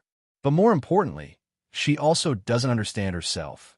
The confrontation with Yoruchi just now was not at all how I should have behaved. That's right, Shifinjuin Yoruchi said suddenly, escaped from Aozaki Mayuki's arms and held his shoulders. What's wrong? Aozaki Meisuki was startled by the girl who was whining. Wouldn't she realize that she was deliberately pretending to be pitiful just now to gain sympathy? Actually, I went to see Kisuk yesterday and asked about the construction progress of the hot spring. Yoruchi said solemnly. It's good that she wasn't discovered. Aozaki Mayuki let out a long sigh of relief, and her eyes immediately brightened. Spa. He's been waiting for this for a long time. If the hot spring is built, he will be able to be more relaxed in his cultivation, and he can also allow himself to suffer more injuries. Trying to let go of your hands and feet as much as possible during the fight is undoubtedly beneficial to your cultivation. Is Kisuk done? Aozaki Mizuki asked eagerly. Shifinjuin Yoruchi finally relaxed his brows, showed a smile, and said, It is basically completed and is expected to be put into use next week. Aozaki Mizuki rubbed her chin with her bandaged hand and said with emotion, Next week, so it will take another week before you can use the hot springs. Don't be so anxious, the hot springs can't run away. Shifinjuin Yoruchi pouted unhappily. This guy is obviously more interested in hot springs than himself. You also know that I'm not a peaceful person. It's really uncomfortable to be restrained. Aozaki Mizuki scratched his head, but in the end he couldn't scratch anything. Shifinjuin Yoruchi was silent. She can understand the feelings of Aozaki Mayuki, because they are both restless people, otherwise they would not be nicknamed Black and White. They are a well-known evil duo in the Seriidei. Jinue wants to heal her injury as soon as possible. So do you mind using some special means? Unohana Retsu, who had been silent for a long time, fiddled with the braid on his chest and suddenly spoke. What method? The two asked in unison, curiously. Unohana Retsu smiled softly. Speaking of which, I haven't shown you Shurkai yet. In fact, my Shurkai has the ability to heal injuries quickly. Aozaki Mizuki slapped her head, and then she remembered that she had made a fool of herself. Having been with Unohana Retsu for so long, she always used Kaido to treat her, and she even forgot that her Zanpakuto Minazuki has healing power. Then let's start quickly. Aozaki Mizuki said, being able to heal injuries is good, but being swallowed by strange creatures is nothing compared to it. Shifinjuin Yoruchi was shocked after hearing this, and then gave him a hard look. You just believe that her Zanpakuto can heal you quickly. This room is too small. Unohana Retsu shook his head and said, my Zanpakuto will be very large after it is released. Find an open place. No problem, let's set off now. Aozaki Mizuki readily agreed. Shifinjuin Yoruchi just stared at Aozaki Mayuki at this time. Let's go. From the ward to the garden, you can see the busy members of the 4th Division and the members of each division receiving treatment. The ward of the 4th Squadron was full of people. Originally, Yamada Sinasuk and Kotetsuyun only managed the squadron, but now they were sweating profusely and were personally treating the wounded. Occasionally, you can hear the voices of Yamada Sinasuk and the team members greeting each other with vicious words, which is also mixed with Kotetsuyun's apology. Unohana Retsu waved, and Aozaki Mayuki and Shifuin Yoruchi hurriedly came over. Is it right here? This is it. This garden is big enough. You guys stand far away, and I will free the Zanpakuto. Unohana Retsu said. Aozaki Mizuki and Shifinjin Yoruchi exited the garden. As his footsteps stopped, Unohana Retsu glanced at them and pulled out the scimitar at his waist. As Unohana Retsu softly called Minazuki's name, the curved Zanpakuto quickly began to transform. In the blink of an eye, a huge green one-eyed ray floated in midair. Aozaki Mizuki observed the big ray with interest. This was the first time since he came to this world that he saw the liberated biological Zanpakuto with his own eyes. On the way here, Unohana Retsu explained to the two how to use Minazuki's healing power. Looking at the ray that opened its mouth wide to him, Aozaki Mizuki didn't say anything nonsense and untied the clothes and bandages on his upper body. With a big jump and a handsome flying kick, he sent himself into the stingray's mouth. As soon as he entered, he found that he was wrapped in soft and sticky things, which made people feel very comfortable. It's a pity that there are no bamboo poles or sticks here. Otherwise, he would have to imitate the action of pole vaulting himself into the mouth of a dinosaur in the movie The Lost Continent.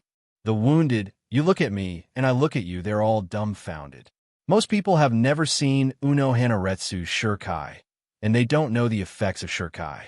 In their eyes, it was a lunatic who took the initiative to send himself into the mouth of a big stingray.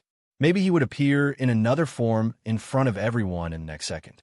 There are only two exceptions, and that is Unohana Retsu and Shifinjin Yoruchi.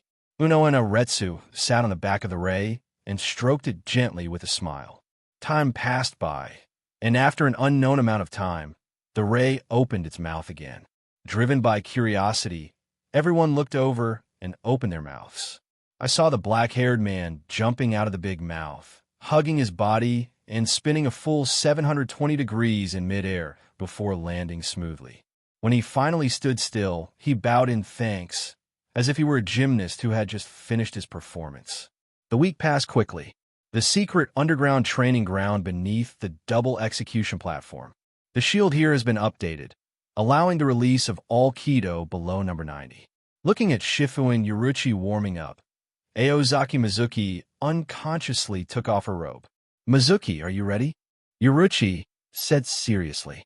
Aozaki Mizuki's eyes were firm, and she said in a deep voice, I'm ready. Shifinjuin Yoruchi slowly took off his coat, revealing his healthy colored back. Thinking of what she had to do, Aozaki Jinue swallowed in frustration. Noticing his performance, Yuruchi nodded and sat cross-legged on the ground. Actually, I originally planned to teach you Shunkwa after your Ryatsu reaches captain level. But since you can defeat the captain level rebels with double bones, you already have the basic spiritual conditions for using Shinwa. Faced with the temptation of instant coaxing, how many men can withstand it? Just as he was thinking this, Aozaki Mizuki couldn't wait to say, "Let's start quickly." Shifinju and Yuruchi was very satisfied with his attitude and said seriously, "To put it simply, generally speaking, white hits use spiritual power to enhance the speed and power of attacks. The spiritual body is not essentially strengthened. White hits is said to be physical skills, but it actually uses spiritual power to push the body to make movements and allows the spiritual power to coordinate with the movements to attack. The body is only the carrier of spiritual power, and it is still spiritual power that really plays a role. The captain's white hits pays more attention to the training of the spirit body. The spiritual power is contained in the spirit body and enhances the destructive power that the spirit body itself can cause. It is also very troublesome to use instant coax. Not only do you have to change the properties of the spiritual power, but also the spiritual power and the spiritual body need to be synchronized. Converting one's own spiritual power into Kido's spiritual power of different attributes, wrapping it around the body, and through the explosion, Kido and his limbs become one to fight. This is Shinaku's fighting method. Compared to the white hits technique of the captain, Shunku requires strong physical fitness. The specific difference is actually the difference in the way of using spiritual power and the way of attacking. In layman's terms, the former focuses on the outside, and the latter focuses on the inside. As expected, he is a taijutsu master in Soul Society, and his words are really easy to understand. Aozaki Mizuki, who devotes himself to practicing Yamamoto brand white hits, also heard clearly and couldn't help but say, "This is really suitable for me. I am very confident in the technical control of Kido and white hits." Yuruchi of Shifinjuan stretched out 3 fingers and said with a smile, "There are 3 main problems in practicing Shunku. First, the spiritual pressure level, which you have already reached. The requirements for instant spiritual pressure are actually not high. The deputy captain level is enough. I said before that I need to reach the 3rd level of spiritual power before I can teach you instant coax. This is because the spiritual pressure level reaches the captain level, and the physical fitness will surpass most of the chief officers and deputy captains with the feedback of spiritual power." Aozaki Mizuki waved her hand and said with a smile, "Spiritual power is the source of Shinigami's power. Increasing spiritual power can also strengthen the body. I understand this." Shifinjuan Yuruchi shook his head and laughed. "Second, the strength of the spirit body. Your spirit body is not weaker than the captain level. Needless to say, this meets the conditions for practicing Shuinhu." Aozaki Mizuki felt relieved. This is the benefit of having a good teacher. Don't worry about the cultivation methods. There are people who will help you check the details of the cultivation. Shifinjuan Yuruchi still looked solemn and said seriously, "The key is the last point." Aozaki Mizuki immediately straightened her back and sat upright. Yuruchi took a deep breath and continued, "You need to prepare a good-looking dress, preferably a backless dress without sleeves, otherwise the clothes will be damaged every time you use shunko, which will be very troublesome." Ouch! I thought you were talking about the coordination skills of spiritual power and spiritual body. Aozaki Mizuki rolled her eyes angrily. "I'm good at taking off clothes." Huh? Shifinjuan Yuruchi looked at him with a half-smile, but not a smile. "We are in business, and you are still in the mood to tease me. Should you say that this captain is too charming or something? How could you say such a thing in front of a girl? I used to like teasing little girls so much, but now I haven't said anything like this for a long time. What are you thinking? I'm talking about Mr. Yamamoto." Seeing that Yuruchi was angry again, Aozaki Mizuki hurriedly waved his hand. "Have you forgotten that teacher doesn't like to wear tops when fighting? I have long asked teacher for tips on how to take off clothes quickly. To tell you the truth, The teacher said that I am the best among all the disciples, and the bows I tie with my sleeves are the most beautiful among the students he has taught.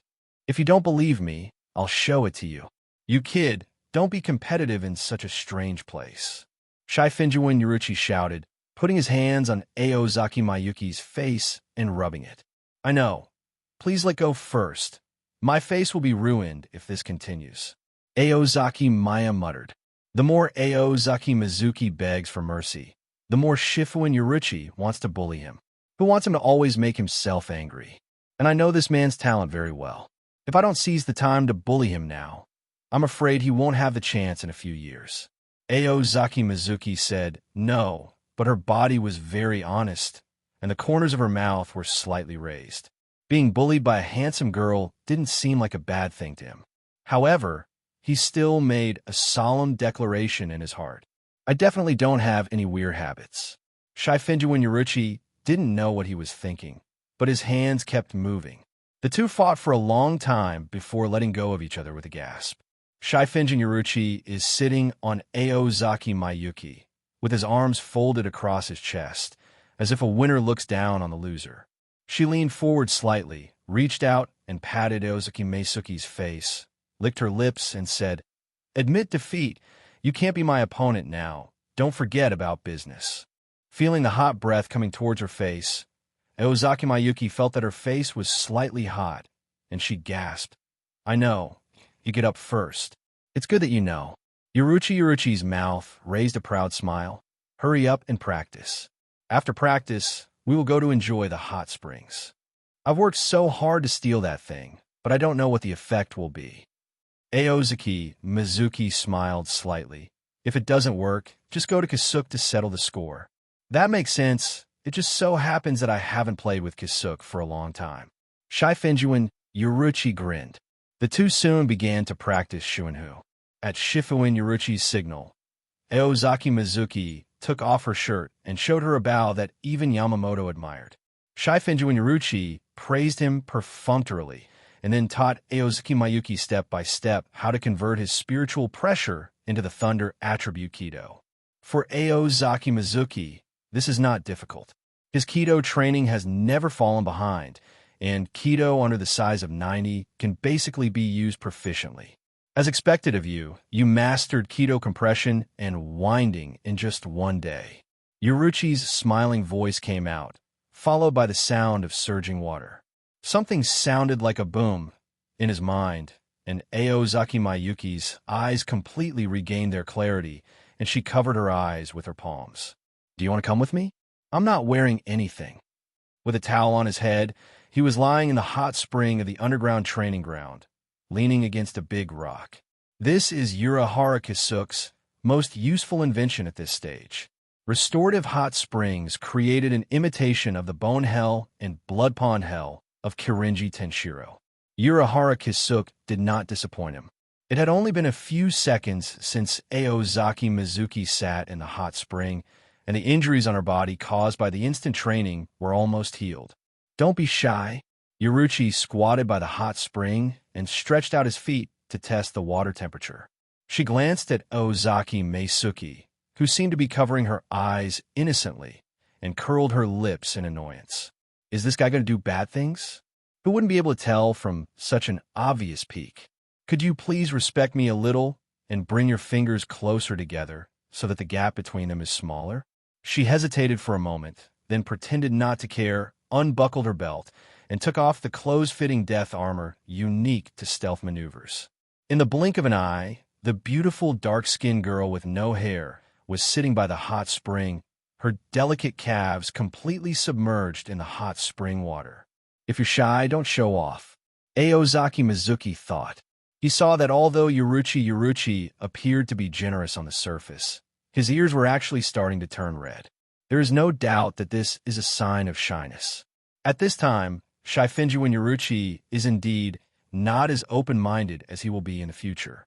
No.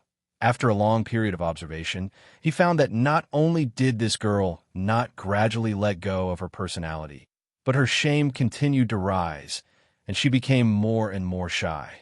This is definitely a strange thing. Yuruchi from the original time and space was not like this. Of course, there's nothing wrong with that. But the problem is, Yuruchi like this made him feel a different kind of emotion. This emotion gave him a strange idea. He didn't want her to become what she would become.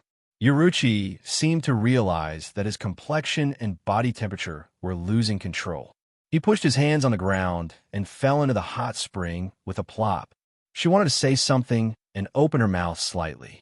Aozaki Mizuki couldn't hear what she said, but she only knew that the bubbles that appeared were cute. Looking at Yuruchi's movements, Aozaki Meisuki suddenly said, Yuruchi. Yuruchi's body trembled slightly. Half of his face was buried under the hot spring water. He blinked and looked at him strangely. It's very scary to suddenly call other people's names at this time. She stuck her face out of the hot spring, took a deep breath, and swam to Aozaki Mayuki, pretending not to care. He stretched out an arm and put it on Aozaki Mayuki's shoulder, as if we were all good brothers. However, what was visible to the naked eye was that her cheeks were flushed, and even the charming blush tended to spread to her neck. The last time I saw you so candid was a year ago, Aozaki Mizuki said with emotion. Shaifinjuin Yuruchi was stunned for a moment. Then he pretended to be generous and laughed, his voice trembling. Nonsense. Why don't I remember this happened? Did you peek at my captain when? Aozaki Mizuki chuckled and said, Have you forgotten? The first time we met, we were still at Jinyang Spiritual Arts Academy in my dormitory. Shaifinjuin Yuruchi was stunned for a moment, then came to his senses. You're talking about that time. Didn't I tell you before? A cat's fur is just like clothing, and that doesn't count as being honest. Under the gaze of the dark-skinned girl, Aozaki Mayuki put down her hands covering her face, swam in front of her, grabbed her arm, and said seriously, Yuruchi, you must not do anything like this in front of other people today. Yes, he knew he was not worthy of saying this, but he still said it. He knew it was selfish, but when he said this, he didn't feel the slightest regret in his heart. Instead, he was a little glad that he was the one who said this. What happened today? Yuruchi tilted his head and said doubtfully, Are you referring to Shunkaku? But I have already taught you Shiro. No. Aozaki Mizuki shook her head firmly and looked at her. I mean like it is now, like you and I are now. Under Aozaki Mizuki's hot gaze, Shaifinjuin Yuruchi seemed to understand something. It was very rare that he behaved a little rudely, and his laughter seemed rapid. That's it, ha-ha, ha-ha-ha. Ben, Captain New, you really have a crush on me. Now that the captain has used some tricks, you have exposed your foxtail. You can't hide it now. This captain. The laughter was loud, but listening to her trembling voice, Aozaki Mayuki felt like she was about to cry. Aozaki was not in a hurry to get the answer, and just looked at her quietly. Shaifinjuin Yuruchi was stared at by him. His face became more and more rosy, but his movements gradually calmed down, sitting in the water like a docile kitten. I know. I will be obedient. Don't look at me like this anymore. The answer Aozaki Mizuki got was this sentence. What a terrible answer. It makes it seem like we have a very strange relationship. Aozaki Mizuki couldn't help but think this. Shaifinjuin Yuruchi buried his face deeper and spit out more bubbles. This lasted for a long time, and Aozaki Mizuki had to sigh that her cardiopulmonary function was strong. At the same time, he breathed a heavy sigh of relief. Before he said that, he was actually very confident that Shaifinjuin Yuruchi would agree to his request. But he was relieved when he really got the answer he wanted. Aozaki Mizuki glanced at Shaifinjuin Yuruchi and knew that her state at this time might need to be slowed down. So she simply swam to the side and leaned on the stone with her eyes closed to rest. In fact, he was nervous just now and needs to relax now. I don't know how long the silence lasted. Aozaki Jinya suddenly felt that something was poking her. After poking and scratching, the number is still increasing, making people feel itchy. Aozaki Mizuki opened her eyes and saw Shaifinjuin Yuruchi making gestures on his chest with his fingers. He shuddered suddenly, remembering a comedy movie he had watched in his previous life. The heroine in it has wonderful magical powers and can talk to the hero's conscience. What does she want to do? Could it be that he wants to ask his own conscience whether he loves her or not? But he is self-aware. His conscience will undoubtedly give a positive answer, but there may be more than one person who will get the same answer. Aozaki Jinue found that her eyes gradually became blurry and her breathing became rapid. Shifenguchi said shyly, "Mizuki, although you are a 4th-level spirit, but you defeated the captain level, then to say the least, you can be considered a captain level now." "Well, I guess." After saying that, Aozaki Jinue was stunned. Yuruchi's face is getting closer and closer. The two bodies were getting closer and closer. A few hours passed, and it was morning in a blink of an eye. It's still an underground training ground. My spiritual pressure has improved again. Aozaki Mizuki stirred up the spiritual power in his body and murmured with a look of joy. Whitehead didn't practice in vain. He stayed up all night, and he was still full of energy at this time. Behind him, Shifu and Yuruchi is lying on the ground sleeping peacefully, covered with Haori, which symbolizes the authority of the captain of the 2nd Division. She slept soundly, with a satisfied smile on her lips. Aozaki Mizuki turned around and glanced at Yuruchi, who was sleeping soundly. He then found the clock placed in the training ground and realized that it was already late. Yuruchi, who was sleeping soundly, seemed to feel Aozaki Mizuki's gaze, and his eyes slowly opened. Because Aozaki Mayuki's back was turned to her, she immediately stood up and lay on Aozaki Mayuki's back. Like a little woman, she looked at Aozaki Mayuki longingly, with eyes immersed in love and satisfaction. "Woke you up." Aozaki Jinue turned back to look at her and reached out to touch her face. Shifenju Yuruchi was like an excited little female cat. He tilted his head and rubbed on Aozaki Meisuki's neck, and even stuck out his tongue to lick it. "What time is it?" she asked softly, with an indescribable charm in her tone, completely different from the nervous girl in the past. If I really had to describe it, it would probably be the difference between women and girls. "It's 3 o'clock in the morning." Aozaki Mizuki held her thighs with his hands and carried her on his back. Despite Yuruchi's sister-like appearance, Yuruchi is actually less than 1.6 meters tall.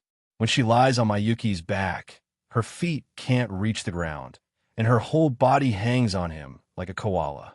Aozaki Mizuki held her up, not because he wanted to take advantage, but simply because he was afraid that she would be too tired from hanging around.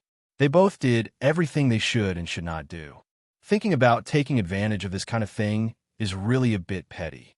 Hearing this, Shifenju Yuruchi was immediately startled, and then moved his eyes around Aozaki Mayuki and looked at the ticking clock.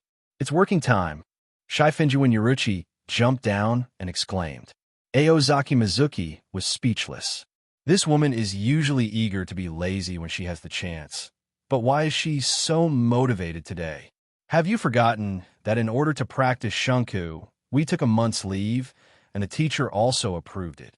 Aozaki Mayuki said helplessly.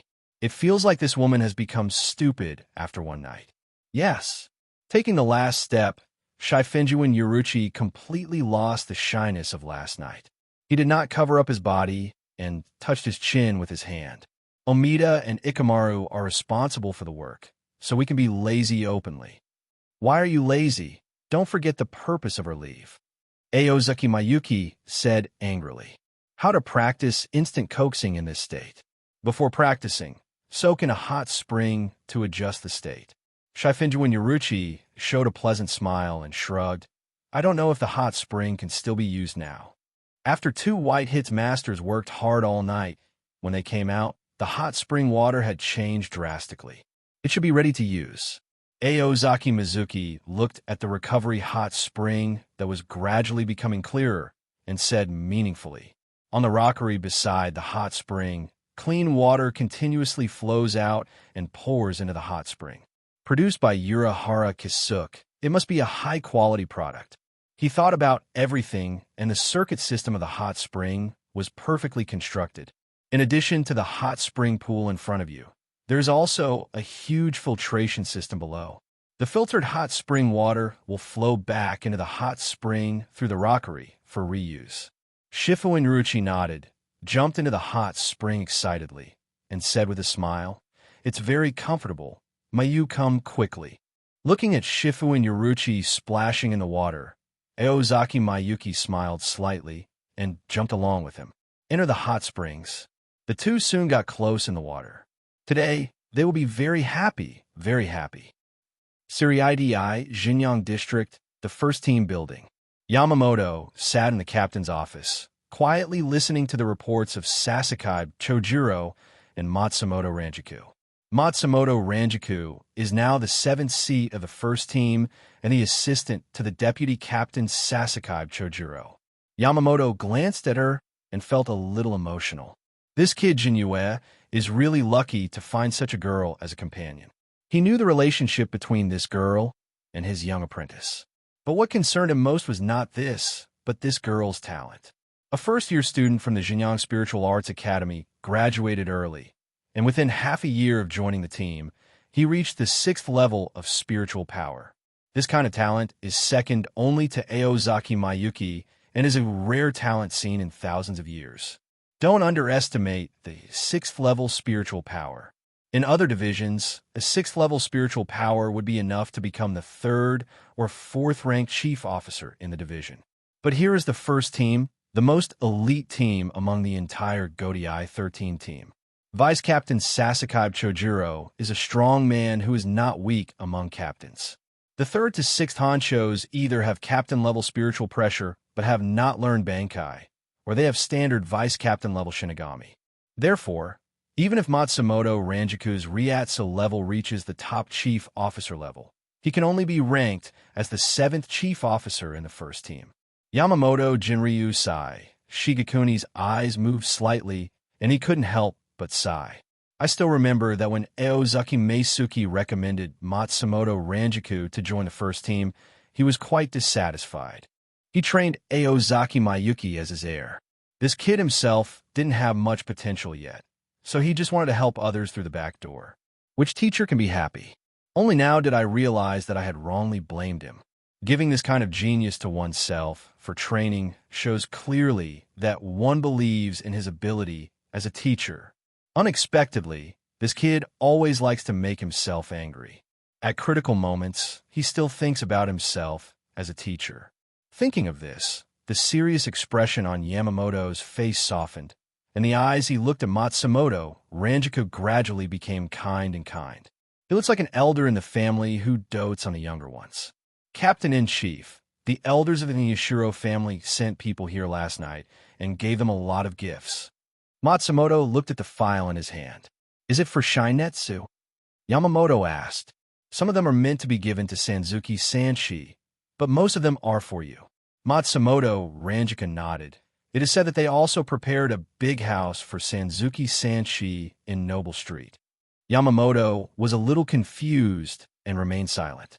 Even he couldn't understand what those nobles were thinking. How could they give gifts to their enemies? Although on the surface, everyone is still a colleague working together to maintain the order of Soul Society. In fact, they are not much different from enemies. What's the point of giving gifts? Shouldn't we try to chop off the enemy's head? Sasakai Chojiro frowned and said, How about we send the things back? I choose to give gifts secretly at night, obviously because I don't want to be discovered, so it shouldn't be anything good. Yamamoto thought for a moment, tapped his crutch on the ground, looked sharply, and said in a deep voice, No, just let Jinyue accept it. I want to see what they want to do. Soaking in the hot spring, holding the rosy Yoruchi in her arms, Aozaki Mayuki couldn't help but squint her eyes. This was the magical life he wanted to have. What's the purpose of improving your strength? Isn't it just to live a carefree and happy life? Although I didn't practice Shunkaku during this period, fortunately, I improved my spiritual pressure, so it was not wasted time. Aozaki Mizuki experienced the magical effects of hot springs and felt refreshed.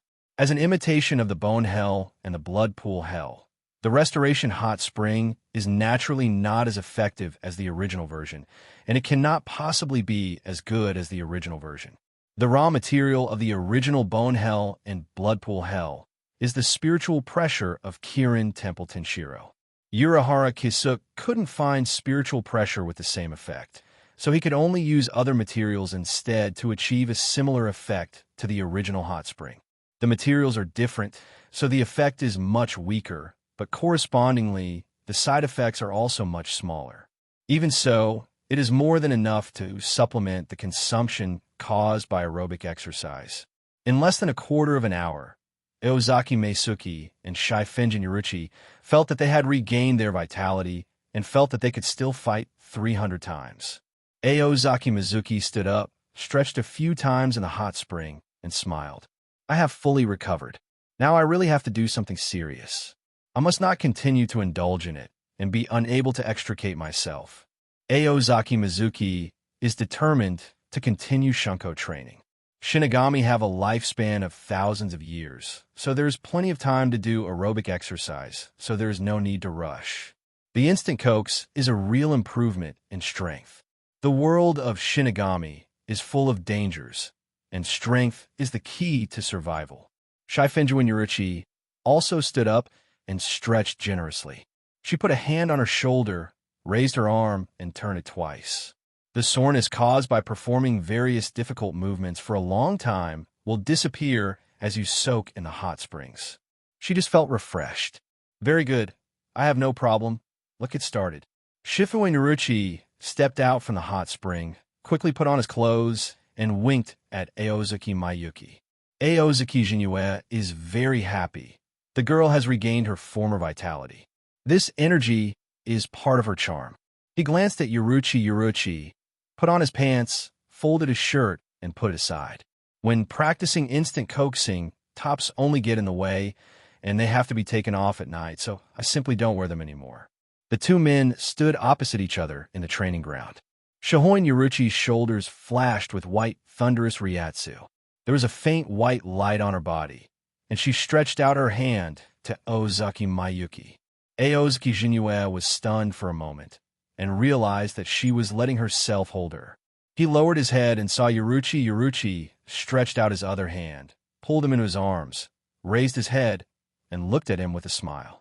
Aozaki Mizuki wanted to take this as part of his training, but he felt that Yoruchi was taking advantage of him. This is a girl who is occasionally willful. When she wants to play a prank, no one could stop her. He also stretched out his hands and hugged her tightly, suddenly realizing that Yoruchi's body was really soft, like a kitten. Shaifenjin Yoruchi's heart moved slightly. She didn't know what brought her a good mood, and her eyebrows softened. Hey, don't move around. You are practicing.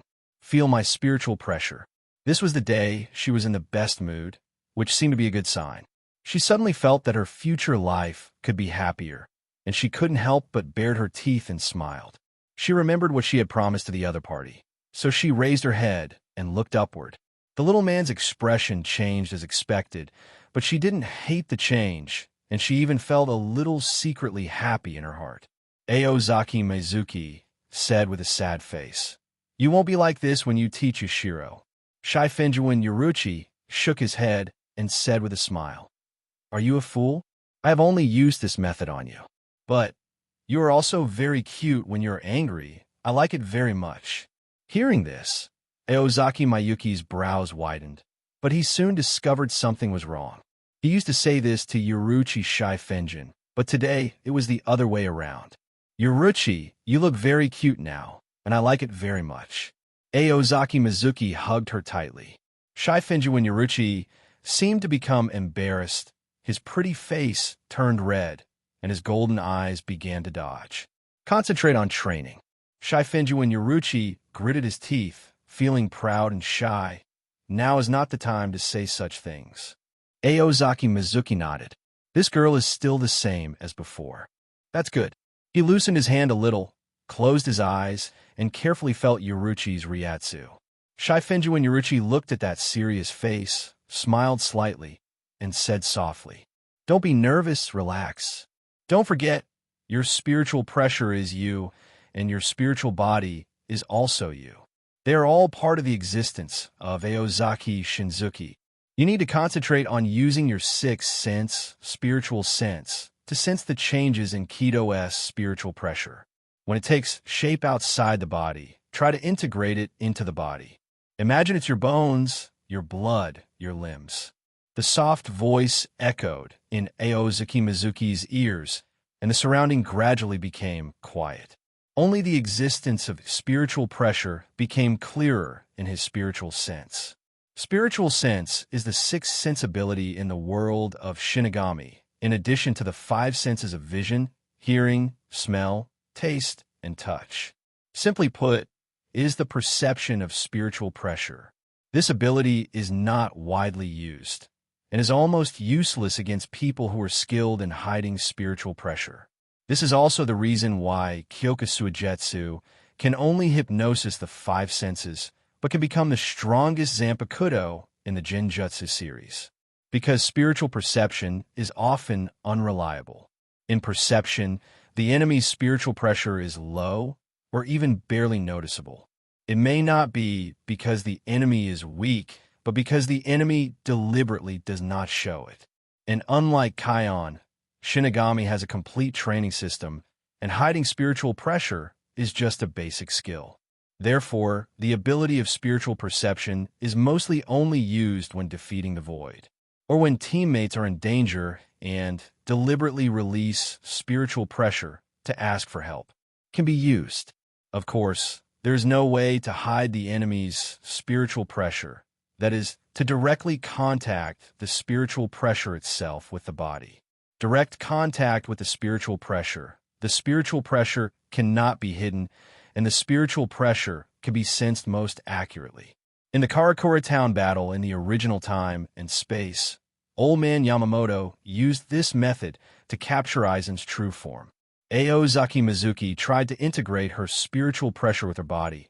Her heart skipped a beat, and she felt a sense of déjà vu. But he knew that he had never practiced Shunku and had done the most similar thing, which was to coordinate the body and spiritual pressure to use one bone and two bones. The feeling was very similar to now, but completely different in nature. White electric current shot out harshly from the shoulders and back. All the spirit beings were attracted into the body, and the lights of the training ground seemed to become brighter. He is absorbing the spirit from the external environment. He had only seen this ability in Nirvana's experimental data, and it was a Quincy's ability. But he is a Shinigami, not a Quincy, and this ability should not belong to him. Why can I absorb spirit seeds from the outside world? Am I a Quincy? No.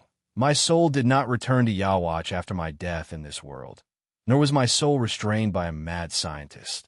My soul is so good.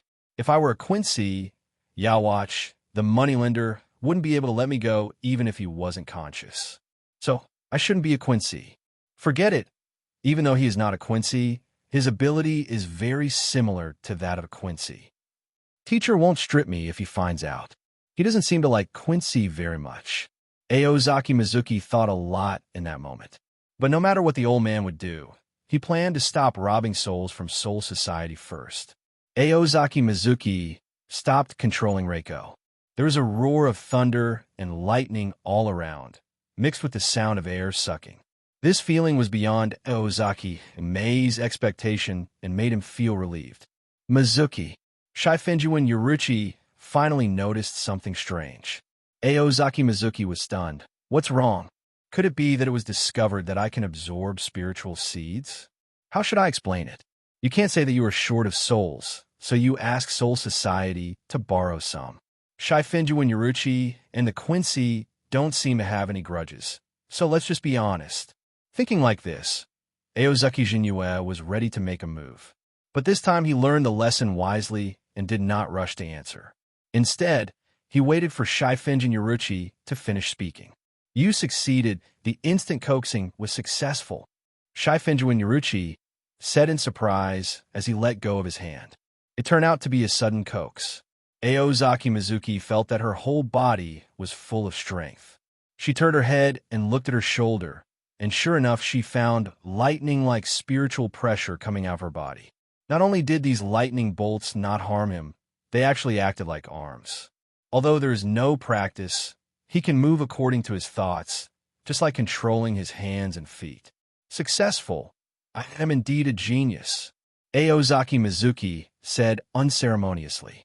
Without saying a word, he waved his fist, and waves of air spread. Indeed, you are worthy of your talent. Shifinjuin Yoruchi recognized Aozaki Mayuki's boast. This is a well-known thing. How about we come to sparring? Speaking of which, we haven't sparred here for a long time. Aozaki Mayuki winked at her. Shifinjuin Yoruchi was also aroused by him, so he simply turned on the instant cokes again, and the same electric light lit up from behind. The training ground is brightly lit and calm and windless. Jinyue, your spiritual pressure is not as good as mine, but don't worry, I will release the water. Shifinjuin Yoruchi passage. I will suppress my spiritual pressure to the same level as you. But if we compete, how about we make a bet? What are you betting on?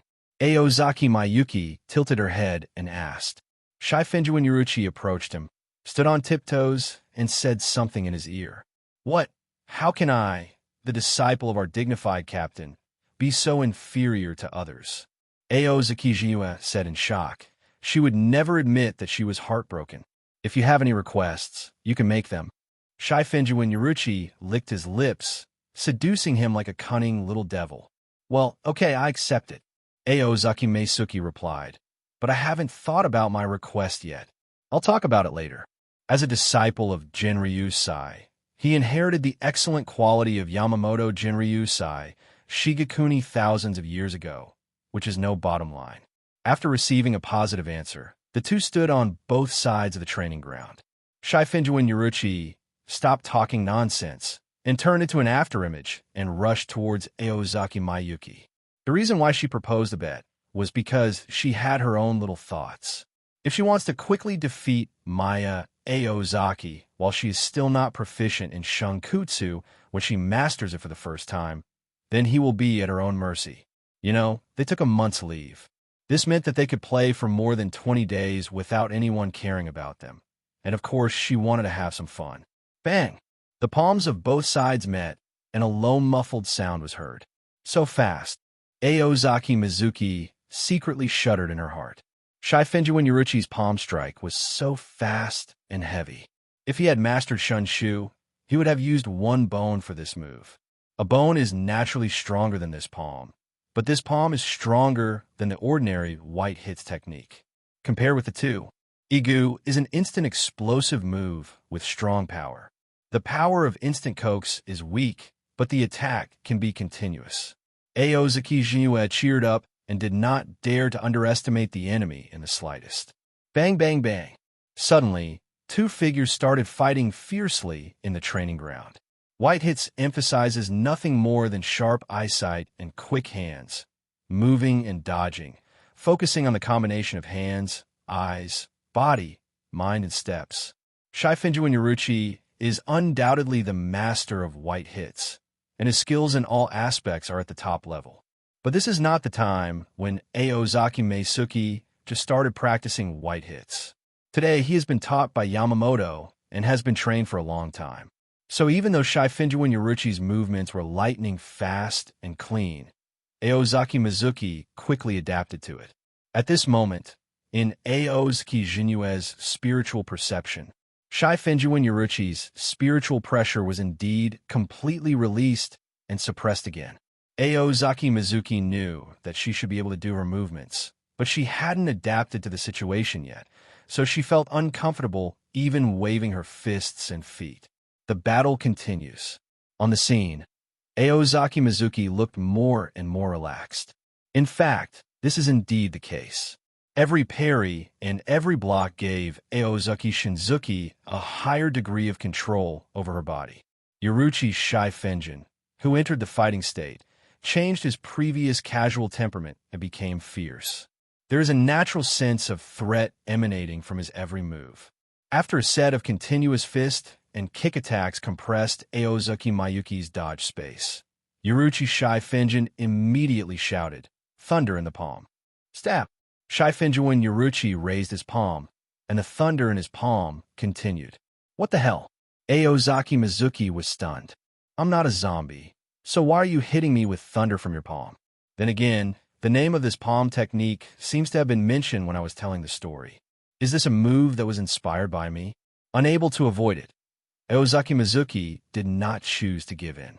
He directly stirred up the spiritual pressure in his whole body and tried to gather the thunder attribute spiritual pressure in the palm of his hand to meet him. Bang! There was another deep muffled sound, and both sides flew out at the same time, stopping dozens of meters apart.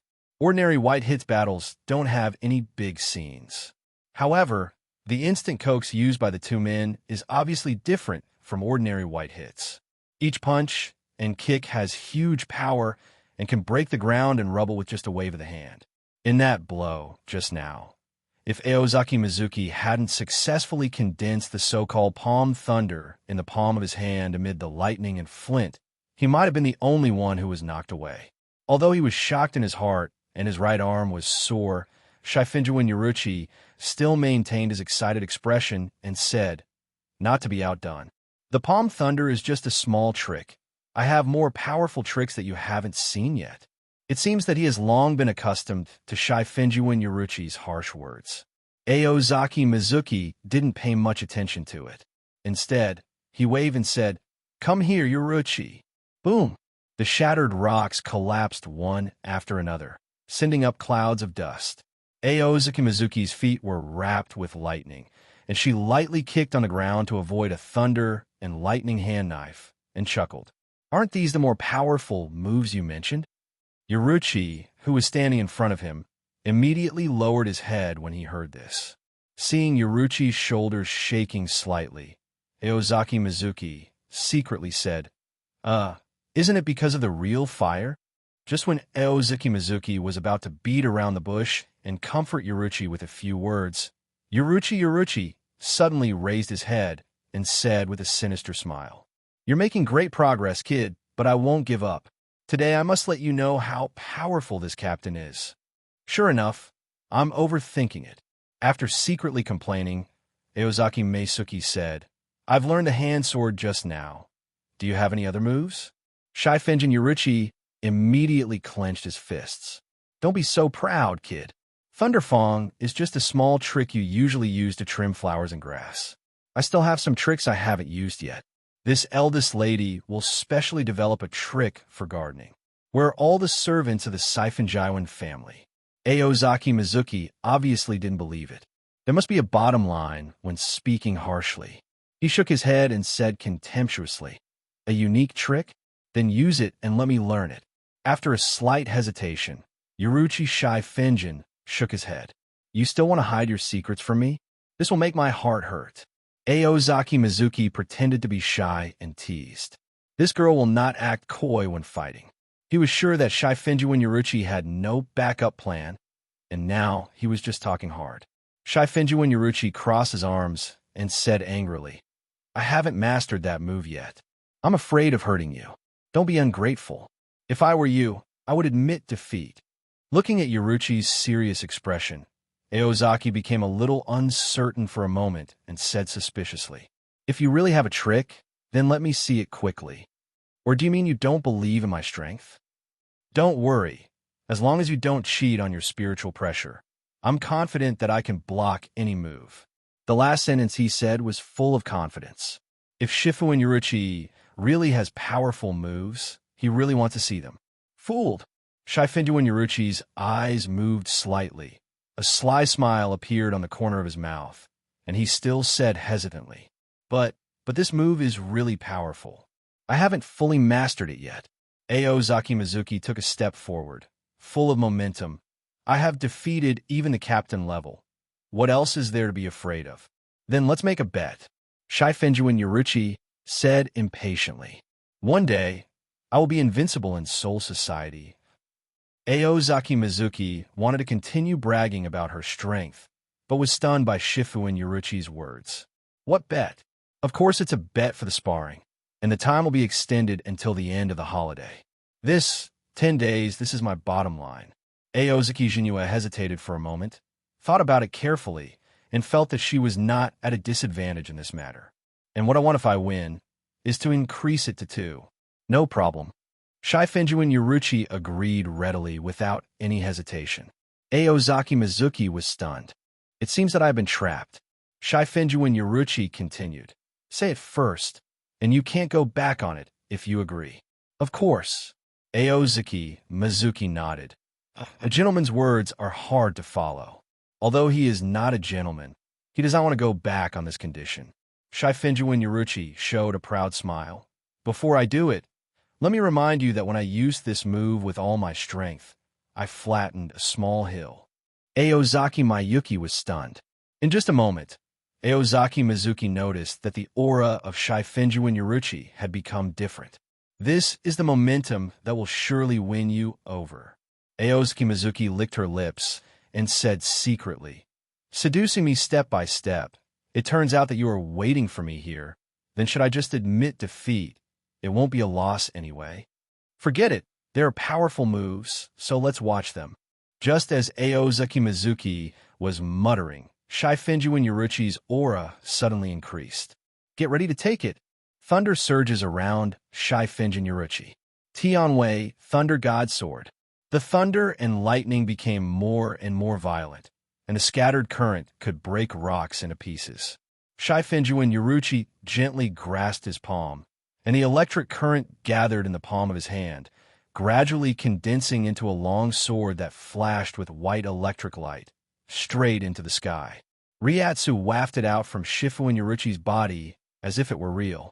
Opposite me, Aozaki Mizuki's face was still relaxed and comfortable, but deep down in his heart, he was shocked. Yoruchi, you are so powerful, you can't kill me. Of course, Shifenjuin Yoruchi can't hear Aozaki Mizuki's inner voice, and he won't care if he hears it. She has completely mastered this technique. Even if Aozaki Mizuki can't stop it, he's sure it won't cause too much damage. Thinking this way, the thunder sword in his hand became even more dazzling, lighting up the entire training ground. The dissipated spiritual pressure made the air thicken, and a dense air wave rose. Accept your failure, Aozaki Maya. Shifenjuin Yoruchi laughed wildly and struck down the thunder sword in his hand. The huge beam of light quickly enlarged in Aozaki Mayuki's eyes. His pupils shrank. Obviously, he can't learn this trick for the time being, but he won't sit still and wait for death. He hasn't learned many Shuinji moves, but he is still a member of the Genryushai sect.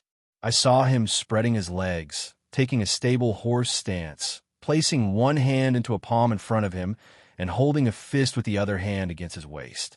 The lightning behind him disappeared instantly, and the air heated up, giving off a burning sensation. One Bone, Emperor Yin, Aozaki Jinue, let out a low drink and punched out. I just came up with the name, but it's actually a punch thrown by One Bone combined with the fire attribute. His right arm ignited with white flames, and his shoulders shot out long pillars of fire like rocket jets. Boom! The fire fist and thunder sword collided together, seemingly creating a sonic boom. The entire training ground was shaking, and the earth screamed in time. This, Shifenjuin Yoruchi saw the flaming spiritual pressure, felt something bad, and reacted subconsciously. The lightning sword suddenly became more condensed and huge. What the hell? Feeling that the lightsaber became more powerful, Aozaki Mayuki exclaimed, but was not timid at all. Boom! As expected, Aozaki Mizuki flew out like a cannonball and landed far away on a rock Yamanaka, smashing several boulders. When the smoke and dust dispersed, Shifenjuin Yoruchi's figure appeared in front of Aozaki Mayuki again. Aozaki Mizuki was lying on the ground and asked helplessly, "Did you just lift the restriction of spiritual pressure?" It's not that he can't afford to lose, but that at that moment, his spiritual sense did feel that Yoruchi's spiritual pressure had surged a lot, which was not at all the level that a deputy captain should have. Hearing this, Shifenjuin Yoruchi did not speak, but stuck out his tongue in embarrassment. Seeing this scene, Aozaki Jinue knew that her guess was right. You can't count me. You didn't follow the rules. How can this work? Shifenjuin Yoruchi was anxious, thought for a moment, and said hurriedly, "How about if it doesn't count as a tie and the bet counts?" Aozaki Jinue glanced at her and nodded slightly. Time flew by, and it was already a month later. Aozaki Mizuki and Shifenjuin Yoruchi worked together to spend an unforgettable month. The spirit body and spiritual pressure have experienced unprecedented training, and they have also taken a big step on the road called life. Facts have proven that proper exercise can really train yourself, but long-term exercise may cause mental emptiness. Aozaki Mizuki didn't know what Shifenjin Yaruchi's mental state was, but he did feel a little empty. He separated from Yaruchi in Noble Street and moved into a noble mansion, symbolizing his noble status. This is a gift from the Tsuneyashiro family. Although when the other party gave the gift, there was a desire to keep it secret between the lines. However, he did not shirk it, but chose to accept the gift calmly. Fortunately, the other party was wise enough not to give him a maid or the like. Otherwise, Matsumoto Ranjaku would definitely make him look good. Of course, they may also be worried that the maid will lose control of her mouth and say something she shouldn't. In the courtyard, Matsumoto and Ranjaku had been practicing shirkai for who knows how long. They could always hear the sound of the howling wind, and the sound was even getting louder as if it was a storm. Aozaki Mizuki closed her eyes and fell asleep while listening to the wind outside the window. He couldn't believe that the room was getting quieter. Could it be that Ranjaku's anger had dissipated? A man was kneeling on the tatami, looking at Aozaki Mayuki. It was an ordinary-looking middle-aged man with short black hair, sitting upright and meticulous, wearing a robe similar to Hima, Shun, and dressed like a god in Greek mythology. Black pupils, white pupils, I seemed to be staring at fate. Aozaki Mayuki opened her eyes and looked at the man in front of her in shock. I always feel like I've seen him before, but I can't remember where I've seen him before. The man waved slowly to Aozaki Mayuki with a faint, loving, godlike smile. The dusk sunlight shone behind him, casting a long shadow onto Aozaki Mayuki. Aozaki Mizuki felt that he had no way to refuse. He got out of bed, and at some point he also put on a divine robe. He walked towards the man step by step, and finally held the man's hand. The man was pulled to stand up, but without letting go of his hand, he led Aozaki Mayuki to the bedside. The scene that caught my eye was not the scene of Matsumoto Ranjaku practicing his Zanpakuto. Aozaki Mizuki seemed to see the entire soul society, then the present world, and finally even Hueco Mundo appeared in front of her eyes. Through a small window, let him see the three worlds clearly. The middle-aged man let go of his hand and placed it lightly on the windowsill, tapping his fingers on the windowsill. Aozaki Mizuki stood beside him doubtfully, taking advantage of the afterglow of the setting sun to look at the man carefully. There is nothing special about him, except for his slightly distinctive eyes, which are no different from ordinary middle-aged men among all living beings in the three realms. But he carries a special temperament. Every move he makes is sacred, and he is so noble that he seems to be immune to dust from birth. He leaned against the windowsill and looked into the distance. Only the eyes that could see through fate showed human emotions. That touch of loneliness was not in line with his sacred temperament at all. I don't know if it was an illusion, but Aozaki Mizuki felt that she also had this kind of sacred temperament at this time. But he understands that he is not a god who has escaped from the world, but a common man who is addicted to luxury and licentiousness. Then what? My name is Aozaki Mayuki. Aozaki Mizuki thought about it, and felt that when facing this kind of person, she still had to say hello and show her friendliness. The sunset reflected in the man's eyes, and he said softly, "My name is Yohoi." Aozaki Mizuki thought he was joking. This name is the name of God, the common leader of all Western religions. His original name was YHWH. It is said that the original intention of the ancients to give gods such difficult names was to prevent mortals from calling gods by their names. Later generations did not understand his true name, so it was passed down from generation to generation and became Jehovah. Aozaki Mizuki suddenly thought of Yawach. The name Yawach is very similar to Yawach, but after living in this world for many years, he understood that the two names were not the same. The image of the man in front of him did not match his understanding of Yawach. "Mizuki, what do you think of this world?" The man turned to look at Aozaki Mizuki. Aozaki Mayuki was so shocked that she almost jumped up. The last person who said this to him was Aizen Sosuke. Just on the street of Siriidei, he asked himself the same question. Mizuki, what do you think of this world? Aizen asked a simple yet complex question that made Aozaki Meisuke feel like she was being tested. But this man said the same sentence, but it was completely different. It's like he knows you don't belong to this world and asks you to answer from the perspective of a bystander. And he is also looking forward to your answer. Who are you? Aozaki Mizuki's voice was a little trembling. This was the first time he felt like things were completely out of control. It's not important. I just noticed that your connection with the world is getting closer and closer. You are accepting the world, so I took this opportunity to come and see you. A man who calls himself Yohahai said, "It is an honor to meet you, distinguished outsider." Stop being ridiculous, distinguished outsider. I am just a lower-level noble, not much noble. What kind of outsider is there? I don't understand what you are talking about. Is it Aizen? Did he cast Kyoka Suigetsu on me? But how did he know that I was an outsider? I am not an illusion created by anyone. I came to see you entirely out of my own will. As if seeing through what he was thinking, Yaohahi turned his head and glanced at the scenery outside the window. The two of them stood by the window, like travelers on a strange road, unfamiliar with each other, but willing to enjoy the beautiful scenery together. Besides, I sincerely hope to know your answer. My answer? Aozaki Mizuki looked at his sincere eyes and felt that maybe she should tell her true thoughts. This is where I should come from. I don't know about other people, but for me, this world is interesting. It's just fun? It's an uneasy answer, but it's better than being hostile to the world. Yuhahi touched his chin, raised the corners of his mouth, and in a blink of an eye, he turned into an ordinary middle-aged uncle. Why should I be hostile to the world? This world has not provoked me. Aozaki Mizuki couldn't help but said. As if he got the answer he wanted, the middle-aged man laughed loudly, wiping his tears and said, "Little guy, I'm starting to like you." Aozaki Mizuki felt a chill and said something out of nowhere, "I don't like men." Yuhawei was stunned, shook his head and laughed. "Don't worry, I don't like it either." He opened his legs, and his body actually passed through the wall. In front of him was a huge sunset, rising higher and higher.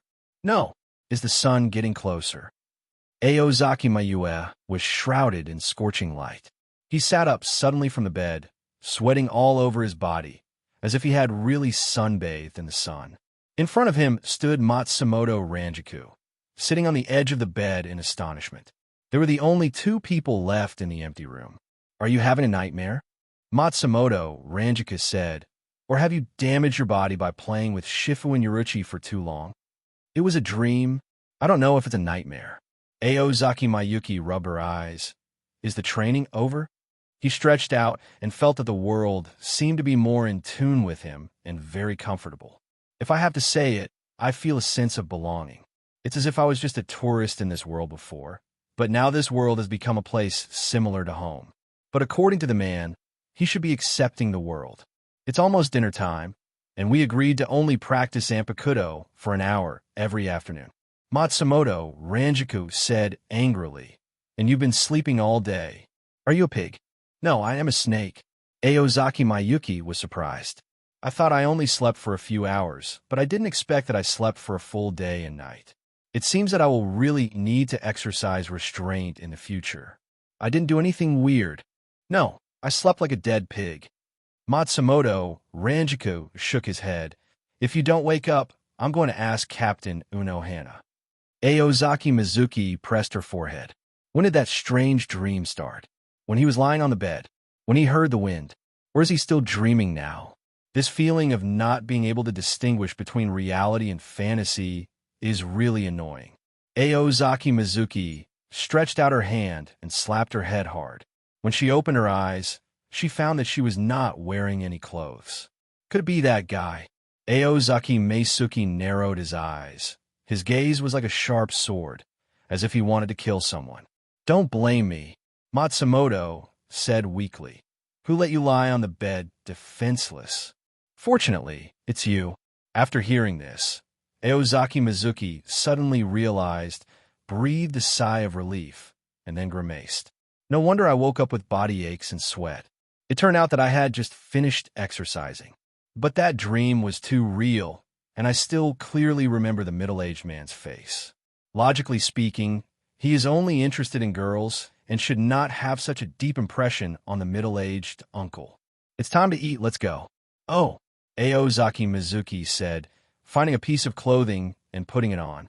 Walking outside the room, Matsumoto Ranjaku took out a carved gilt food box and placed the food inside on the table. The plate contained exquisite hushia dishes. Well, let me take a look. Matsumoto Ranjaku counted them and curled his lips. There are 9 dishes in total. All of them are your favorites. She turned her head and glanced. Don't look at me like that. You know I can't cook. Ikamaru prepared this for me. Aozaki Mizuki nodded. It's okay to let her eat, but forget about cooking. These authentic hushia dishes have a fragrant aroma, and you will know that they are authentic dishes from you as soon as you smell them. Ikamaru-jin, this little guy is so good at it. He could do anything. Wait a minute. I have some good stuff. Matsumoto Ranjaku walked to the kitchen. When I saw her again, she had several bottles of wine in her hand. What? Actually, Yoruchi and I didn't do anything. Aozaki Mizuki swallowed, and her head buzzed loudly. It was obvious that she didn't want to let go of her own rhythm easily. Matsumoto Ranjaku picked up the bottle and raised his eyebrows. Don't want to? Of course. I am willing. Aozaki Mizuki pressed her forehead. Her face turned pale, and she thought to herself, am I going to become like Kichiki Aojuin? Aozaki Mizuki was sitting at the dining table.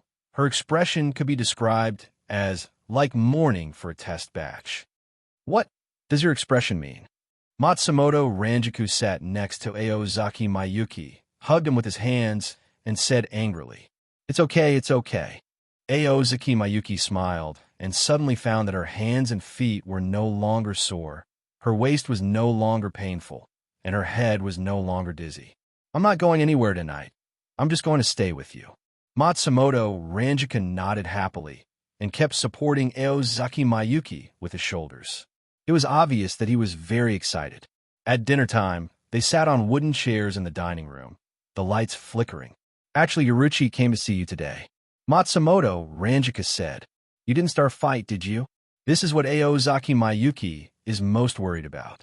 Who do you think we are? Matsumoto Ranjaku rolled his eyes at him and said angrily, I'm going to beat you, a bad guy. Could it be that you? Aozaki Jinue was startled and stretched her hands to her waist. You have a mission today, but you didn't go to the 2nd Division, so she came to see you. Matsumoto Ranjaku said, I explained the situation and she asked you to have a good rest. Late at night, in the area where the 2nd Squadron belongs, the maggot nest is brightly lit. Except for Aozaki Meisuki, who is the 3rd seat, all members of the inspection team were rare and present. Today is a rainy day, with rain pouring and strong winds. The members of the inspection team stood motionless in the wind and rain. Only the lights lit by Kido were flickering in the uneasy jungle. Yoruchi, the captain of the 2nd Division, stood in the rain and nodded to the guards guarding the maggot nest. A man's curse came from behind, and Shifenjuin Yoruchi frowned. I will escort Takasuji Hirobumi in personally. Are the separate cells ready? Ready. Open the door. Ikamaru-jin said loudly, standing in front of the dungeon door. Takasuji Hirobumi may not be the most dangerous criminal in the worm nest, but he must be the most powerful criminal in history. It is too dangerous to let him remain free like other dangerous elements, and must be strictly guarded in a separate cell.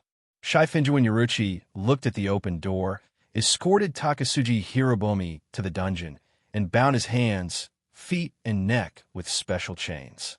You can't do this to me. You know my identity. Takasuji Hirofumi roared. Stop shouting. Of course I know your identity.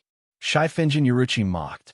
Being locked up here, you should understand that they have given up on you, right? You don't understand at all. If that idiot Rentaro Yunmi dies, I will not be given up. Takasuji Hirofumi said with a cruel smile. There are not many captain-level experts in the Tsuneyashiro family branch house, except for the branch house member who is under house arrest and the chess pieces planted in the Godiai 13 team. He is the only captain-level Shinigami left in the Tsuneyashiro branch house. For Tsuneshiro Branch House, his importance is self-evident and he will never give up. In his opinion, the reason why he was imprisoned in a maggot's nest was because other nobles were obstructing him, and it was not the wishes of the Tsuneshiro family. Central 46 kept him alive is the best proof. It seems that you know a lot. If you can tell more useful information, I can consider improving your salary.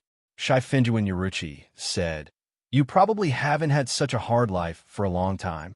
Takasuji Hirobumi was a little excited, but quickly calmed down, closed his eyes, and remained silent. Obviously, he was more afraid of losing his life. Early the next morning, the 12th Squadron team building. This is what you want. Urahara Kisuke handed a set of protective clothing and an accessory to Aozaki. Received, then give this to Miss Kiryu. Aozaki Mizuki stretched out her hand and handed out a food box. This is today's secret dish. Urahara Kisuke took the food box and weighed it with his hands to make sure the contents were fine. Is the food you cook really so delicious that the captain can't put it down? Urahara Kisuke had to admit that although his friend was not as intelligent as himself, he had unexpected talents in many aspects. For example, when it comes to cooking, I can't compare to it at all. Hikifune Kiryu had eaten his cooking once and asked him to provide takeout service through the channel of Master House. When Aozaki Mizuki was practicing instant coaxing, he couldn't see anyone for a month, and Hikifune Kiryu could be said to be in a state of neglect. This temptation is really terrible. That's natural. Didn't you see that Ranjaku and Jin were both fat and white by me? Aozaki Maya lowered her voice and said, If you want to eat secretly, I will treat it as if you don't know. No need. Captain Hikifune is very sensitive to numbers and weight. She could tell if the weight is even a tiny bit off. Urahara Kisuke looked frightened. It seemed that bad memories had been awakened. He changed the topic. Tell me about the gift you want to give. Just let Kung Hee wear the protective suit when doing experiments. As for the necklace, if you see that there is no metal decoration in the middle, it can be turned into a chain sword when you pull it out. But if you ask me to make it in this style, it's up to you how you want to send it out.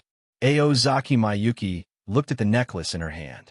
The necklace looks like a collar as a whole, with a diamond-shaped hollow silver metal piece connected in the center and a teardrop-shaped transparent crystal hanging from the hollow part. Although he didn't understand how such a small thing could hide a chainsword, he didn't worry too much when he thought that Nirvana could hide a sickle in his ear. Aozaki Mizuki put away the two things and said, Kisuke, can you make a world-crossing gate? Urahara Kisuke said angrily, No. He knew that Aozaki Mizuki had become a noble and wanted to have a private worldwide portal. But no, he just couldn't, and he didn't lie. Can the Technology Development Bureau make a boundary gate? Aozaki Jinue frowned and said, I really didn't expect it to be so difficult to get a world-crossing door. I ran all over Noble Street this morning and couldn't find a place where I could make or buy a boundary gate. So I came to Urahara Kisuke for help. Unexpectedly, Urahara Kisuke, who was born in a noble family, could not make a world-crossing gate. It seems that this thing is quite rare. As far as I know, the Technology Development Bureau currently has no information in this area. You can ask Captain Hikifune. She may know the production method. Urahara Kisuke replied. Saying that, Urahara Kisuke looked into the distance. Aozaki Mizuki turned around, and a beautiful woman with purple hair came over. Mizuki-chan, I also want to help you, but I'm sorry, I don't know how to make a boundary gate. Kiryu Hikifune scratched his head. Aozaki Mizuki touched her chin. That's it. Hikifune Kiryu said, This is a very ancient technology, older than the existence of the Godii 13. Now this technology is still only in the hands of the ancient nobles. If you really need it, maybe you can find a solution with the captain of Shifenjuin. As one of the oldest nobles in Seoul society, the Shifenjuin family should have the technology to make world-traveling gates. Aozaki Mizuki nodded. Understand, I have just emerged from the tiger's den and am about to enter the cat's nest again. Thank you, Miss Kiryu. You're welcome. Hikifune Kiryu waved his hand. If you really want to thank me, let's exchange cooking skills if we have a chance. I've almost learned a few dishes I taught you last time, but I can't always control the heat. Of course, I will definitely come when I have time. Aozaki Mayuki chuckled. Hikifune Kiryu came to his door. He was too late to be happy. How could he shirk it? That afternoon, the 2nd Division Captain's office. Either you don't come to work and sleep at home, or you come to me to do things. Your 3 positions are much more comfortable than mine as captain.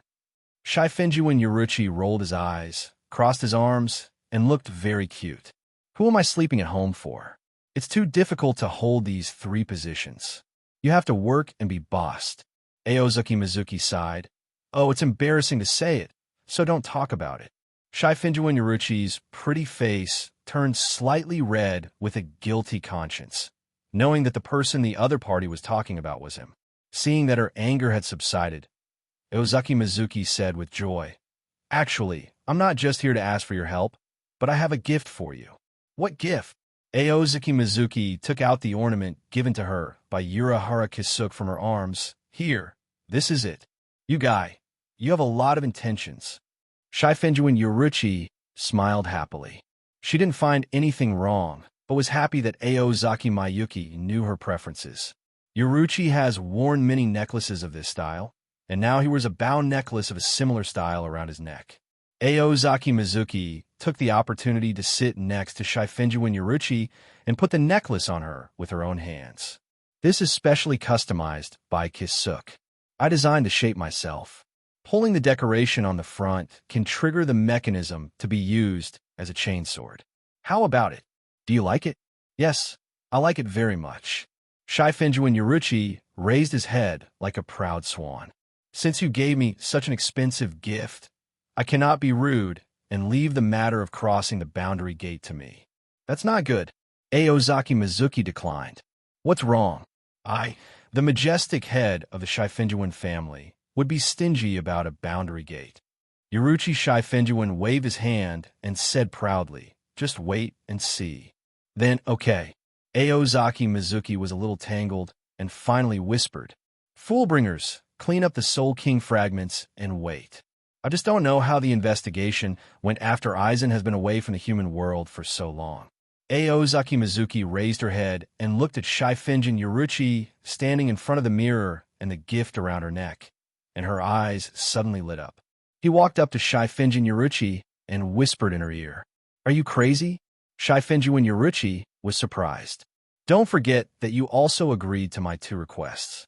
Do you think the captain of the 2nd Division, the head of the Shifuin family, and the master of the Shifuin family, Yoruchi-sama, wants to keep his word? Aozaki Mizuki shook her head in disappointment.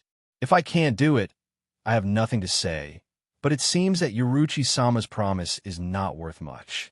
You actually said such a thing, I'll just do it. Shifinjuin gritted his teeth and locked the doors and windows in the office. I saw her sitting on her seat, her body gradually shrinking, and soon there was only a pile of clothes left. What are you waiting for? A black cat got out of the clothes. Before he finished speaking, Aozaki Mizuki turned into a big black and white cat and pounced on him. The 2 cat shadows gradually overlapped, and strange meows soon sounded in the office. After the 2 opened the door to the new world, Aozaki took a short break and returned to her human form, put on her clothes, and left the 2nd Division. As the 3rd member of the 2nd team, he can leave the team building at any time without anyone stopping him. However, in order to maintain the image of the tall and majestic captain, Aozaki Mizuki believed that the team members should not see that he had neglected his duties, so he decided to climb over the wall and go straight to the West Rakongai. It rains lightly. Sunyashiro Shrine, after passing through a jungle of Cheonyu attics, the tall assembly hall comes into view. Pushing the door open, all the elders have been waiting for a long time. What's going on? Why is Takasuji Hirabomi imprisoned in the maggot's nest? Sunyashiro Shrine asked. The corners of Sunyashiro Tamaba's mouth raised slightly with a hint of mockery. Your Majesty Jingu, this is a meeting of the elders of the Sunyashiro family. How is it inappropriate to yell at someone? Don't forget your identity. You are also the elder of the family and represent the face of the family. Sunyashiro Jingu's face was ashen, but he was unable to refute Sunyashiro Tamaba's ridicule. The power of the other party in the master's family is beyond his comparison. His power is mainly in the branch house. Moreover, what the other party said was reasonable, and he really had no reason to refute it. But Takasuji Hirobomi is a third-class spiritual power after all, and the maggot nest is the sphere of influence of the Shifenjuan family. Tsunyashiro Shrine sat on the family seat that symbolized his status and said in a deep voice. Tsunyashiro Tamaba glanced at him. Sunya raised his hand on behalf of Tako, and the eyes of the other elders moved slightly. Your Majesty Jingu, it's not that we don't want to keep Takasuji Hirobomi, it's just that we can't do anything about it. It's true that our Tsunyashiro family is the most powerful family today, but with the Kachiki family and Shifuan family joining forces, even we can only barely compete. I hope you can recognize the reality. The Tsunyashiro family is not omnipotent, otherwise there would be no need for the rebels to exist, right? All the elders nodded in agreement. The purpose of the rebels' existence is to fight against hostile nobles and expand their power for the Tsunyashiro family. If the Tsunyashiro family can really do whatever they want, why do they have to go around in such a big circle and just directly order the enemy family to surrender or disband? Then let Takasuji Hirobomi die in the nest of maggots? Tsunyashiro Jingu clenched his fists and sneered. The sentence of Central 46 is imprisonment, not execution. But what's the difference between a 3,000-year sentence and the death penalty? What's more, Aozaki Mizuki is now managing the maggot nest. I don't know how long he can live. That's not something we can decide. Sanaya waved his hand on behalf of Dekang. In order to save his life, we tried our best, and the family's reputation was even shaken by this. Sanaya narrowed his eyes. Maybe the branch house should think of another way. He knew very well that Tsunyashiro Shrine was a little smart, but not smart enough. This is the reason why Branch House chose him to be its spokesperson. People who are too smart are difficult to control, and people who are too stupid cannot climb to the position of family elders, even if they have support. You can only choose an ordinary person who is a little smart. Tsunyashiro Jingu had a cold face and nodded unwillingly. Closing his eyes and listening, he seemed to feel that the rain outside the window was getting louder, faster, and fiercer. On the other side, relying on the superb Shuinpa skills, Aozaki Mizuki easily sneaked out of the Siriidi. He said hello to the caretaker of the White Way Gate, Junsaka Tanfong, and once again set foot on the land of Junranin, West Rukongai, District 1. Arriving at Shiba's house in the suburbs, Aozaki Mizuki carefully hid not far away and peeped, glancing in the direction of the door. I saw two sturdy men with bulging muscles guarding the door, but I didn't see the figure who regarded themselves as enemies. Jin Yin Inyan, brother-in-law, isn't here? Jinyue-sama. The two big men were slightly surprised. Yes, the head of the family is not at home. They are the servants of a Shiba family and the teachers of Kokaku and Kaien. Kokaku and Kaien were educated and raised by them when they were young. With those strong muscles, you can tell at a glance that they are two masters of physical skills. Is Kokaku at home? Lord Kokaku is in the tea room. After getting the answer she wanted, Aozaki Mizuki strode in with her hands on her hips. If my uncle is away, isn't it Kongha who calls the shots in this family? Based on his relationship with Kongha, he should be considered half the owner of this room. Rejecting Jin Yan's request to accompany him, Aozaki Meisuki walked in alone. After going down the stairs, walked through the long corridor and came to a paper door. Is it Jin Yan? Is there a distinguished guest here? Perhaps he heard the noise. A smiling voice came from the door.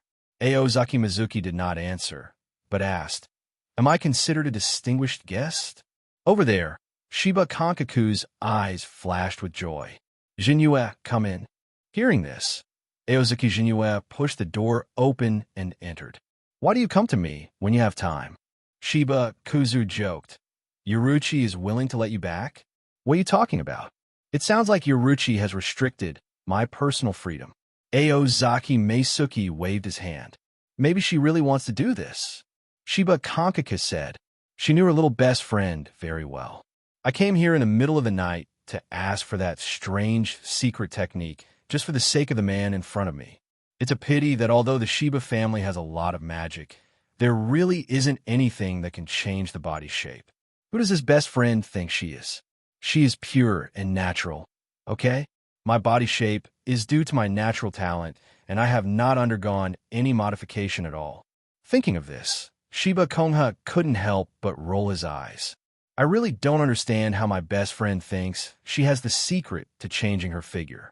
If you have time to find the secret technique, you might as well study the art of cat transformation. Now that the worm has turned into a cat, let's study it in depth. Transforming the spirit body is not simple.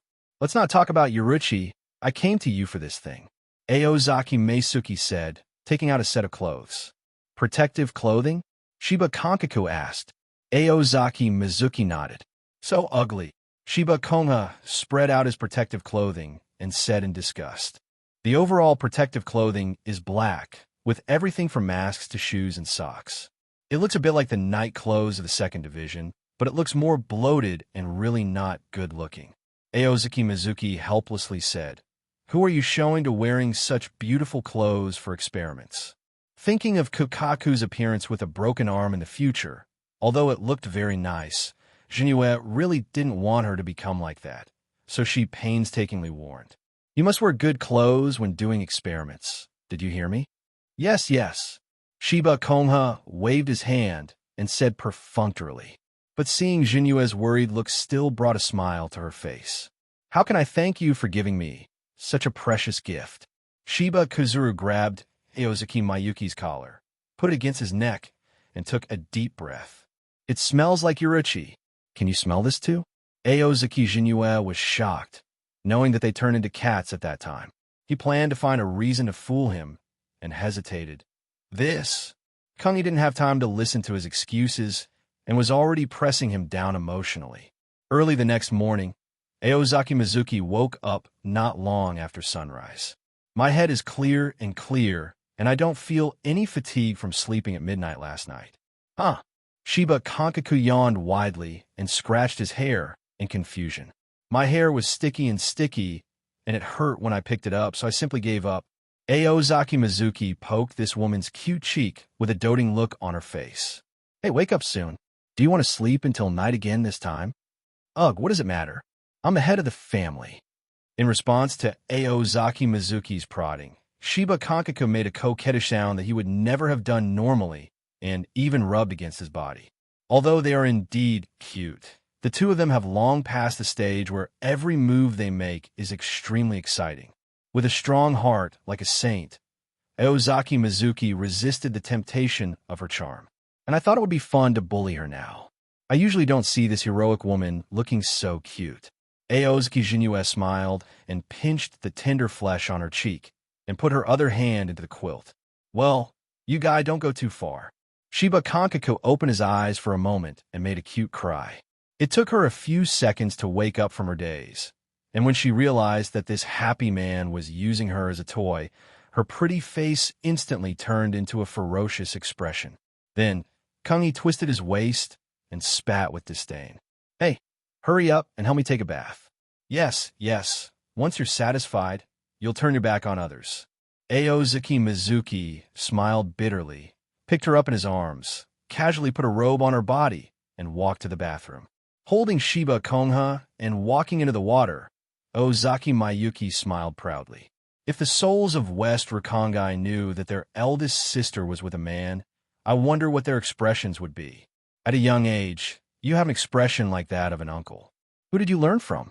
Kongha looked disgusted, gave him a symbolic beating twice, and stopped resisting.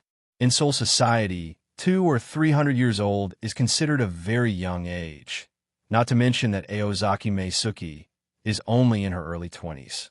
She held her cheek helplessly, thinking about how she could have fallen in love with this guy blindly. I remember, when we first met, this guy proposed cooperation with the Shiba family in the name of doing business. At that time, the eldest brother Kain only knew how to train and recruit younger brothers, but could not manage the family at all. Life was very difficult for Shiba's family, so she simply agreed. Since then, the Shiba family has indeed made more and more money. It was at that time that this kid started to come to see me every now and then. He couldn't be said to be innocent at that time, but he was indeed a clumsy kid in this regard. Anyone with a discerning eye can see what he means, and so can I. But seeing that he was good-looking and a really interesting person, I kept in contact with him for a while. Aozaki Mizuki is indeed becoming more and more like her. And then the two of them. How did that clumsy kid who liked to hide in his arms turn into what he is now? If it weren't for the bad fate with this boy, I might never have any contact with a man in this life, so that I could continue to concentrate on studying fireworks. This hateful guy has his own fault for becoming like this. Shiba Kankaku frowned and said angrily, "Give me my life back, you brat." Okay. Then I will compensate you with my life. Aozaki Mizuki spread out her hands and hugged Shiba Kongzuru's body tightly. If this trend continues, Aozaki Meisuki may no longer be able to go to work in the second division. Aozaki Mizuki lovingly held Shiba Kongzuru into her arms. Looking at her hazy eyes, she suddenly remembered something. Speaking of which, where has my uncle gone? You guy, why are you mentioning him at this time? I remember that he went to apply for Jinyang Spiritual Arts Academy. Kung Hee, who was fully in the mood, glared at him angrily, as if blaming him for not being able to understand the atmosphere. Last time it was the uncle. This time, it's the eldest brother. Everyone in our family will be fooled by you. Why are you going to Mao's Spiritual Arts Academy? Are you going to arrest me? Aozaki Mizuki kissed her cheek to apologize. Uncle Ishin went to the Godai 13 because of me. I admit that, but I can't blame him for applying to the Shino Spiritual Arts Academy, right? You easily subdued him last time. He may not be convinced, so he plans to join the Godai 13 to improve his strength. Shiba Kankaku resisted the urge to make a sound and said through gritted teeth, "With my uncle's talent, it is indeed very easy to pass the Jinyang Spiritual Arts Academy." Aozaki Mizuki glanced at Kongha and kept moving his hands under the water. She couldn't help but groan. Although the Shiba family is a down-and-out noble, the direct blood of the five nobles is still there, and their spiritual pressure is naturally powerful. For example, Shiba Kongzuru was only interested in fireworks since he was a child, and he was also busy running the family. Even with almost no special training in Ryatsu, his Ryatsu level still reached the rank of chief officer. This is the advantage of bloodline. He was a little curious about who the ancestors of the five nobles were. The bloodline had been passed down for so many years, and they still had outstanding talents that ordinary people could not match. But it's really not fun to talk about irrelevant things next. Aozaki Mizuki is enjoying the present time as Shiba Kazuru hopes. Shiba Kongha snorted and then gave a positive response. As the two of them got along sincerely, a day and a night passed. In the bedroom, Aozaki Mayuki let out a long sigh of relief. Of course, Shiba Kongha was still lying in his arms, with his long black hair hanging loose and his face flushed and very attractive. Aozaki Mizuki kissed her gently on the forehead, carefully covered her with the quilt, and then began to prepare for departure. He put on his clothes and stood at the head of the bed, pressing the switch on the wall. The next second, a hidden compartment appeared on the wall with a wooden box inside. Aozaki Mizuki used Kukaku to hand over to her own Kido, forming a complex hand seal. The wooden box opened automatically, containing a scroll. This is the cultivation method of Yu Yatian Chong. After Aozaki Mizuki worked hard day and night, Kongha allowed him to study. He looked through the scroll and remembered the sword pressure he learned from old man Yamamoto.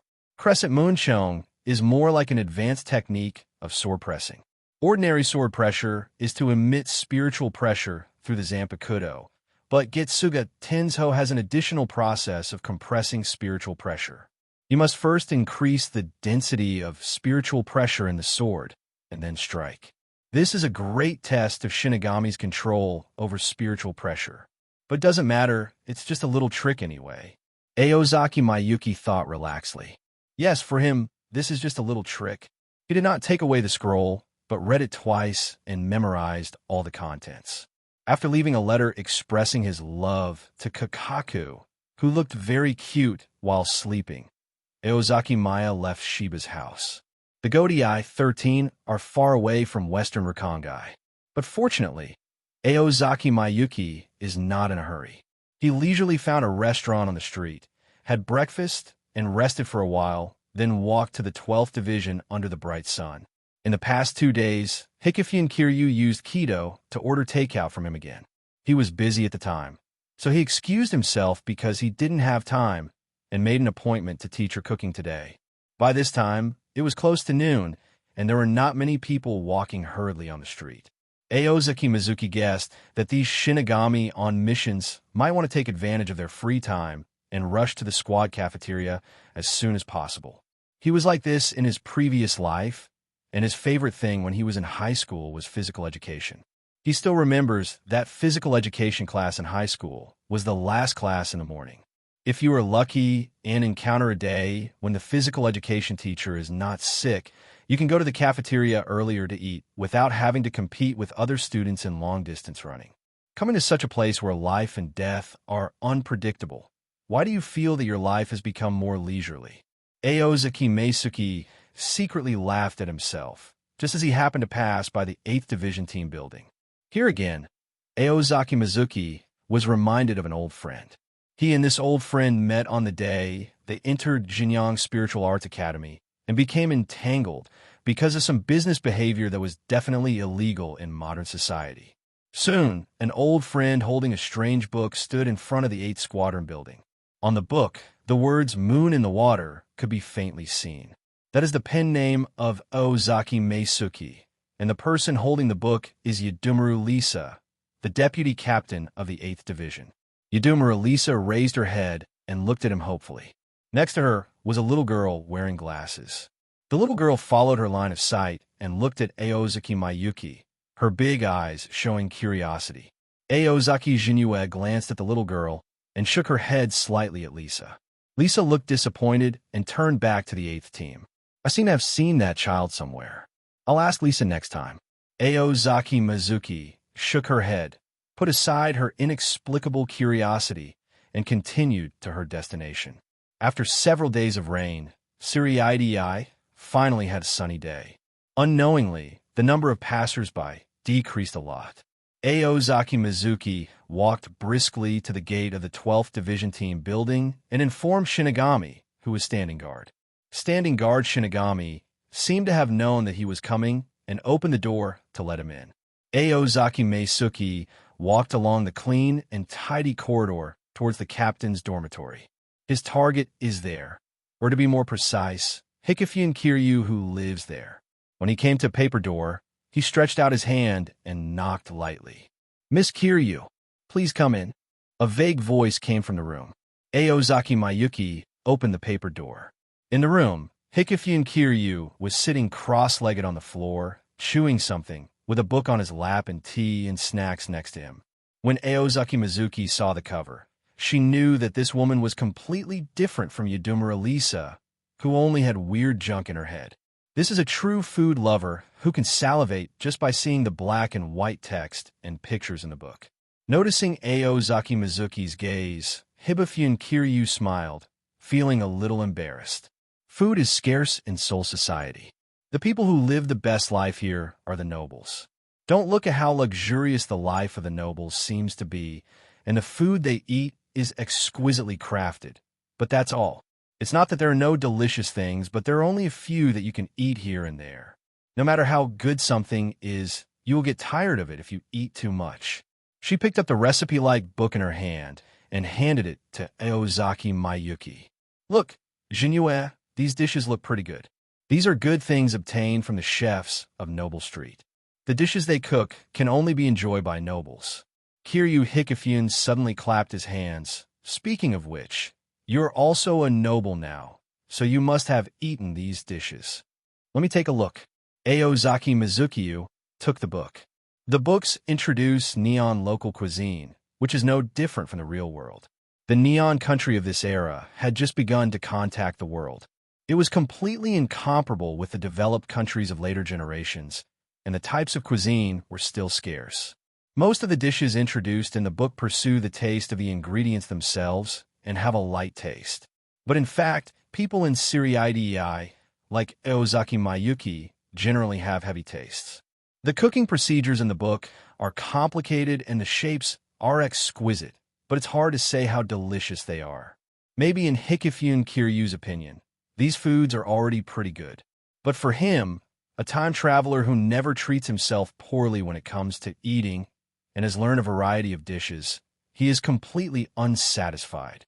These dishes look good, but in terms of taste, they are too bland and I don't like them. Aozaki Mizuki made an objective evaluation. If you want to eat these noble dishes, I can cook them for you. Having said that, Aozaki Jinue had no intention of taking action at all. He knew that Hikifune Kiryu, like himself, liked food with a strong taste. Then forget it. Hikifune Kiryu waved his hand and instantly lost interest in the book. Aozaki Mizuki thought for a while and said, I will teach you how to make fried dishes today. It is very simple to make and more in line with your taste. Fried foods are high in calories and can easily lead to obesity. Aozaki Mizuki is not prone to obesity, but he knows that Hikifune Kiryu has the potential to gain weight. But thinking that she could lose weight by consuming spiritual pressure, she felt that gaining weight was no big deal. You can't kill her desire for food just because she will gain weight. That Ijo Tong was afraid that he was not going to break up with him on the spot. What's more, she can lose weight if she wants to, so there's no problem. Aozaki Mizuki walked around the room, minding her own business, and opened another door. Inside is a kitchen. Because of Hikifune Kiryu's love for food, she transformed part of the captain's dormitory into a kitchen.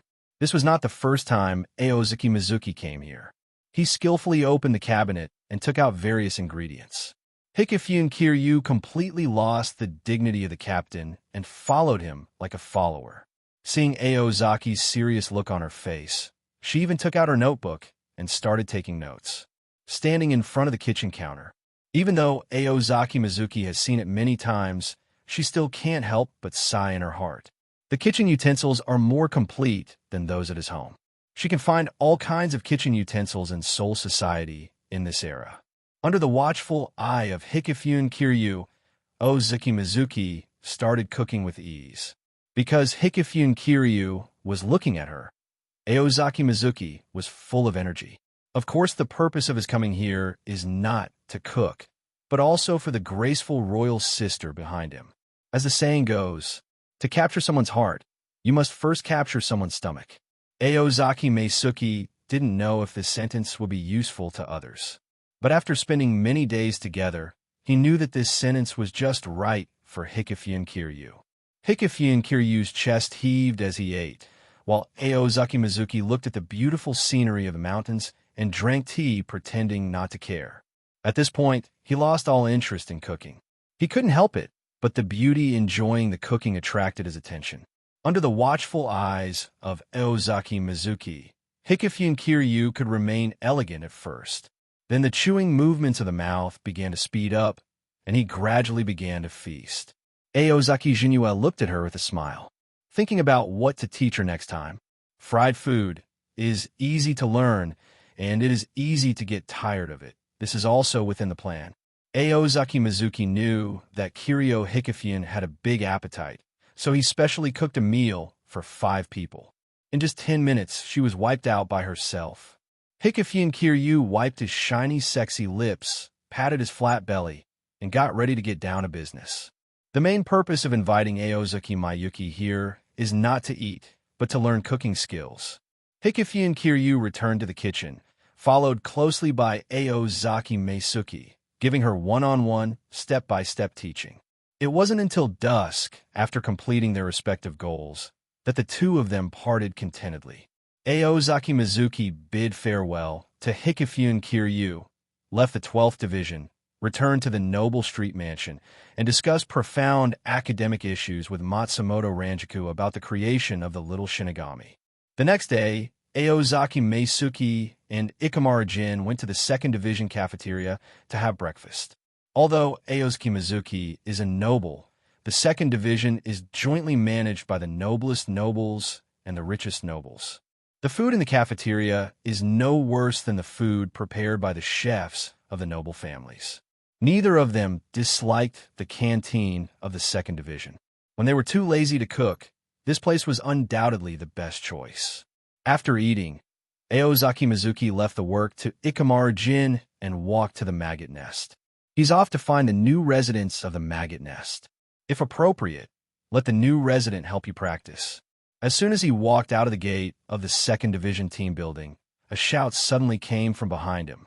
Please stay at the 3rd seat of Jinyue. If you have a job, just look for money. Why did you come to me? Listening to the familiar voice, Aozaki Mizuki muttered something strange in his heart and looked behind him. A man with a brown haircut, a big gold chain, and a fat body stood in front of him. Old acquaintance Omida Nozomi. Is something wrong? Aozaki Jinyue asked doubtfully. As the deputy captain, Omida Nozomi will only come to him when giving work instructions. After staying in the 2nd Division for so long, he already knew that Ikamaru Jin was responsible for his work. The captain asked you to come over. Omida said. Aozaki Mizuki looked suspicious. Why is Yuruchi looking for me? Do you want to play the Cat Quest game again? Under the leadership of Omida Nozomi, Aozaki Meisuki came to the captain's office. Omida, Zizajin informed, bowed and stepped back after receiving a response. Aozaki Mura at the gate of opening saw Shai Finjin sitting on a seat similar to a legless sofa. The small and exquisite feet were not wearing socks. They were placed seductively and wantonly, stepping on a soft mat. Aozaki Mizuki had a fierce psychological struggle and finally reluctantly looked away. Shai Finjin and Yuruchi seemed to notice his gaze and deliberately stretched his body. A pair of soft little feet with curved fingers, like exquisite works of art, makes people want to hold them in their hands and appreciate them carefully. Aozaki Jinyue was about to step forward to give the captain a foot massage, but found that there was another person standing next to her. This person has a cute appearance, a petite figure, short and medium black hair, and is wearing a black stealth mobile combat uniform. Aozaki Mizuki judged that this was undoubtedly a cute loli.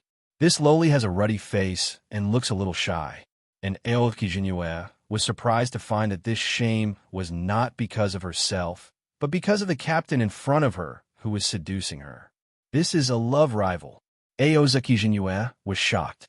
Mizuki, this is Aya Aozaki. She was born in the Hazu family.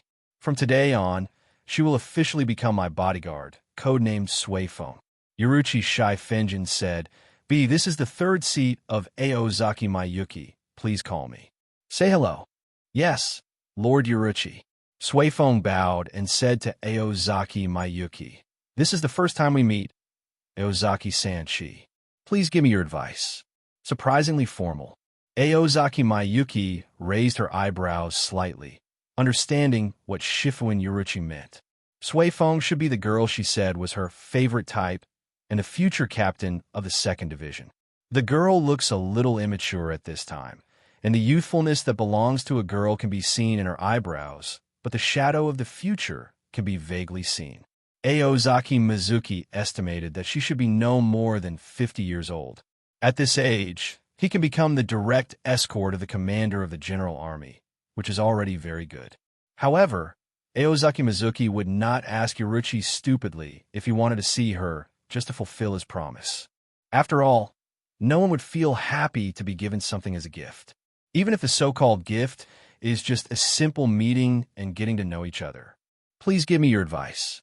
Aozaki Mizuki responded seriously and turned to look at Yuruchi. Then you came to me just to show off that you have a capable person? Hearing Aozaki Miyuki's disrespectful tone, Suifeng was about to stand up and scold him, but was interrupted by Shai Finjin Yuruchi with a wave of his hand. Of course not. Suifeng has become a bodyguard. This is her first day in the 2nd Division. Shai Finjin Yuruchi said, so I ask you to take her to visit the 2nd Division. Do you have any objections? Aozaki Mizuki was a little surprised. It would be too bold to let a newcomer who has just joined the covert maneuver become a bodyguard. Aozaki Jinyue walked out of the office with Suifeng, turned around and asked, B, where do you want to look first? Suifeng said nothing and looked at the paper door behind him. Is Yuruchi's charm really that great? Aozaki Mizuki thought, as if he had forgotten who the person who had been with Yuruchi in the underground training ground for a month was. Want to stay in the captain's office? Sui Feng shook his head. I want to stay with Lord Yuruchi, but I will obey Lord Yuruchi's orders and visit other places. You really like Yuruchi? Aozaki Maya sighed. Sui Feng's face immediately turned red. No, it's just that I come from the Feng family. The Feng family has been proud to follow and protect the Siphon-Jaiwan family for generations. I have no right to like Lord Yuruchi.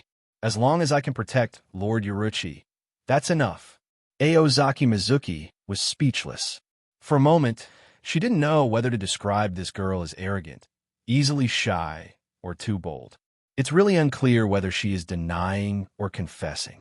The passing team members seemed to have heard the girl's words and looked at her with a strange look. Sensing the gazes around her, the girl instantly shrank her head. Did I embarrass Master Yuruchi? Aozaki Mizuki covered her face. Is this the love brain? It's you who should be concerned about yourself, little sister. Under the watch of everyone, Aosaki Jiwe took Sui Feng away from the place of right and wrong. As the two of them walked on the road, he touched his chin. Shy. Feng Shaoling. Can I call you Sui Feng from now on? In his previous life, he always called him Sui Feng, so it was really hard for him to change his name this time. Feng Shaoling was stunned for a moment, then nodded, of course. Sui Feng was originally the codename of Feng Shaoling's grandmother. After Feng Shaoling joined the covert operation, she inherited the codename. As a lower-level noble, the Feng family has been engaged in executions and assassinations for generations. Anyone who cannot join the Qing army will be exiled by the clan.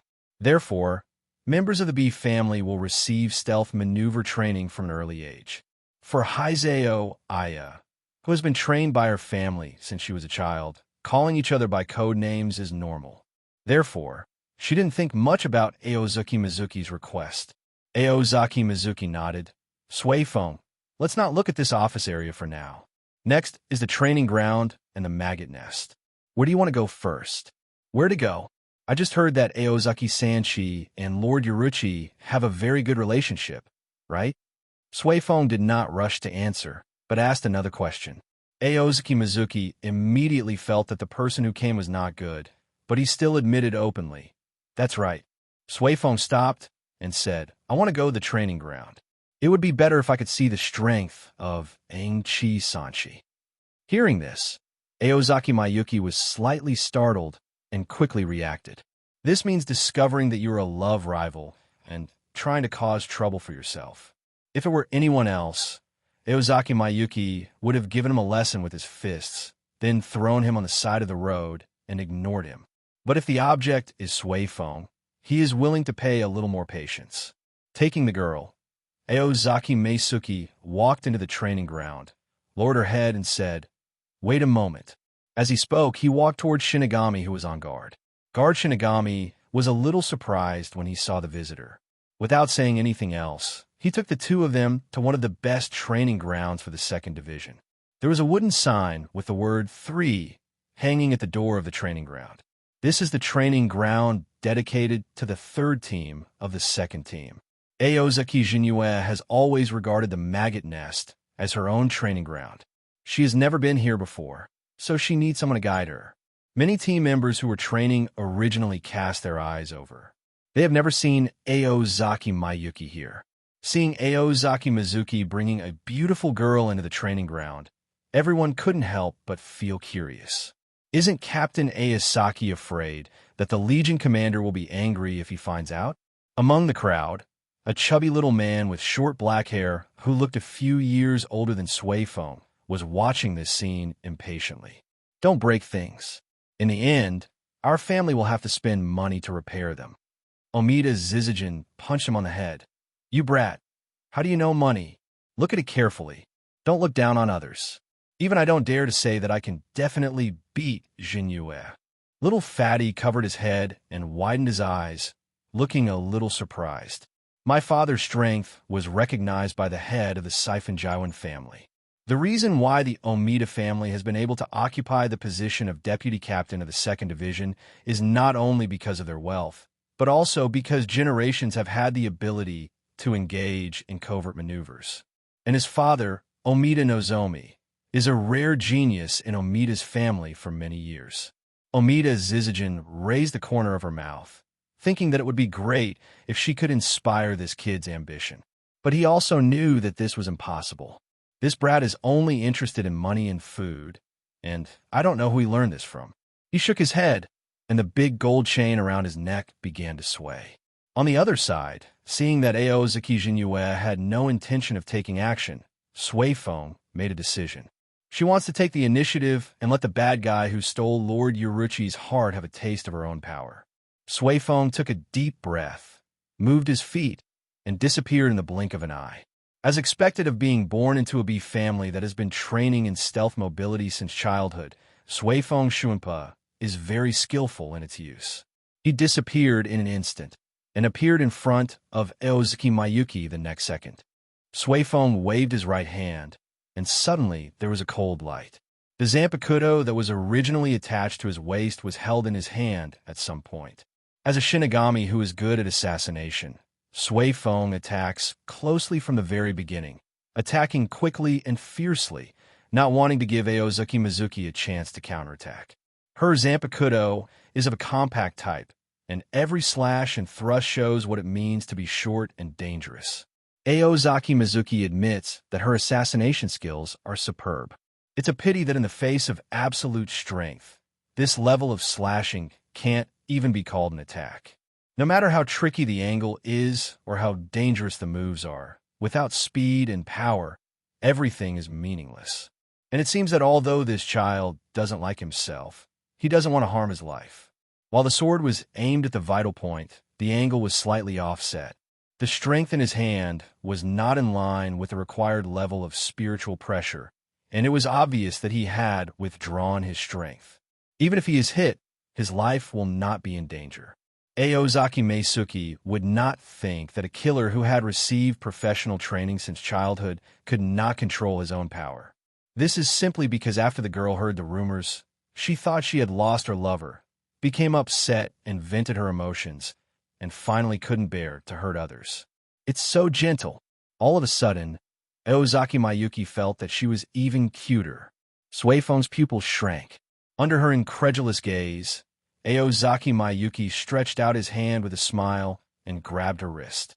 In order to avoid accidental injury caused by Sui Feng's weak spirit body, he held back his strength. This girl is not very old, and her strength and speed have surpassed many members of the Shing army. Aozaki Mizuki looked relaxed, pressed down her right hand holding the knife, and then released her hand. "Do you still want to continue?" He scratched his head and said with a smile, "If you want to continue, try to use all your strength. After all, I'm still a third seat. Don't worry about hurting me."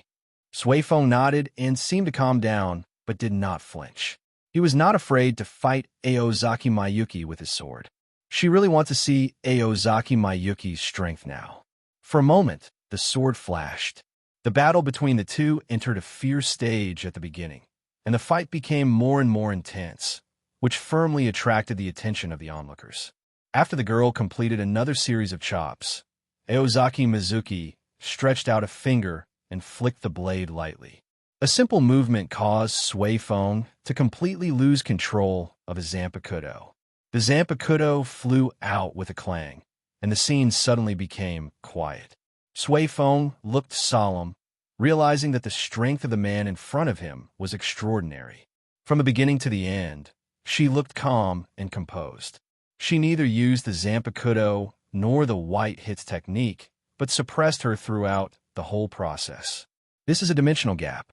Just when she was considering whether to give up her Zanpakuto altogether and use white hits for close combat, Aoki Jiue came over, put his hand on her shoulder, and said in a gentle tone, "Your performance is good enough to serve as Yuruchi's bodyguard. However, there are still some shortcomings in the way of killing. There are still flaws in the coordination of the movement and footwork of wielding the Zanpakuto." At this moment, Aozaki Mizuki seemed to be possessed by Uno Hanaretsu. He pointed out Sui Feng's problems in battle one by one, just like Uno Hanaretsu did when he took the Zando class at Jina's Spiritual Arts Academy. The onlookers simulated the scene of the two fighting in their minds and found that it was exactly what Aozaki Mayuki said, and they were immediately amazed. Listening to the problems and solutions pointed out by Aozaki Mayuki, Suifeng's beautiful eyes gradually brightened and then dimmed again. As a competitor like this, how can I stay by Yoruchi-sama's side? Seeing that Suifeng had finished the competition, many team members began to gear up and get ready to make a move. Obviously, these team members are very motivated, unlike their bosses who like to goof off. However, Ozaki Jinue had no interest in them at all and showed an expression of finding it troublesome. He is willing to accompany Suifeng to fool around because Suifeng is Suifeng and others should not join the fun. He scratched his head, subconsciously grabbed Suifeng's hand, and looked towards the mountains northwest of the team building. After visiting the training ground, let's go to the maggot's nest. It just so happens that a new person has arrived in the maggot nest. He is the most powerful and cowardly criminal in the history of the maggot nest. Powerful? Timid? How are these two words connected? Suifeng tilted his head in confusion, and for a moment he forgot to break free from Aozaki Jinue's hand. As soon as the two walked out of the three-seat exclusive training ground, they were surrounded by enthusiastic team members. Fortunately, with the help of Omida Nozomi, Aozaki Meisuke and Suifeng were able to escape from the fanatical team members. The two bid farewell to the 2nd Division team building, crossed the moat and dense forest, and arrived at the maggot's nest. Ikamaru Jin saw that there was a girl he had never met next to Ozaki Mayuki. His expression did not change at all. He was as calm as ever. He is used to it. This is not a good place for a date. If you want to trick a little girl, you should go to Noble Street. With your status as a noble, the 10th Division should not arrest you. Ikamaru Jin joked. In the past, the 10th Division would certainly not offend the nobles, but that would not necessarily be the case for the 10th Division, who only wanted to be the captain. Aozaki Mizuki thought, turning to look at Suifeng, who was storing the Zanpakuto not far away. The petite body did look like a little girl, but along the way, he was sure that the other party was an adult, but was still in the development stage. Although Aozaki Mizuki doesn't understand how the two stages of adulthood and development are mixed together. But it doesn't matter. Suifeng just says it is, who makes her the handsome and cute Suifeng. Aozaki Mizuki motioned for Suifeng to follow, smiled, and waved to Ikamaru Jin, and walked step by step into the dungeon, where dangerous elements were imprisoned. The criminals were as dangerous as ever, but Aozaki Meisuke had lost interest in them and blasted away the approaching prisoners. Suifeng could feel the spiritual pressure of these prisoners, and besides being shocked, Suifeng felt shocked. Not only was he shocked by how powerful the prisoners here were, but he was also shocked by the fact that Aozaki Zenzuki felt like he was in a deserted place when he stayed here. Moreover, Aozaki Mizuki has always hidden her spiritual pressure, which makes her feel even more unreal. Pushing open the heavy cell door, Takasurufumi's cell was so sturdy and the environment was so harsh that it was not the treatment that a dangerous person locked up in a maggot's nest should receive. It's not a horrific scene filled with various instruments of torture. The empty space, except for the chains and shackles, and the immovable confinement method of being tied to the wall, is probably enough to drive a person crazy in 3,000 years. Aozaki Mizuki was not affected at all, and even ignored the dangerous elements who were locked on the wall and stared at her, and leaned against the wall with a swagger. Then, Ozaki Maya moved her fingers to open the metal mask on Takasuji Hirobumi's face. Long time no see, Takasuji. Maybe I should call you by your full name, Takasuji Hirobumi. Your cell is really shabby. There's not even a place to sit. You should find someone to install a sofa outside so that I can visit you often. What do you think? It doesn't matter. Anyway, I will be able to go out soon. Then you can only stare at the wall in a daze. Well, maybe you can't even sit here in a daze. Arrive. Takasuji Hirobumi gave out a cruel sneer, with a terrifying expression that he wanted to kill people with his eyes, but even his harsh words seemed so weak. This guy who can hardly move his fingers really doesn't even feel threatening. Seeing Aozaki Mayuki's condescending look, Takasuji Hirobumi became furious and yelled. What are you here for? Do you want to kill me? Don't forget the person behind me. You can't do this. Just seeing you makes me angry. Please disappear from my sight as soon as possible. He probably didn't even realize that the last words he said sounded like a plea. Takasuji Hirobumi's slightly frightened attitude when facing Aozaki Mayuki will definitely be laughed at by people who know him. But to be fair, anyone who knows a little bit about Takasuji Hirofumi knows that he is essentially a coward, and anyone will understand his attitude. It was Aozaki Mizuki, a young man who was 1,000 years younger than him, who almost caused his life not long ago. Even his more powerful colleagues could be said to have died at his hands. For poor Takasuji Hirobumi, Aozaki Mizuki is not a great achievement that he wants to pursue, but a god of plague that he can't avoid. He can only hope that he will leave on his own with a kind heart. No doubt someone will come to save him. Before that, he didn't want to die inexplicably. Aozaki Mizuki didn't know what he was thinking, and if she knew it, she would just yell. These people don't do any good things themselves, but they still blame others for all their faults. Their skin is thicker than the city wall. Aozaki Mayuki looked at him with her big eyes blinking, looking harmless. Don't be so angry, Mr. Takasuji Hirobumi. I'm not a big evil person. How could I kill you? He walked up to Takasuji Hirobumi with a smile on his face. Don't worry, the days are still long. We have plenty of time. Play slowly. Takasuji Bowen's body trembled, and a chill came to his heart. The miserable appearance of Rentaro before his death flashed through his mind like a slideshow. Suifeng's eyes widened. Takasuji Hirofumi's spiritual pressure was undoubtedly captain level, but Aozaki Mizuki could make him so scared with just a few words, which she couldn't understand. She didn't know yet that Rentaro Kuminami, who was the same captain as Takasuji Hirobumi, was defeated by Aozaki Mayuki. Otherwise, she would have understood Takasuji Hirobumi's performance. Aozaki Mizuki said loudly, Hey, Takasuji Hirofumi, we have other people to meet, so we'll leave first. You guy, do you think of me as a geisha for viewing? Takasuji Hirofumi gritted his teeth. Aozaki Jinyue ignored his wails of grief and indignation, sealed his mouth again with a metal mask, and walked towards another cell with Suifeng. He wanted to take this little girl, who had never seen the world, to see his treasured masked monster. There was silence, except for the gentle breeze rustling the leaves.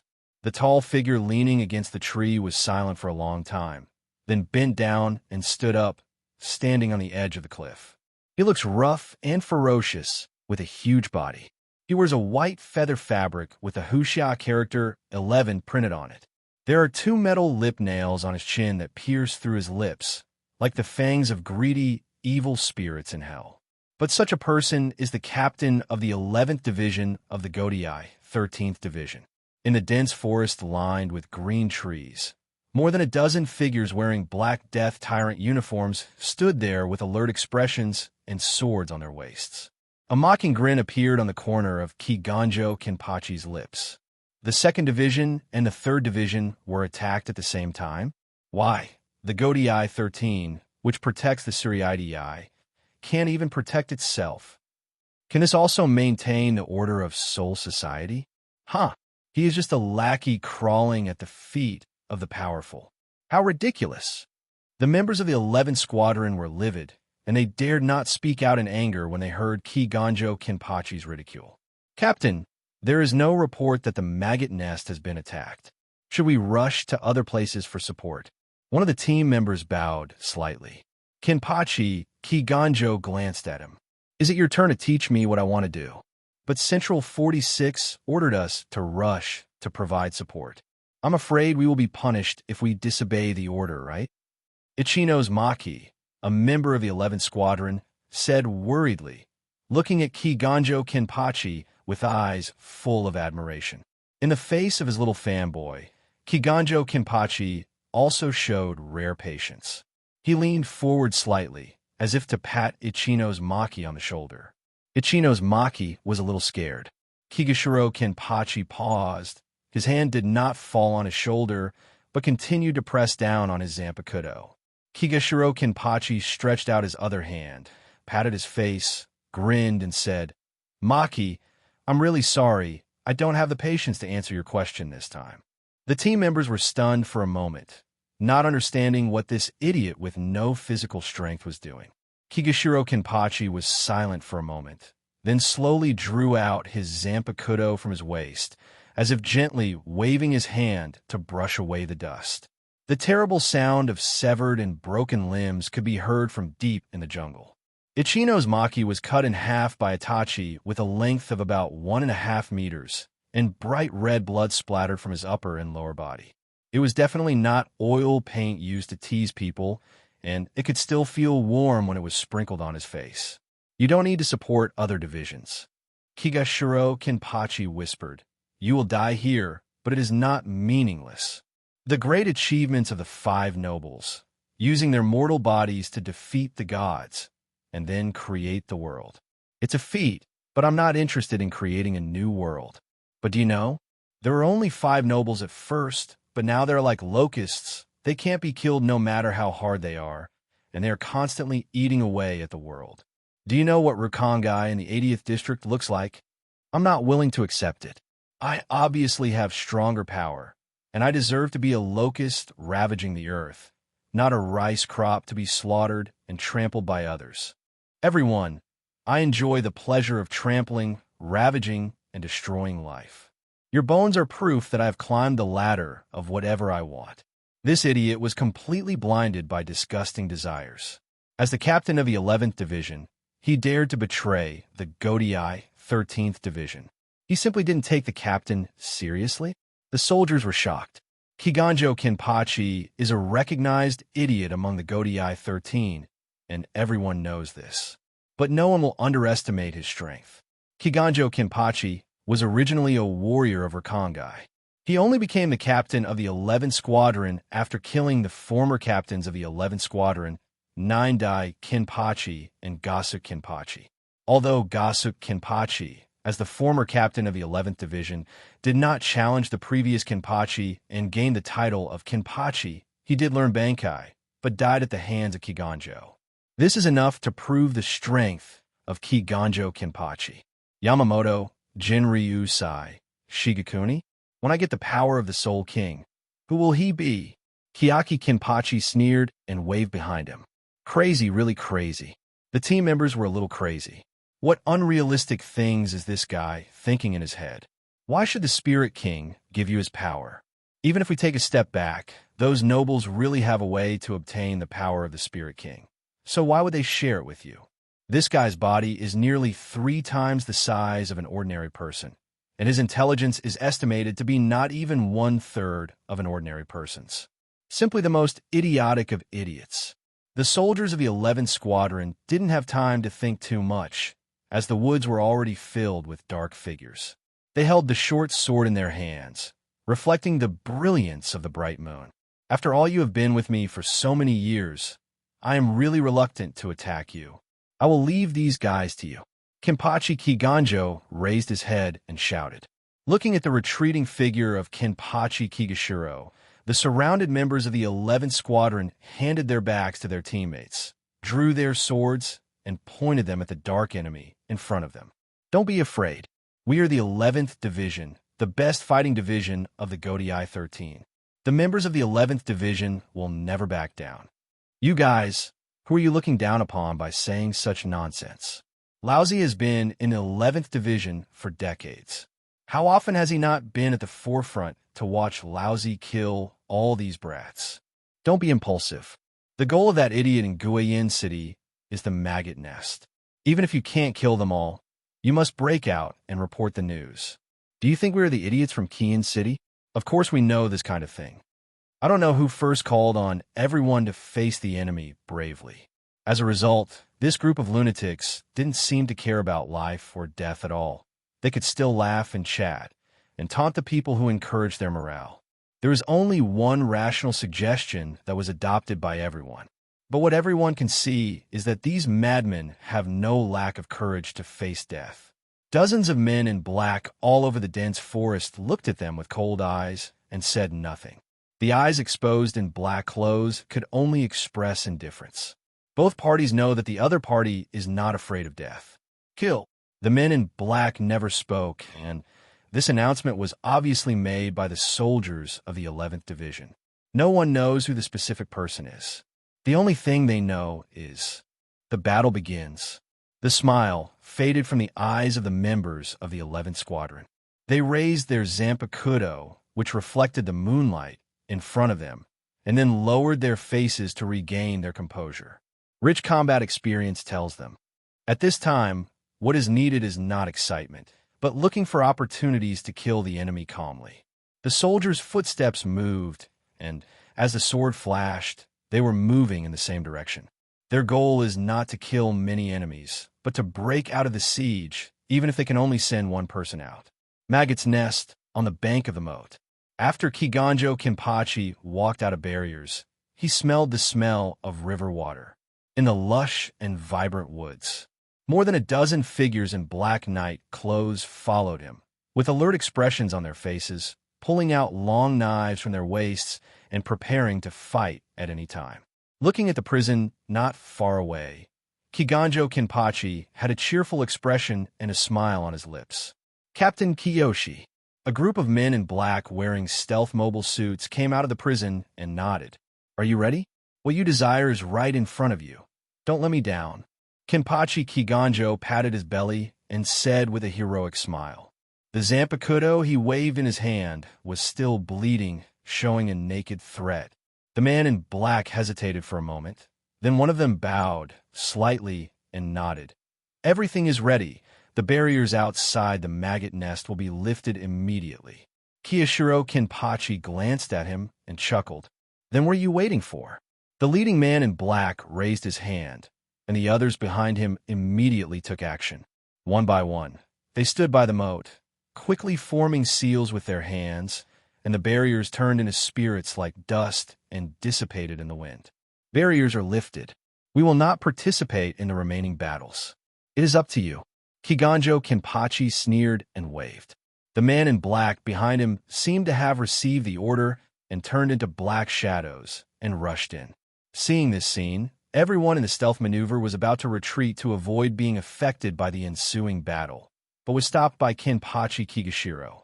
I saw him grinning widely and saying in a kind-hearted manner, "Everyone, don't leave in a hurry." "What do you want to do?" The covert mobile member stepped back unconsciously.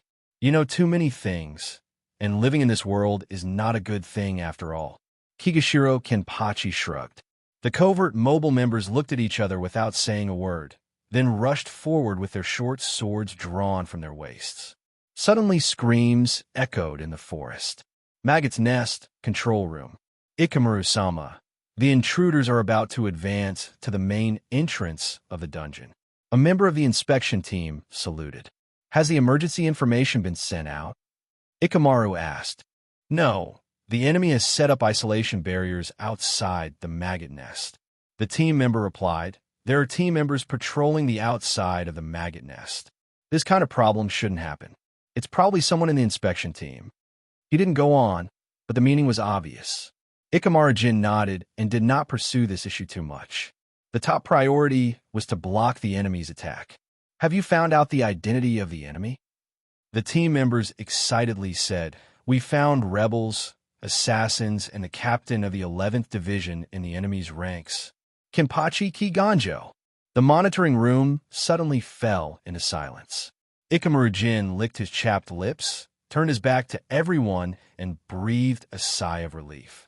"Lushue 6 seats, Izumo 8 seats. The enemy has advanced into the maggot nest. Would you like to follow me to stop these rebels and rebels? You will probably die if you go this time, but Jinyu Sanshi is in the nest of maggots. It's really difficult to handle." As he spoke, Ikamaru Silver clenched his fists, and his narrowed eyes opened slightly, flashing with a cold light. A looming cold aura, like a poisonous tongue, emanated from his body, making people unconsciously feel dangerous. Everyone present at the Secret Service was deeply frightened when they saw this scene.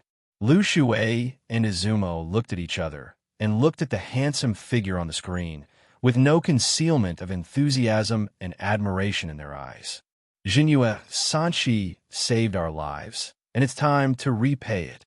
Lu Shuei, who had been silent all this time, suddenly spoke. Izumo echoed. Lushue Lyoshi is right. I was a coward once, and I can't be a coward again this time. Ikamaru Jin was still smiling, but his face was not as cold as before, and he thought to himself, that guy's really troublesome. I don't know if I can survive. He was ready to die. This time he was facing the real captain of the Godii 13, and no one on the other side of the screen was his enemy. The most powerful people present were the 3 chief officers, including him. There is no hope of victory in sight. Ikamaru Jin pulled out his Zanpakuto and was about to push the gate of opening. But at this moment, a sudden change occurred. Boom! The metal door of the control room, which was strong enough to withstand the full force attack of a deputy captain-level expert, seemed to have been hit hard, and a hole was suddenly dented. Boom! With a huge roar, the solid wall suddenly collapsed. Dust and rocks swept up in the storm, and the turbulent air waves lifted Ikamaru Jin and others directly away, slamming into the ruins, and blood spurted out from their mouths. Ha ha! You guys, where did you hide that trash Takasuji Hirobumi? A stupid voice sounded.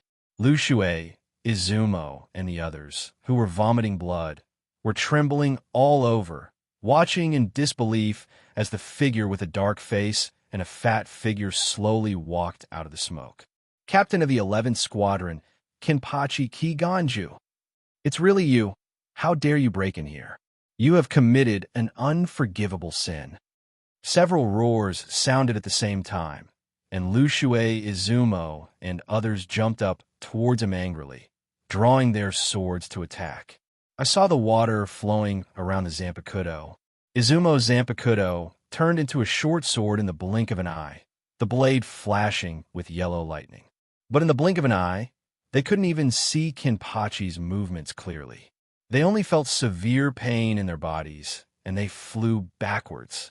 Boom! The strong walls built to house the prisoners were cracked by them, and there were bursts of crashing sounds and the sound of broken bones. Call out! At this time, a sharp sound breaking through the air suddenly reached everyone's ears. The extremely sharp short sword shot out from Ikamaru's silver hand, like a lion majesty that was hidden in the dark, and suddenly launched itself, easily cutting through the air and stabbing towards Kinpachi's throat. The long-hidden Ikamaru Jin is finally out. However, an incredible scene happened.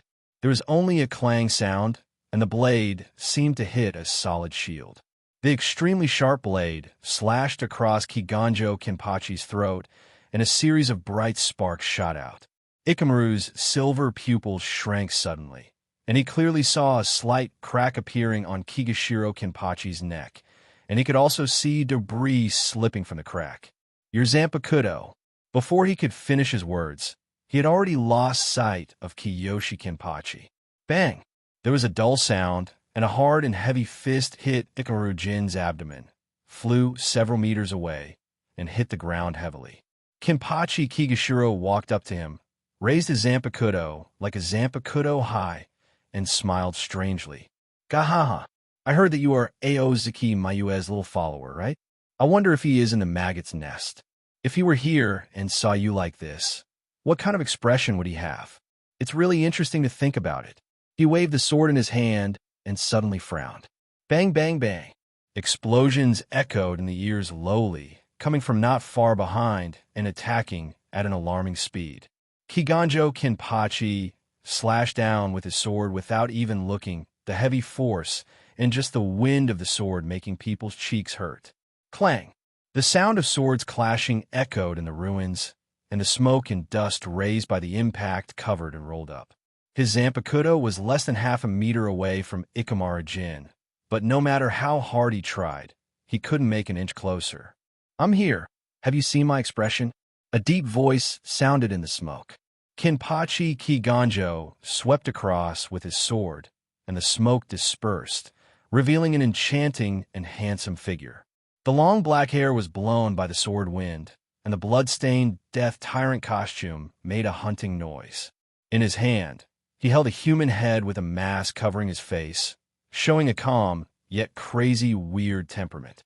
Ikamaru's silver eyes seemed to see another dark, pitch-black sun, making people unable to help but look up. Aozaki Mizuki. Kiganjo Kinpachi recognized the identity of the person. He narrowed his eyes, and his face turned cold. He knew the opponent's strength and stopped playing around. This is the only person among the people present who is qualified to be called his opponent. He exerted force in his hand, and the huge sword slashed across the sword, causing sparks to fly. At the same time, a petite figure wearing a secret mobile suit appeared beside him. The latter held up the short sword and jumped back. Wow! Seeing this scene, several rebels not far away were stunned for a moment, and then charged forward with a ferocious smile, raising their Zanpakuto, their bright swords emitting cold light, and aiming at Aozaki Mayuki. Laugh! Aozaki Mizuki swung his sword casually, and the blue crescent moon flew out from the blade, making the sound of the sword breaking and 3 bloody heads flying high. Aozaki Mizuki, the little mouse hiding in Tibet. Kiganjo Kinpachi squinted his eyes as he looked at the young third seat of the 2nd Division in front of him, with a mocking sneer on his lips. The spiritual pressure of those wastes is almost invisible. Is it you who did it? The junior who could only hide behind Yamamoto, Jinryusai Shigekuni, and peek at us has now grown into a big man who can stand alone. It's really impressive. That old guy Yamamoto will be happy when he sees it. Aozaki Mizuki didn't answer. He glanced at the 2nd squad members lying on the ground. Some of them were lifeless, and some could still feel spiritual pressure. If you do something like this, it seems we can't just put you in jail. Aozaki Meisuki said. What did you say? Kiganjo Kinpachi was stunned and laughed loudly. Ha! Ha ha ha ha ha! Are you trying to make me laugh? What can a brat like you do? I'm the captain of the Godai 13. I am different from those losers who only release their spiritual pressure and wave swords randomly. You still don't know what it takes to become the captain of Team 11, right? You have to defeat the previous captain, and I became Kinpachi after killing Gasuk Kinpachi. Now do you understand who you're dealing with, kid? I'm not the trash you met before, but the captain who killed the captain. It's your business that you killed Gasuk Kinpachi, but it's my business that you die here. I have never broken my promise. Aozaki Mizuki said expressionlessly, looking at the nervous girl beside him, and tilted his head slightly. The moment the words fell, Aozaki Zenzuki stepped forward with a knife. The figure of the black-haired girl disappeared from the spot, and even the Ikamaru Jin behind her disappeared. Not far away, Kinpachi Gien's pupil shrank, and he forgot to fight back for a moment. Is this kid really a dedicated and fearless person? Last time he covered his men's retreat and dealt with Rintaro Komomi alone, but this time he stayed to stop him. Aozaki Mizuki's speed was extremely fast, and the 2 rebels who were hiding in the dark and were at a loss were instantly killed. But his blade has not stopped yet. Under the horrified gazes of the members of the 2nd Division, Izanmura was caught by Kiganjo Kinpachi with his bare hands. Aozaki Mizuki was slightly surprised, but looking at the opponent's Zanpakuto and palm, he quickly understood the reason. If what he expected was correct, Kinpachi's Zanpakuto in Kigashiro should be related to materials such as rocks. Phew! The sound of blood spurting out after the Zanpakuto cut off the palm echoed in everyone's ears. The broken half of the palm fell into the air, and the armor covering the palm suddenly shattered into powder, and the yellow dust was blown away by the breeze. Kaicheng Kinpachi's pupil shrank. A layer of rock film covered the palm again, and, at the same time, the severed limb was quickly extended to connect with the fallen palm. The broken palms were forcefully put together under the action of the rock film, but judging from the motionless appearance of the palms, they should not pose a threat. Looking at the palms that were barely put together, Kigashiro Kinpachi's shock did not diminish at all. He had read Takasuji Hirobumi's confession and knew that Aozaki Meisuki's Zanpakuto was very sharp. But he thought that his spiritual pressure was stronger than Takasuji Hirobumi and Kuminami Rintaro, and his Zanpakuto had defensive capabilities, so he didn't take the sharp Izen Senra in his eyes. His Zanpakuto is known for its defensive power. He is ranked 2nd among the Godai 13, and absolutely no one dares to be ranked 1st. Now, with the palm covered with armor, it was cut off so easily.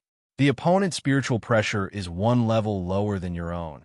And no matter how sharp your Zanpakuto is, you shouldn't treat your own defense like paper. What is the reason? Aozaki Mizuki raised the eternal treasure Senra, Forgotten Soul Bird, in his hand and pointed it at Kiganjo Kenpachi with a flash of cold light and slashed out with another sword. Kigashiro Kenpachi waved his Zanpakuto like a Zanpakuto in front of him, barely able to block a blow. Feeling the pain from his broken palm, he exclaimed, "Your spiritual pressure." As he spoke, he lowered his hand to prevent his Zanpakuto from being cut off by the opponent. "It's just captain level." Aozaki Mizuki smiled calmly, no longer hiding his spiritual pressure, and powerful spiritual power swept through the maggot nest. Third-class spiritual power. For a time, the maggot nest fell into a death-like silence. Not only Kiganjo Kenpachi, but everyone who was still alive present, including Suifeng, who returned to lead people to rescue the wounded, all had their eyes widened. "Stop joking!" Kigashiro Kenpachi snorted coldly, and then with a contemptuous smile on his lips, he waved the huge Zanma sword in his hand, carrying the sword wind.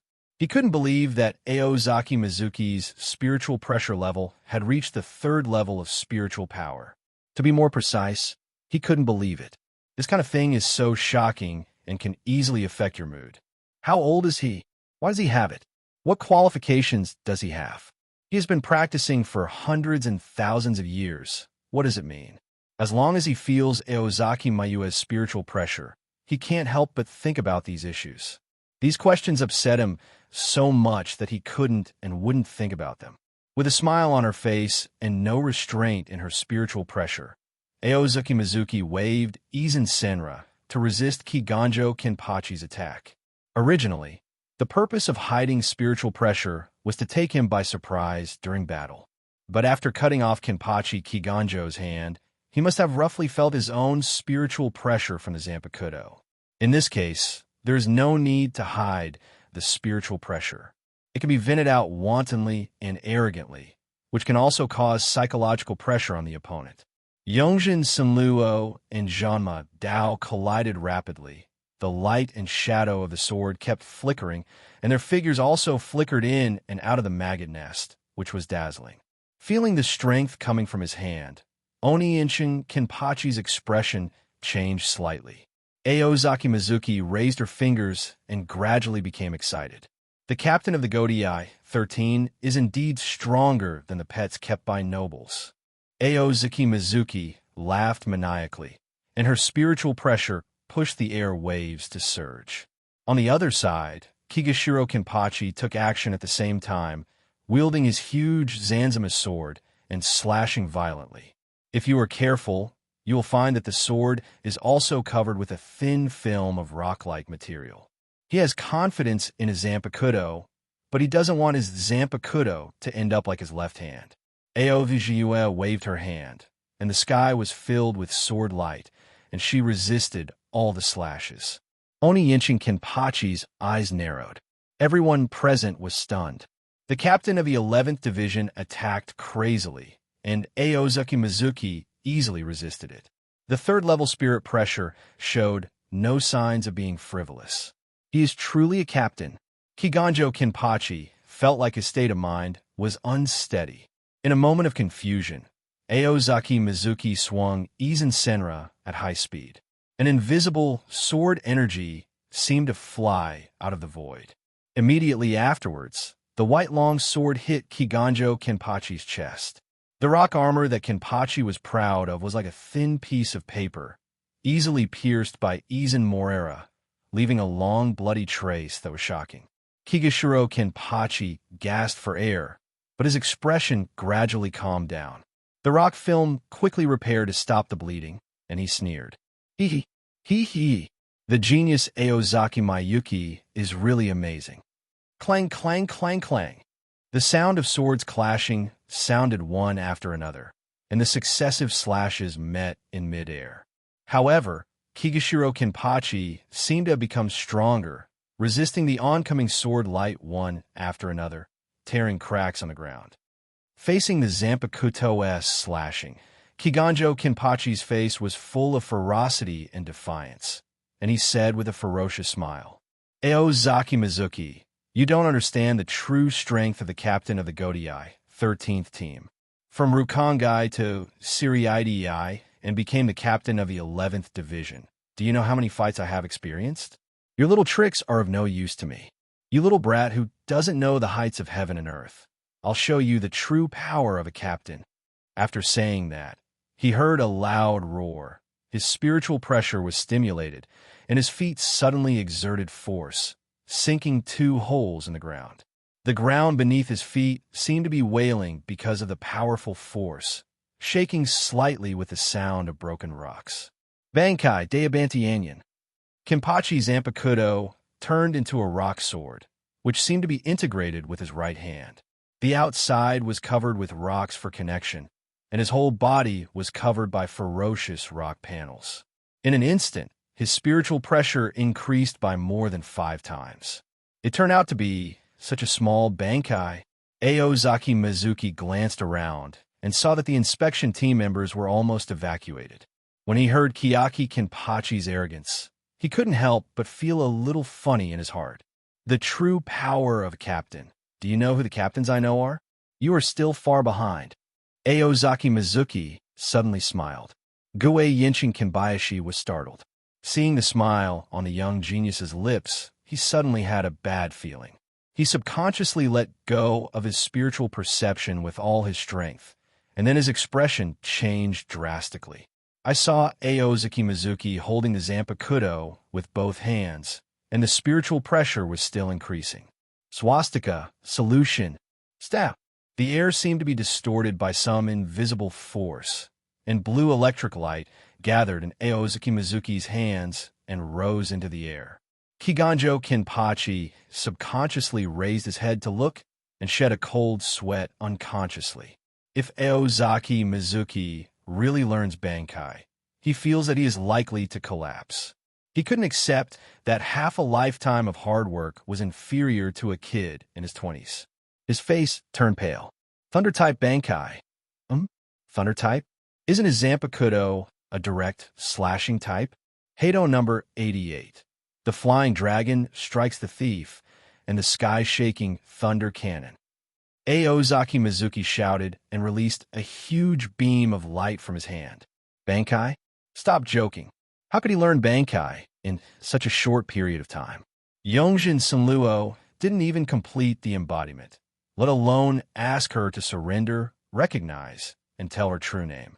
Urahara Kisuk has not yet developed a form of transformation that can transform the Zanpakuto into an image. The only way to make the Zanpakuto become a symbol is to rely on long-term training. That is, in-depth communication with Izen Senra through Blade Zen. The increase in spiritual pressure just now was just because he had saved a hand in advance and hid part of the spiritual pressure. By exposing the hidden spiritual pressure, it creates the illusion of increased spiritual pressure. Seeing the dazzling light completely covering Kiganjo Kenpachi, Aozaki Mizuki turned around and ran away without looking back. Bankai state can gain 5 to 10 times the combat power based on Shurkai. And Aozaki Mizuki doesn't understand Kiganjo Kenpachi's Bankai ability. In this case, the possibility of defeating Kiganjo Kenpachi can be said to be very slim. Aozaki Mizuki cast Shuinpa and quickly moved away from the maggot nest not far away. But before he took a few steps, he saw the cold light approaching in front of him. Call out! A whistling sound rang in my ears, and the 3-whiskered long fork came through the air, penetrating the air like a broken bamboo. Aozaki Mayuki's pupils shrank slightly. Looking in the direction of the long fork, the shirtless Takasuji Hirabomi was making a throwing motion, blocking his path. Seeking death, Aozaki Jinue came back to her senses and snorted coldly. Facing Takasuji Hirabomi's full blow, Aozaki Mayuki was not afraid at all. With a cold look on his face, he faced the long fork. Yongjin Sunluo waved lightly, and the flying long fork was knocked away. Aozaki Mizuki didn't stop at all. Explosive flames instantly ignited behind her, and the next moment she came to Takasuji Hirobomi. Third-class spiritual power. How could? It was only then that Takasuji Hirobomi, who had just arrived on the battlefield, felt the spiritual pressure of Eozaki Meisuki. He was shocked, his face suddenly turned pale, and his body began to tremble unconsciously. This was a fear I had never experienced before. He didn't know whether he was afraid of the other party's power or his talent, or maybe both. Under his horrified gaze, Eozaki Mizuki clenched his fists expressionlessly, and as the pillar of fire rose up, he punched out with great force. One bon yindi! Boom! Deafening explosions came from the ruins.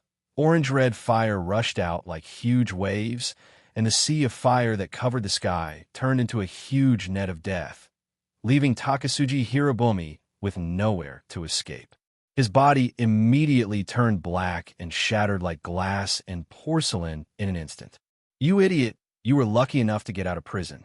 You couldn't find a way to escape from this place to save your life, but you dared to come to me and die. Eozaki Jinue cursed secretly in her heart, but her steps suddenly stopped. The next second, a large number of rocks burst out of the ground like spring water. Eozaki Mizuki jumped back to avoid.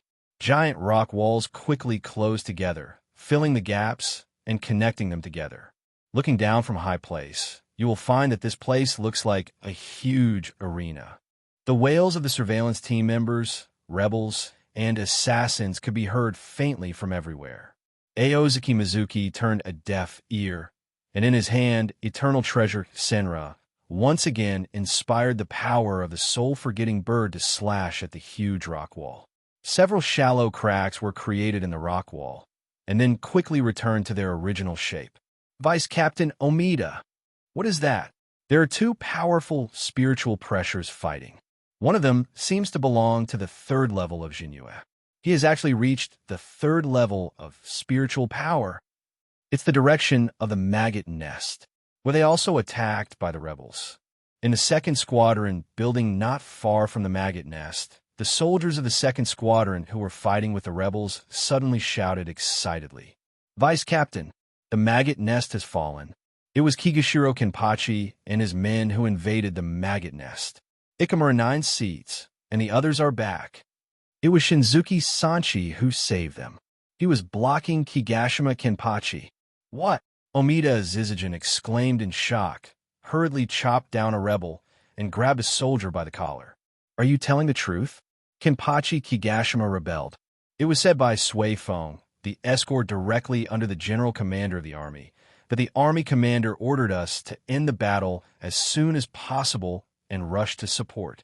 Damn.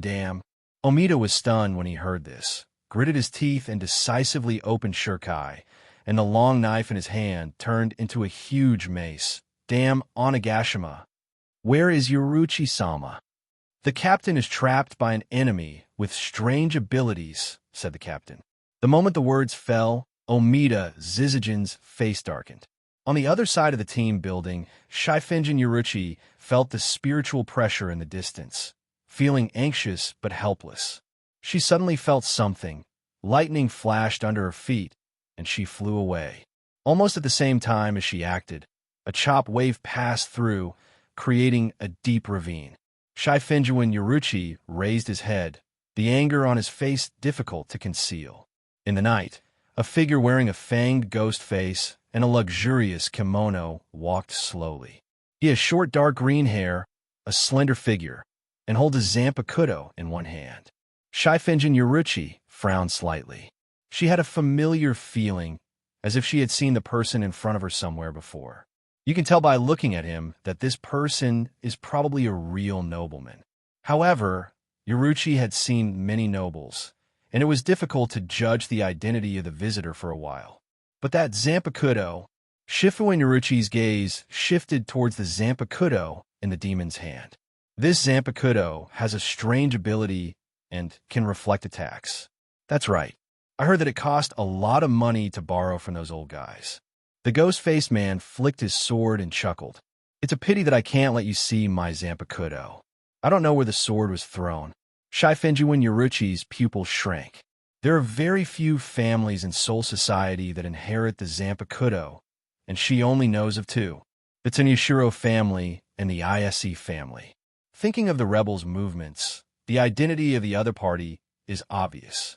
The ability of the Zanpakuto is not the same as in memory, but I can't think of any other family that has inherited the Zanpakuto. I've heard about you. You should be under house arrest. Why are you so naive? The ghost-faced man sneered and said, Central 46 asked those old guys to put me under house arrest. Whether I can come out or not is not a matter of their words. After saying that, he suddenly swung his Zanpakuto. Clang! Shifenjuin Yoruchi raised his short sword and blocked the attack. Without any hesitation, Shifenjuin Yoruchi took advantage of the situation and retreated. Want to find him? The ghost-faced man seemed to have anticipated her actions. He chuckled and rushed over, teasingly saying, Your little lover is quite powerful. He was able to fight that guy until now, but if he continues like this, he probably won't be able to hold on for long. Then I'll get rid of you quickly. Shifenjuin Yoruchi gritted his teeth and stabbed him in the chest with a knife. Kenpachi Kiganjo looked at the genius in front of him with a stern expression and said with a sneer, Aozaki Mizuki, do you want to rely on such despicable means to escape from me? You can't escape. Kenpachi Kigashiro looked at the rock wall that had been hacked by Aozaki Mizuki. You feel helpless, right? The fifth assistant was the same as you back then. If you want to imitate him and kneel down and beg for mercy, I might be able to spare your life. Aozaki Mizuki turned around calmly, took a long breath, and said with a smile on her face, Begging for mercy? I remember Sister Hua said that although Gossip Kenpachi lost, he fought to the end, right? Sister Hua? Uno Hanaretsu? That damn woman really likes to talk. Being exposed as a lie, Kenpachi Kigashiro seemed a little angry and gritted his teeth. Aozaki Mizuki said, You are indeed a guy with a bad character. No wonder no one likes you. You brat, you're looking for death. Furious shouts echoed in the arena. Kigashiro Kenpachi seemed to have thought of something. His eyes were red and violet, and the pupils were surrounded by dense bloodshot eyes. If you even dare to look down on me, then just go and die. Looking at Aozaki Mizuki's smiling face, he thought of all the annoying faces with a mocking smile at the corner of his mouth. Why the hell do you guys always have to find fault with me? How about being from Rakongai? How about being rude and irritable? What about being incompatible with you? I killed that loser and became the captain of the Godei 13. I am the 10th generation Kenpachi. A bunch of damn guys. How dare you look down on me? One day I will kill you all. With the blessing of Bankai's spiritual pressure, his speed became faster. Aozaki Mizuki only felt a blur in front of her eyes. The figure of Kenpachi Kigashiro appeared in front of her eyes, and the huge Zansima sword made of rocks slashed across. He hurriedly raised Yongjin Sunluo to resist, and the huge force made him slide on the ground for several steps before he stopped. Not enough. You have such a tough mouth, kid. Kenpachi Kiganjo sneered. I know you want to anger me, but it's useless. I will not only kill you today, but also take away Takasuji Hirobomi. Do you know what I will get then? When I think of what they promised, your words become indifferent and cannot disturb my state of mind. Aozaki Mizuki was stunned for a moment, then laughed. Takasuji Hirobomi? He is already dead, you idiot. Didn't you feel the burst of spiritual pressure just now? His spiritual pressure suddenly appeared and disappeared suddenly. Don't you find it strange? Damn you, brat. Kigashiro Kenpachi roared, his red eyes staring at Aozaki Mizuki, revealing endless anger and murderous intent. At this time he also understood. Seeing that the verbal instigation worked, Aozaki Mizuki raised his hand and stabbed out Izen Senra, and the sharp blade struck Kiganjo Kenpachi's eyes. Clang! Kigashiro Kenpachi closed his eyes, and Izen Mora, who possessed the power of the soul-forgetting bird, hit the rock-covered eyelids, and sparks shot out. There's no way your little trick is going to work. Kiyaki Kenpachi shouted loudly. Rock burst! Laugh! A large number of rocks as sharp as blades spurted out of his body, rushing toward Aozaki Mayuki, seemingly trying to pierce his body. Aozaki Mizuki placed Izen Morira in front of him, and the violent force pushed him away. Bang! As the sound of impact came out, countless gravel and dust suddenly flew up. Kiganjo Kenpachi opened his big, thick hand and slapped it heavily on the ground. Stone pillars as jagged as canine teeth stood up from the ground and roared towards Aozaki Mizuki. Inuwa chases Fong. Aozaki Mizuki emerged from the smoke, her back and shoulders flashing with entangled thunder, and she ran quickly in the arena. Blood was spilled on the ground, and his left shoulder had been pierced. What a fast speed! Goei Yinshin Kenpachi's pupil shrank. This kid is too fast. Canine teeth can't catch up with him. But before he could recover, the roar of thunder and lightning came from his side, very close at hand. The fists entwined with thunder struck his side, face, and body, and translucent lightning beams erupted high in the sky. Aozaki Mizuki said coldly, "Double Bones, Thunder Emperor." The body of Kenpachi Kigashiro was blown away, and the body of Aozaki Mizuki disappeared in place. In an instant, countless fists with lightning fell on the former, hitting accurately every time. One Bone, Thunder Emperor. This is the pursuit of ultimate speed. Facing the countless fists pouring down, Kigashiro Kenpachi folded his arms in front of him, resisting the dense fists and electric current. The only thing he relies on is Bankai's defense. Boom! The fist and the rock armor kept colliding, and the shockwaves set off waves of wind and sand rolling in the arena. Ha ha ha! It's been a long time since I had such a fun battle. Kenpachi of Kiganjo laughed wildly, his figure standing still on the ground, the rock armor on his arms already broken. Sure enough, Lousy has long been tired of the peaceful days. Thank you for making me happy for once, kid. Really? Aozaki Meisuki sneered, but did not continue to attack. In the collision just now, this was not the first time that the armor of Guian Castle was damaged, but it was quickly repaired every time it was about to be broken. Continuing the same attack was in vain. Kianjo Kenbayashi was startled, then shook his head in astonishment and restored the armor on his hands. You are a fool, and many people are smarter than you. He always knew, but he just didn't want to admit it. Kigashiro Kenpachi inserted the Zanma sword in his hand into the ground, and sharp rock protrusions came from all directions. No matter how fast Aozaki Mizuki dodges, unless he can fly to the sky and escape, the rock blade will always follow him. Speed alone is useless. Those weak fists can't hurt me. How long can your spiritual pressure last? Kiyaki Kenpachi laughed, his words full of ease and comfort. As long as he pays a little attention to his spiritual pressure consumption, he will be invincible. Because you are afraid, you hurt yourself.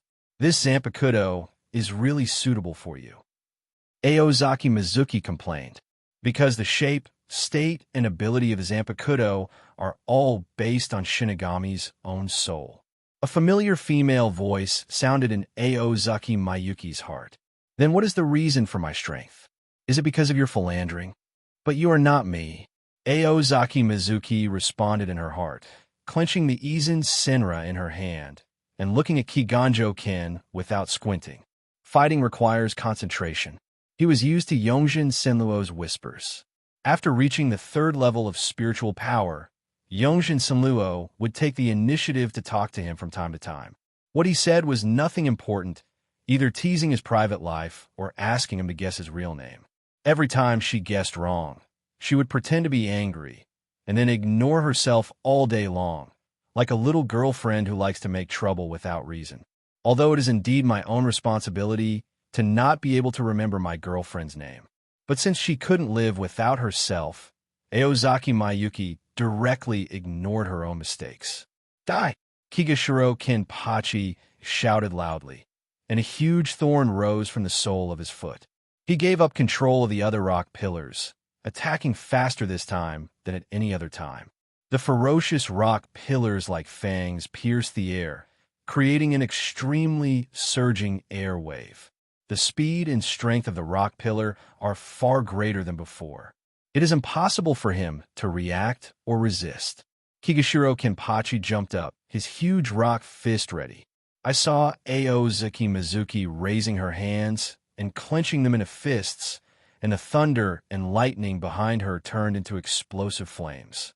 He faced a rock pillar in front of him with both fists. He reacted? How is this possible? With his terrifying fighting ability, no wonder the old guy fell in love with him. What a monster! Click! The powerful explosive force shattered the rock pillar in an instant. Kenpachi Kigashiro's rock fist collided hard with Aozuki Mayuki's fists. The two frail fists combined were less than half the size of Awaken. Boom! The air wave suddenly burst out and spread out in circles. Crackling, Kigashiro Kenpachi's rock fist suddenly shattered into slag.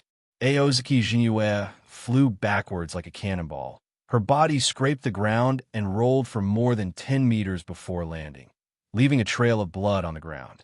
Tick, tick, tick. Blood dripped from his forehead drop by drop. Aozuki Mizuki struggled to sit up from the ground, leaning on the huge rock, breathing heavily, and the pain coming from his body made him grin. Both hands were bloody, but nothing serious and could still be used for fighting.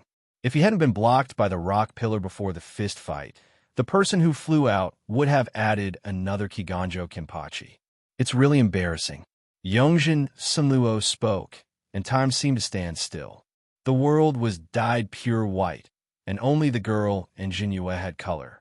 Do you regret running away? You are too stupid. You should have run away earlier. Aozuki Jinue suspected that she had hit her head just now, and actually saw the figure of Yongjin Mora in a trance. I regret it. A little bit, but not for myself. Strictly speaking, it's not a loss if I die now, but you and Ranjaku and the others will probably be sad. When I think about this, I don't want to die so much. You're right, I will be sad. Yongjin Sunluo squatted in front of him, supported his chin with his hand, and nodded. But you are really an idiot. It's really abominable that you mention other women at this time. I am indeed a fool. Aozuki gritted his teeth and said, I didn't expect this guy to be so powerful. He is too addicted to fighting. I should have escaped before he used Bankai. After all, Bankai is a watershed moment. Yongjin Sunluo spread his hands, and a beautiful bird appeared on the ground.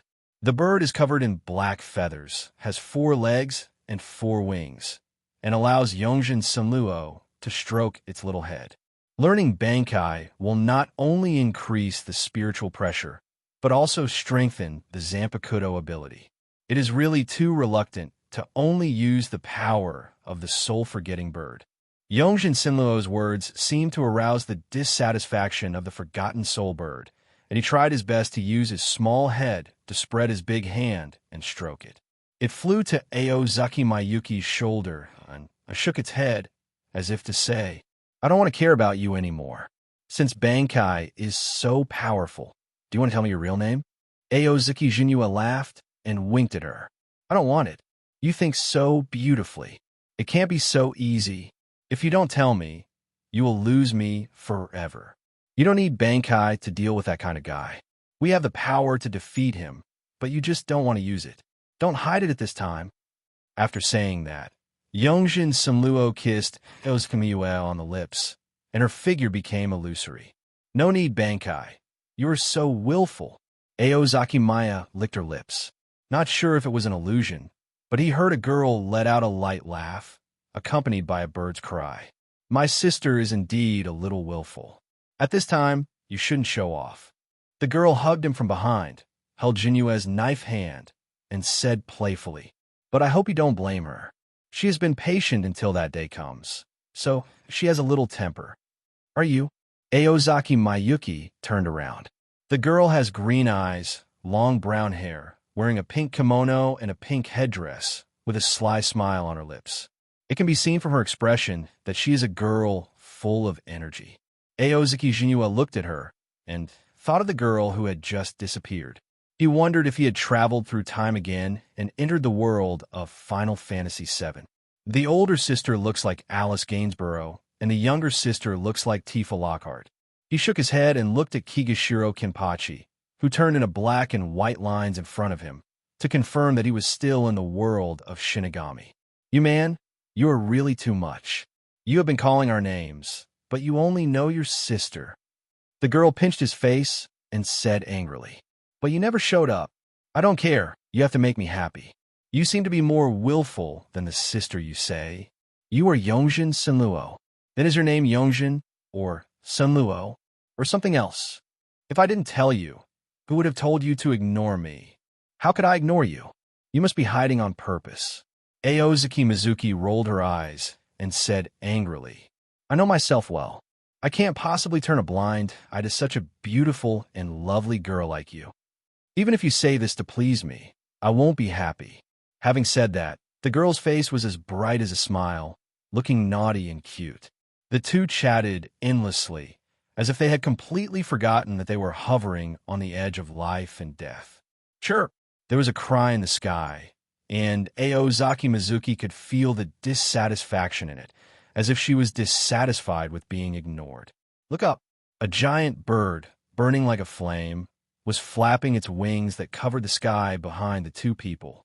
The flames were as turbulent as the waves and seemed to burn the world. Teacher, you are really always helping this unscrupulous student of mine. Aozuki Jinyue raised her hand to wipe the blood on the corner of her mouth, then lowered her head and glanced at her hands. The spirits from the outside world were converging on her body.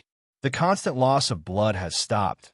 The hands with bloody flesh and exposed bones are gradually healing, and the depleted spiritual pressure has been filled up. He was even more convinced that he was not a Quincy. What kind of existence am I? Am I a god? Humph! When did I become so arrogant? If the Soul King and Yawatch find out, they will probably laugh at me for the rest of my life. Aozuki Jinyue shook her head and couldn't help but feel that her idea was a bit ridiculous. That stingy teacher always gives me the smallest sweet potatoes, but they taste pretty good, so I forgive him. Aozuki Mizuki licked her lips, as if she really remembered the scene when Old Man Sean invited him to eat roasted sweet potatoes. Speaking of which, Ryujin Jaka is indeed very powerful. But can I really defeat Keegan Castle when I use its power for the first time? I will help you. Trust me, the girl said without any doubt, hugging Aozuki Mayuki from behind, and their bodies were close to each other. Ryujin Jaka and I are good friends. I know what to do. Aozaki Mizuki looked a little strange. He remembered that in some movies from his previous life, ghosts were like this. Aozaki Mizuki didn't say anything. The girl felt that he had let down his guard and smiled knowingly. Ryujin Jaka, soaring in the sky, let out a long cry and turned into flames that dispersed and merged into eternal Jin Senra. In the blink of an eye, the world returns to its original color. Kenpachi Kiganjo pressed forward step by step with a sneer on his lips. Aozaki Mizuki suddenly said, Captain Kiganjo. Why, you want to delay time again? Kenpachi Kiganjo asked. Aozuki Mizuki said, I remember that you have never been to Jina Spiritual Arts Academy. So do you know the Shinigami experience of Jina Spiritual Arts Academy? Kenpachi Kiganjo. Is this humiliating yourself for not having read the book? Without waiting for his reply, Aozaki Mizuki said to herself, You must not pursue the aesthetics of interlacing swords. You must not pursue the virtue of never returning to death. You must not only consider your own life. If you want to protect 1 king and 5 princes, you should slaughter all your enemies in the shadow of the leaves. He shook his head and said disdainfully, 1 king and 5 princes? Kings and nobles? Except for a few people, most of them have nothing to do with me. If they die, just die. But having said that, although I don't want to admit it, I do have some people I want to protect, and I don't want them to feel sad for me. So I want to live. What nonsense are you talking about, kid? Do you think you can still survive after reaching this point? Kenpachi Kianjo gritted his teeth, and suddenly his pupils shrank. That's... Aozaki Mizuki lowered her eyes, held the knife in one hand, and chanted the ancient liberation language. Everything in Ryujin is ashes. Ryujin Jaka. The scorching fire follows. Are you kidding? Ryujin Jaka? Kiganjo Kenpachi said in loss of voice. What responded to him was the flame that ignited on Yongjin Senluo. The girl in pink kimono gritted her teeth and said, "No matter how many times I hear it, this liberation language is still annoying." The flames wrapped around Yongjin Senluo became even hotter and fiercer.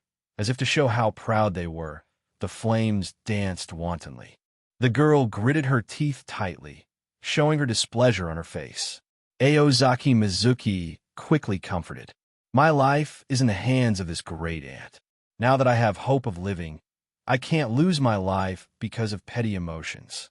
Ryujin Jaka is a powerful Zanpakuto. For Shinigami, mastering Bankai is the clearest dividing line between the strong and the weak. But there are exceptions with Zanpakuto, like Ryujin Jaka. Ryujin Jaka is the strongest and oldest Zanpakuto in the Heat system, and is said to have the strongest attack power in Soul Society. This sword can help the user exert ultimate attack power that far exceeds spiritual pressure.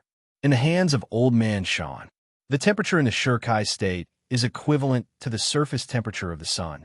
After turning on Bankai, the temperature reaches the temperature of the sun's core. With Aozaki Meisuki's strength, it is impossible to use the same effect as Old Man Yamamoto. But his third-level spiritual pressure is undoubtedly captain level, and he can barely exert part of its power. Use this power well. Maybe you can really win. Aozaki Mizuki stood up staggeringly from the ruins, stood still, clenched the strongest sword in his hand, and pointed it at Kenpachi Kiganjo, who was walking slowly. "Don't try to lie to me. Your Zanpakuto is originally a heat type, right? I've seen the old guy's Zanpakuto, and it's completely different from yours." Kiyashiro Kenpachi smiled, seemingly reluctantly. Aozaki Jinue grinned. "Wouldn't you know if you try it?" Several pillars of sky-reaching flames rose from the ground in the distance, and a white bare foot stepped out of the flames. Kigashiro Kenpachi's eyes moved up, and he saw Aozaki Mizuki's figure walking out of the explosive package, as casually as if he was strolling in a garden.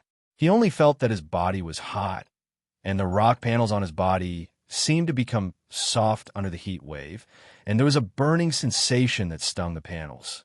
The defense that Kigashiro Kenpachi was proud of made him feel like he was in a small oven. The invisible panel under the rock gradually turned red, and there were traces of burns everywhere. Aozaki Mizuki, "So what if you really stole the old guy's power?" "I used Bankai." Kenpachi Kiganjo stared at the young man in the distance with violent eyes, breathing heavily and with a ferocious expression. He has felt the power of Ryujin Jaka. That power turned him from a warrior in Rukongai to a servant, crawling in front of the king and the 5 princes. But this time he didn't want to admit defeat. He is the captain of the 11th Division, the 10th generation Kenpachi who killed Gasuk Kenpachi. Surrender to a young boy because of the power of a knife? Is there a funnier joke than this? The same knife also depends on whose hand it is held.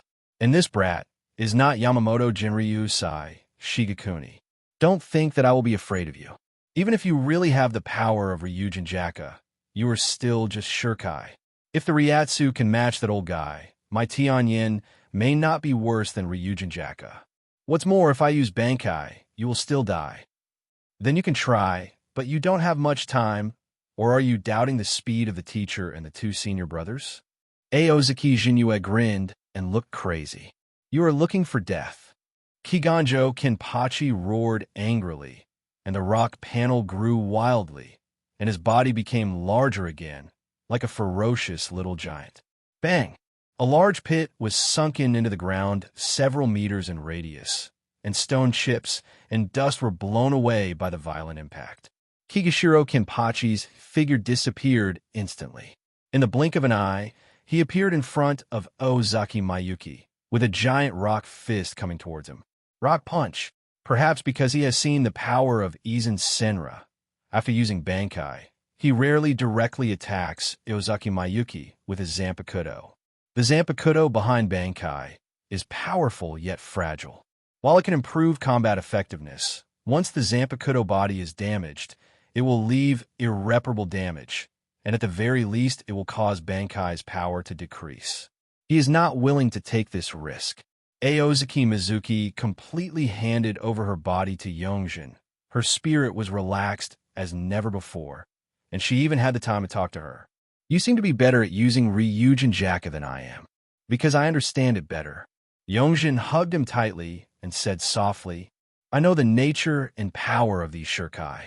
What you see is what I see. Every shurikai you use is made by me, and the workload is huge. So, in fact, I have been using your power. It's really hard on you. Aozaki Mizuki said sincerely. What about Sun Luo? What is she doing? Has she been lazy? Yongjin stretched out a finger and teased the forgetful bird standing on her shoulder. She's responsible for managing these little ones. Speaking of which, you actually don't know her very well. They are awkward children. Let me teach you how to use her. Why do you sound so weird? It's not important. Yongjin chuckled. Listen carefully, little Jin. This woman is really neither big nor small. Aozaki Mizuki thought. She leaned close to Aozaki Mizuki's ear and moaned softly. Her voice was ethereal and not like a mortal. The beginning of heaven and earth, the end of all things. Eternal treasure, Senra. Aozaki Mizuki was startled, and then recited the same words. Yongjin Sunluo was still burning with flames, but a wind enveloped his whole body.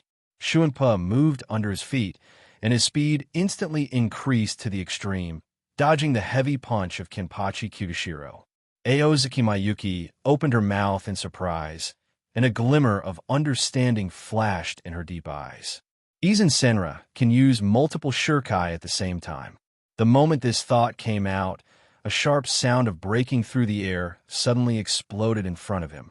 A huge rock pillar, like a sharp war spear, fell with great force.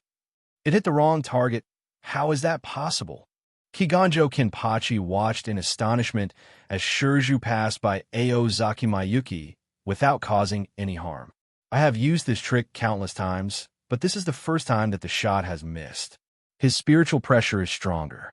Kyoka Suijetsu has limited effect, but it can still affect the judgment a little. Yongjin explained. Aozaki Mayuki nodded slightly when he heard this. She is teaching herself how to fight with the real, eternal Sunra. Kigashiro Kenpachi waved the rock Zansama sword in his hand. Boom! A deafening roar suddenly sounded, and the golden sword roared out like an earth dragon. A huge crack that was more than 10 meters long spread from the front of the sword to Aozaki Mayuki. The gravel on both sides of the crack continued to roll towards the center and fell into the abyss. Rocks flew up, and Kenpachi's pupil shrank. Missed again? It's definitely not luck. The attacks, just now, were all aimed. Aozaki Mizuki, what tricks did you use again? Kenpachi Kiganjo noticed something unusual. He has experienced hundreds of battles, and it is impossible for him to make such low-level mistakes twice in a row. The surrounding flame pillars quickly approached, making the anxiety in his heart even stronger. The rock armor actually showed signs of melting under the ultra-high temperature. Just when he was stunned, Aozaki Zenzuki's blade struck quickly. Aozaki Mizuki held a long fire-burning sword in his hand, a sneer on his lips, and said solemnly, I'll let you bully little Jinua. Aozaki Mizuki's heart trembled. This woman seemed to suddenly become very scary. Then, a powerful and heavy sword slashed hard towards the neck of Onishi Kenpachi. Click! The long flaming sword collided with the giant rock sword, and cracks spread out in the rock wrapped around the giant sword, causing waves of air to form. The strong wind kept tearing apart the remaining tattered strips of cloth on Aozaki Mayuki's body, and her blood-stained figure revealed an extremely crazy temperament.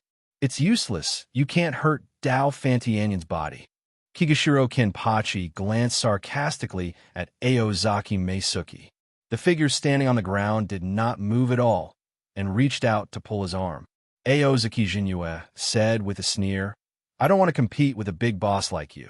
The flame sword shook, and the rock giant sword turned red, and the moisture of the air was directly evaporated into steam when it came in contact with it. Kiganjo Kenpachi cried out in pain, and the high temperature coming through his armor made him unable to guard against it. Clang! He exerted force on his hand suddenly, and the sword collided with the sword, knocking Aozaki Mei away. Taking advantage of the situation, Aozaki Mizuki jumped back, turned over neatly, and slashed at Kigashima Kenpachi's neck with another knife. Boom! Kigashiro Kenpachi's body swayed, and he dodged the slash, but the sudden arc of flames made his vision blurry. Immediately afterwards, the whole person burst into flames. Even if the whole body is covered with rocks, it cannot avoid becoming fuel for this extremely hot flame. The sharply rising high temperature caused anger to surge out. Kenpachi Kigashiro howled and took a step forward, hitting Aozaki Meisuke's head with his fist. Bang! The moment Aozaki Mizuki used Izen Senra to block the attack, she blocked it and kicked him in the abdomen with her whip legs. The two of them were going back and forth, and every time they fought, a burst of flames would be ignited on Kiyoshi Kenpachi's body. Swords collided with swords. Fists and kicks were swung just to kill each other, and smoke and dust swirled around the two people who were fighting fiercely. Both are crazy. Perhaps people who come out of Rakongai, which is ranked lower, have more or less mental problems. Those are the kind of places where lunatics are born. You crazy person! Kigashiro Kenpachi let out a shrill scream, and the pain of the flames made him unbearable. Even if you try your best to mobilize your spiritual pressure to dispel the explosive flames on your body, the opponent will always add fuel to your body at the critical moment. This kind of pain that is constantly burning is like being in purgatory. Huh, come on, keep going. Aozaki Meisuke gradually took over her body. With Yongjin's guidance, he basically adapted to Yongjin Senluo's true power. When it comes to fighting, no matter whether it hurts or bleeds, you have to experience it yourself to be happy. Aozaki Mayuki was punched hard by Kigashiro Kenpachi, and his body moved backwards for several meters. Blood spattered everywhere, and his face was covered with blood. Yet he was laughing loudly. Even Kiganjo Kenpachi could feel it. He was extremely happy at this time. If it weren't for this damn flame, I should feel the same way. It's really jealous. Kigashiro Kenpachi stirred up his spiritual pressure, and the explosive flames ignited by Ryujin Jaka were suppressed a little. This exciting feeling of wandering between life and death and danger, the shocking feeling of swords clashing with swords, and the exciting smell of blood. It gave him the illusion that he had returned to the days when he was fighting with people in Rakongai. There was never a moment of leisure, and I never felt that my life was my own. My life at that time was so fulfilling. Hey, brat, Kenpachi Kiganjo suddenly said. Aozaki Mayuki tilted her head and asked, "What's wrong? You don't have much spiritual pressure left, right?" Kiganjo Kenpachi spat out a mouthful of blood and said in a low voice, "Me too. Isn't it bad to expose your state like this?" Aozaki Meisuke asked with a smile. "Stop pretending to be calm." Kenpachi Kiganjo gritted his teeth and said, "I will use the last move to determine the outcome. Old man Yamamoto is coming soon. Why don't you keep your spiritual pressure and run away?" Aozaki Mizuki didn't answer directly, but looked behind him and asked. There was a familiar spiritual pressure in that direction that shattered the barriers and was approaching quickly. Powerful and hot spiritual pressure. No need, it's meaningless. I can't walk this distance. Kenpachi Kiganjo grinned. Besides, I want to know the outcome of this battle more than abandoning the fight and surviving. He seemed to have completely forgotten the purpose of coming here. His only hope was to defeat the man in front of him. Death or life, it's not that important. Come on. Aozaki Mizuki took a deep breath, showing strong confidence. He doesn't think he will lose. Yongjin Senluo seemed to extend its flame wings, and its high-pitched cry fell into his ears. You really didn't disappoint. Aozaki Meisuke. Kiganjo Kenpachi suddenly opened his eyes wide. A strong wind blew toward his face, and the air erupted into bursts of sharp whining under the earth-yellow spiritual pressure of Kenpachi Kiganjo. Whoosh! The dust on the ground suddenly rolled up and flew, and Aozaki Zenzuki disappeared from the spot. There are no fancy skills, the simplest sword confrontation, the collision between Zanpakuto and Zanpakuto. However, a turbulent wave arose in the heart of Kenpachi Kianjo. The white spiritual pressure turned into flames and attacked him continuously. The rocks on his body were melting and breaking as he charged forward. How could it be so terrifying? Kenpachi Kiganjo exclaimed in disbelief. After previous battles, he probably knew the extent of the power that Maya Aozuki's Ryujin Jaka could exert. Ryujin Jaka is worthy of the name of the strongest Zanpakuto in the Hot series, but the battle should not be a one-sided form. Dao Fan Tianyin didn't even put up any decent resistance and was easily disintegrated. I tried my best, Aozaki Mizuki said. Kaiensheng Kinbashi was stunned, a little dazed, as if he heard various noisy sounds such as wind and thunder. Looking up, Aozaki Mizuki was clearly shorter than himself, but he deliberately stood higher up. This position made it even harder to exert force. How did he fly in Soul Society? No, that's not what you should consider. This is Kaden Kayakatsu's new ghost. The one with the highest position wins.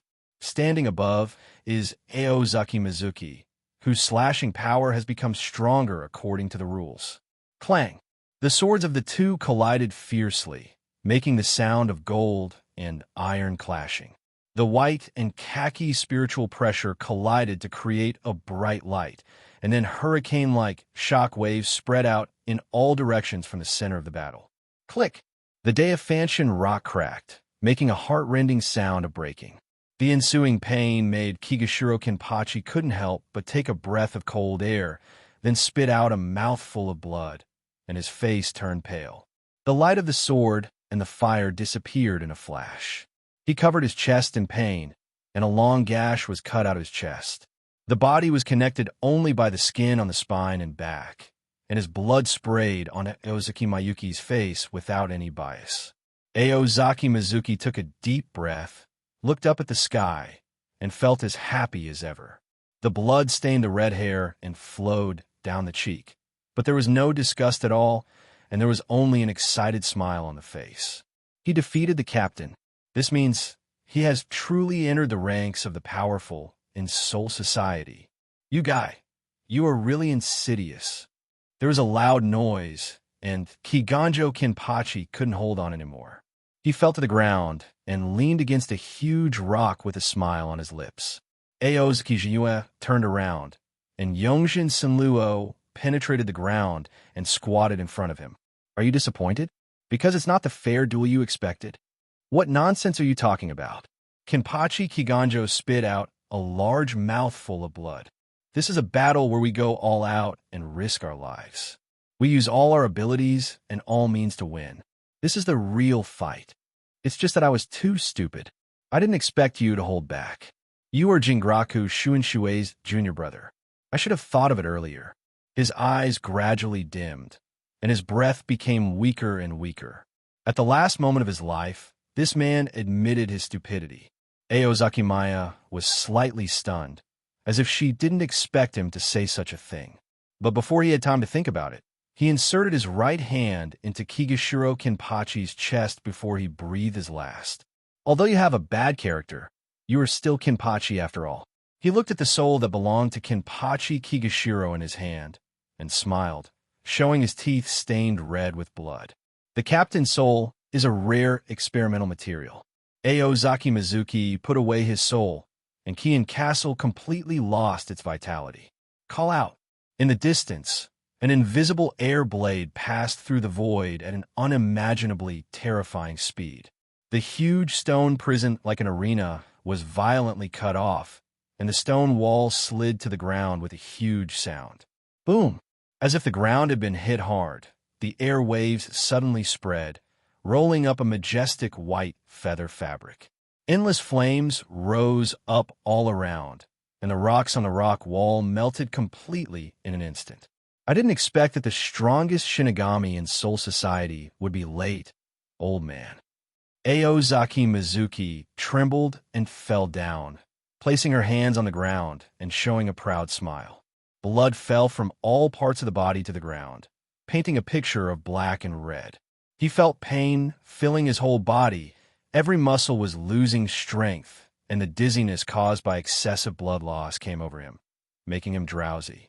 But there was still a smile on his pale face, and he said in a teasing tone, "I'm sorry for what you said. For thousands of years, no one can compete with you in slaying fists and ghost walking. Even Shunpa can't do it. He still needs to practice."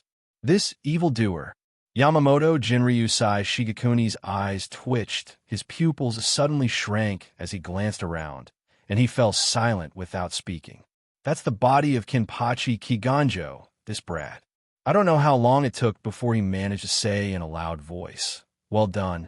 Aozuki Jinua laughed out loud and said, "Teacher, you don't have to force yourself if you can't win over me. I know what you want to say. I know that I am excellent." Yamamoto snorted heavily, but did not refute. He had to admit, this student is outstanding, unexpectedly excellent, better than yourself. Where can I find students at this age who can kill the captain?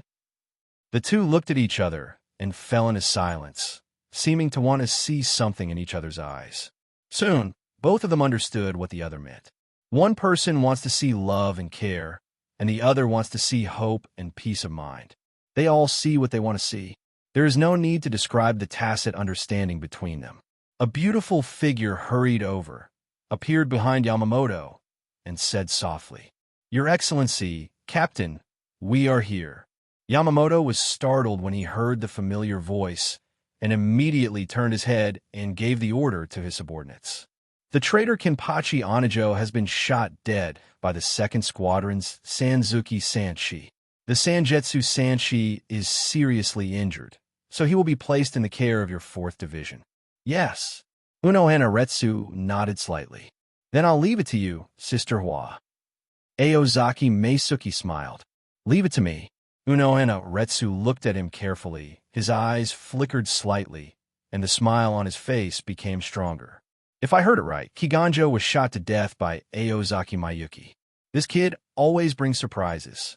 The moment the words fell, Aozaki Jinue seemed to have noticed something and raised her head in astonishment.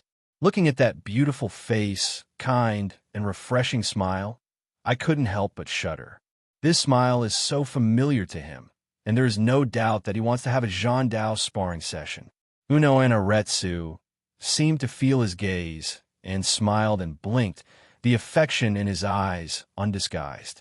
With a wave of his hand, the Zanpakuto from his waist was quickly pulled out. Under the gaze of everyone, as Minazuki's name was shouted, the long sword turned into a huge one-eyed ray. "Haven't seen you for a long time." Aozaki Mizuki said hello to the old fish, knowing that she was going to be held in his mouth again. Although it makes people sticky, he doesn't mind feeling that comfortable feeling again. But in his current state, he couldn't fly to the entrance, which made both parties feel a little pity. TSK. The ray opened its mouth wide at him. Aozaki Mizuki consciously took 2 steps forward, and the ray also flew towards him. One person and one fish realize a two-way journey. Then, ouch sound, the ray swallowed him up. Sorry. Shifinjuin Yuruchi rushed to the 4th team, and he was also seriously injured, but his first sentence was an apology, and the object was Aozaki Mayuki. She and Aozaki Meisuki were the only 2 people in the ward. The riot continued, so Mr. Shan took the trouble to return to the 1st team to take charge, and the members of the 4th team also rushed to other places to provide support. Aozaki Jinue came back to her senses. Seeing her scarred appearance, not only could she not feel any blame at all, she even felt a little distressed. She must have suffered a lot to get here. He tilted his head. Sorry for what? Sorry, I'm late again. Shifinjuin Yuruchi lowered his head and said in disappointment, Isn't it common sense that fast people are always late? Aozaki Jinue spread her hands and spoke in a brisk tone, as if she wanted to get rid of the dull atmosphere. Not to mention your flash goddess. What? Shifinjuin Yuruchi was stunned. This is the title I thought of for you, Flash Goddess Yuruchi. How about it? It's very handsome, isn't it? Aozaki Mayuki asked. Well, he is indeed handsome, but I don't seem to be worthy of this title. Shifinjuin Yuruchi was a little embarrassed. He was successfully led astray. He temporarily forgot his troubles and shook his head. How is that possible? Even the teacher said that your Shuinpa skills are almost catching up with his, and he asked me to learn more from you.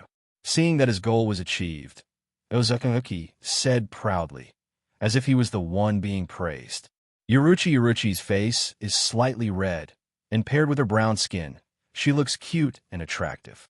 Being praised by the captain was indeed something to be proud of, but she knew how much she weighed and hurriedly denied it. I'm not as fast as the captain. The teacher is quite old, so he can slow down. Perhaps because he often discussed the plots of strange books and periodicals with Yudumura Lisa, Aozaki Mizuki's thoughts inevitably went astray. He coughed twice. I'm talking about skills. Sensei Shuinpa is so fast, all because of his strong spiritual pressure. In terms of skills, you're not much inferior to the old man. This is called specialization in the art, and you have strengths and weaknesses. You are a born genius suitable for practicing Shuinpa. Aozaki Mizuki wanted to continue to praise Shifenjin Yuruchi, but she heard a hiss. The sound was made by Yuruchi, who obviously pulled the wound, and couldn't help but cry out after feeling the pain. Aozaki Mizuki felt distressed, and without saying a word, she picked up Yuruchi Shifenjin and ran out of the fourth team and went straight to the underground training ground. In order to heal Yuruchi's inner trauma, he decided to treat Yuruchi with pleasant hot spring therapy. With the strange treasure trove of knowledge that is Yudumura Lisa at his side, he knows that aerobic exercise has a positive impact on women's physical and mental health. In order for Shifenjin Yuruchi to have a beautiful and healthy mind and body, Aozaki Mayuki is willing to dedicate himself. Aozaki Mizuki used what she had learned throughout her life to reach her destination in a matter of seconds. Shifenjin Yuruchi swallowed his saliva and pretended not to understand. What do you want to do? What do you think, little kitten? This is your punishment for being late. Aozaki Meisuki stood by the hot spring, hands on hips like a villain. Do it yourself, or let me do it. I know, I'll just do it myself. Please don't hurt me. Shifenjin Yuruchi collapsed on the ground, taking off his clothes tremblingly, as if he had assumed his own role and turned into a weak and pitiful girl who was bullied. This kind of entertainment program is familiar to both of them, and the next step is the exciting part. Entering the spring water, Ozaki Mizuki skillfully placed Yuruchi on her body. This action made her groan again. Hello, everyone. As we wrap up this video, I want to share a quick note. I have a Patreon account. If you'd like to support me and enjoy on-demand audiobooks, you can become a Patreon member. Alternatively, you can check out my Google Drive link, which has 500+ novel audiobooks available through my Ko-fi or Patreon shop. I appreciate your support.